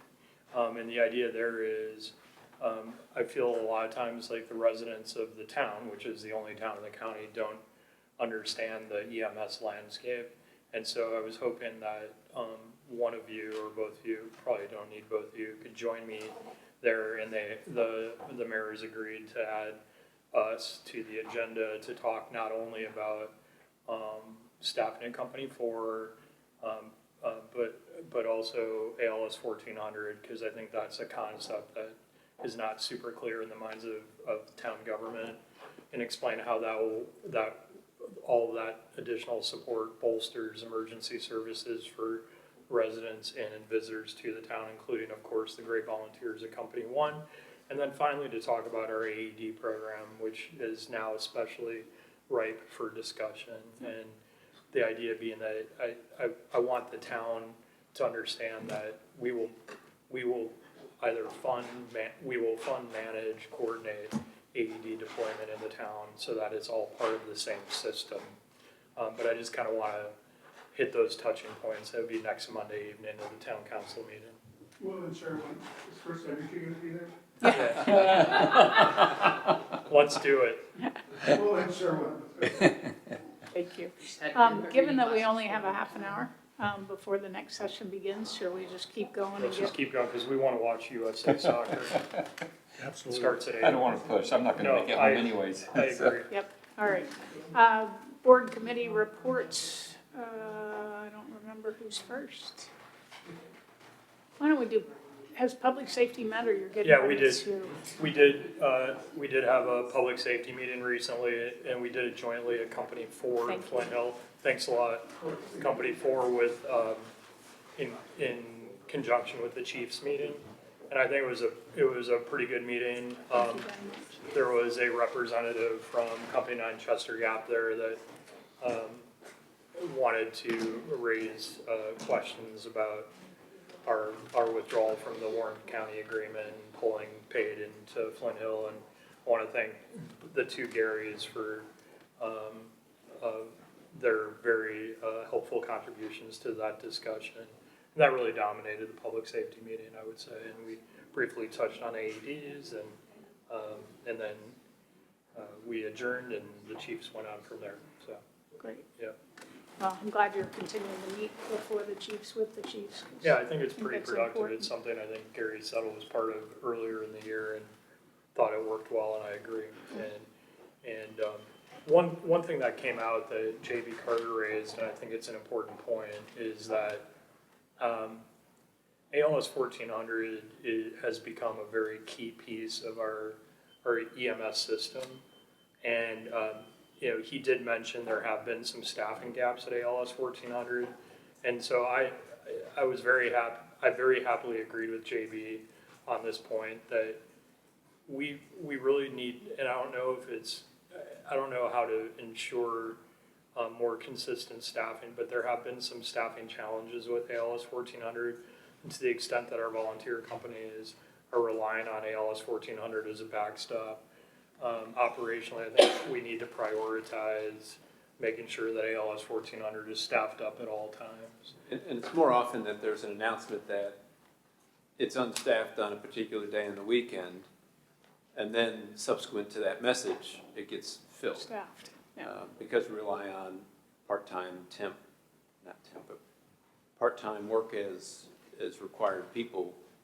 They're plugging in holes, and then all of a sudden somebody is sick or they have some other thing, and then now there's a gap, and then there's an all-call to fill the gap, but there's a notice to everybody saying, hey, we might have a gap, and then the gap gets filled. Not to say that there are times when it's not filled, and that's part of that conversation earlier, that at some point in time we might need to be thinking about full-time people to nail down a core of those hours and then backfill around the edges with part-time. I think we have a really wonderful opportunity to continue to strengthen the ALS 1400 model. In the early days, and Todd Brown was a part of sort of the pilot up at Chester Gap that led to ALS 1400. There were skeptics. There were skeptics in the volunteer community who saw it as a potential threat. But I think increasingly, even the skeptics are realizing that this is a model that can work. And I talked to a lot of volunteers volunteer EMS providers who say that they are glad ALS 1400 is out in the field. And I just spent 4th of July with a family that was on the very difficult end of a very serious incident a few years ago, and ALS 1400, Sean Polster at the time, I think was sitting in Gary's office when the call came in on President's Day weekend. Very serious accident, and we were talking over hamburgers and hot dogs on 4th of July about what an incredible response that was. And in that same response, volunteers said to me, thank goodness that we had someone who took command of the scene, and that there were ALS providers there in addition to the volunteers, because it was a very scary call. And so it's really nice to hear positive feedback about ALS 1400, and if the only criticism is we need them staffed even more, that's very encouraging.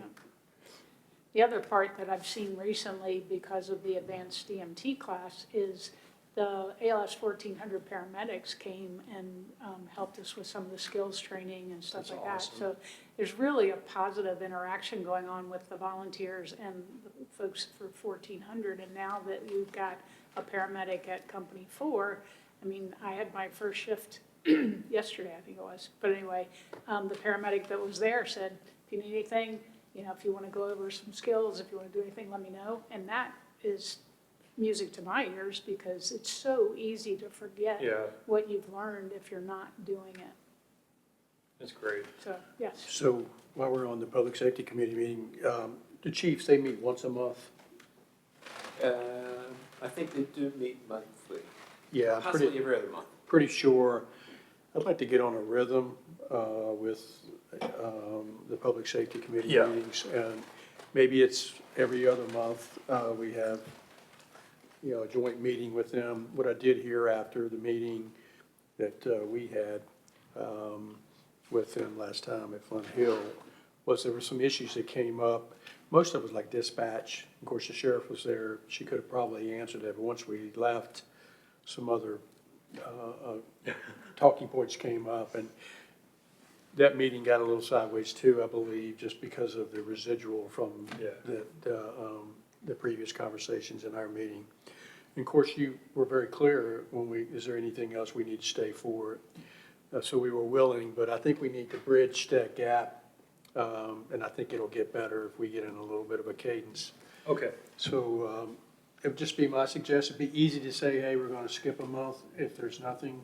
But if we can get in a regular routine every other month, maybe we'll bounce that off the chiefs.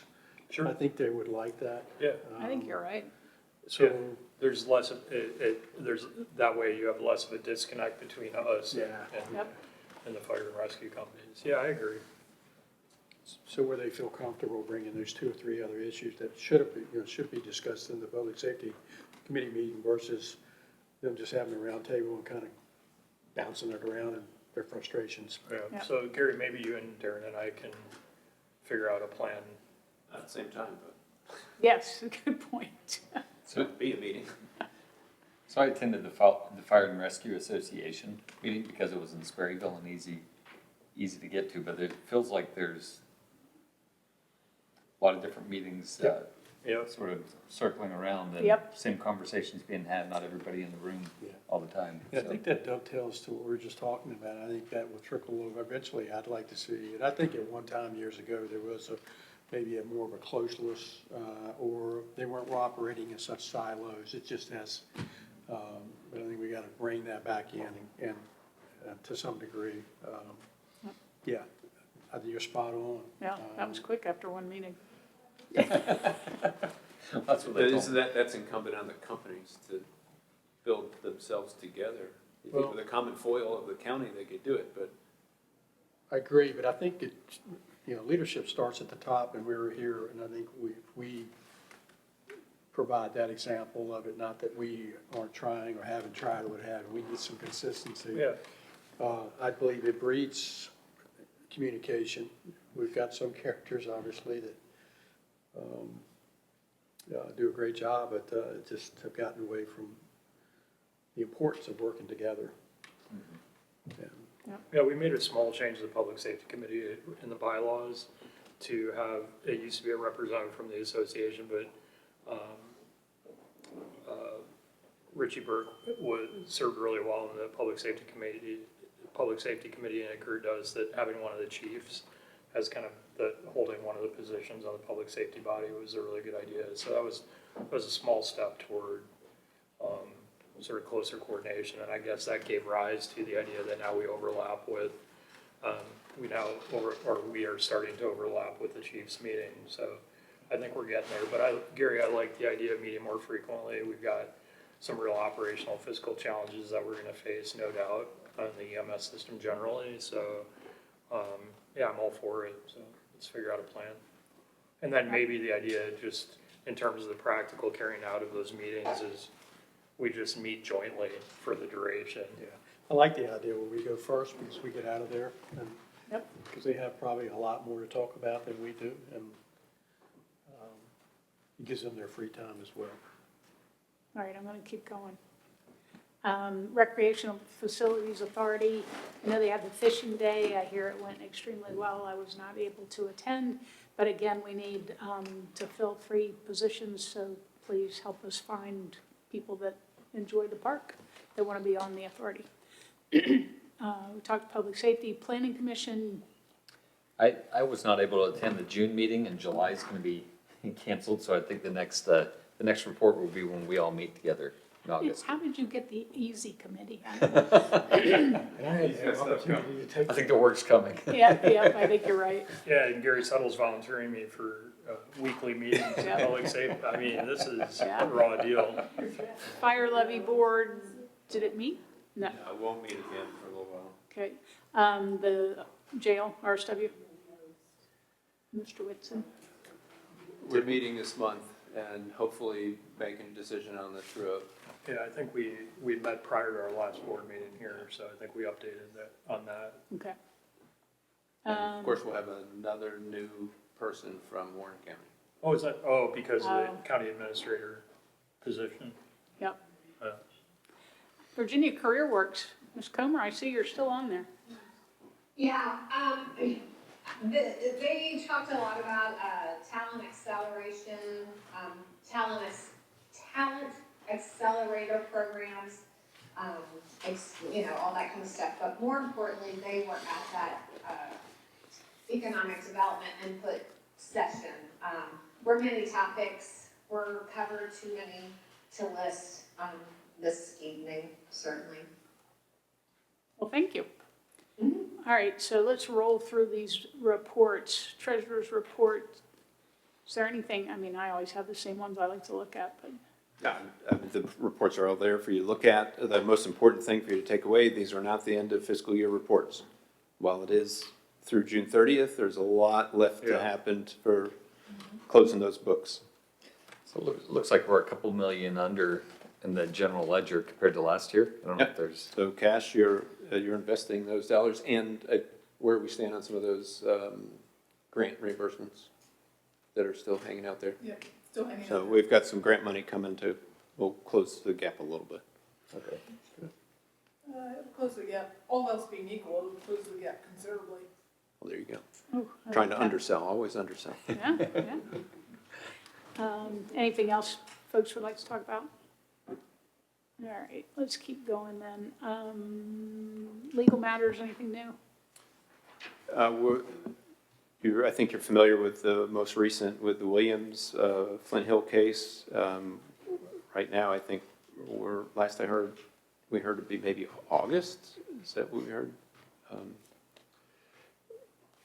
We'll get a better update from Jeremy and Art on where we are and whether there's going to be or has been any response from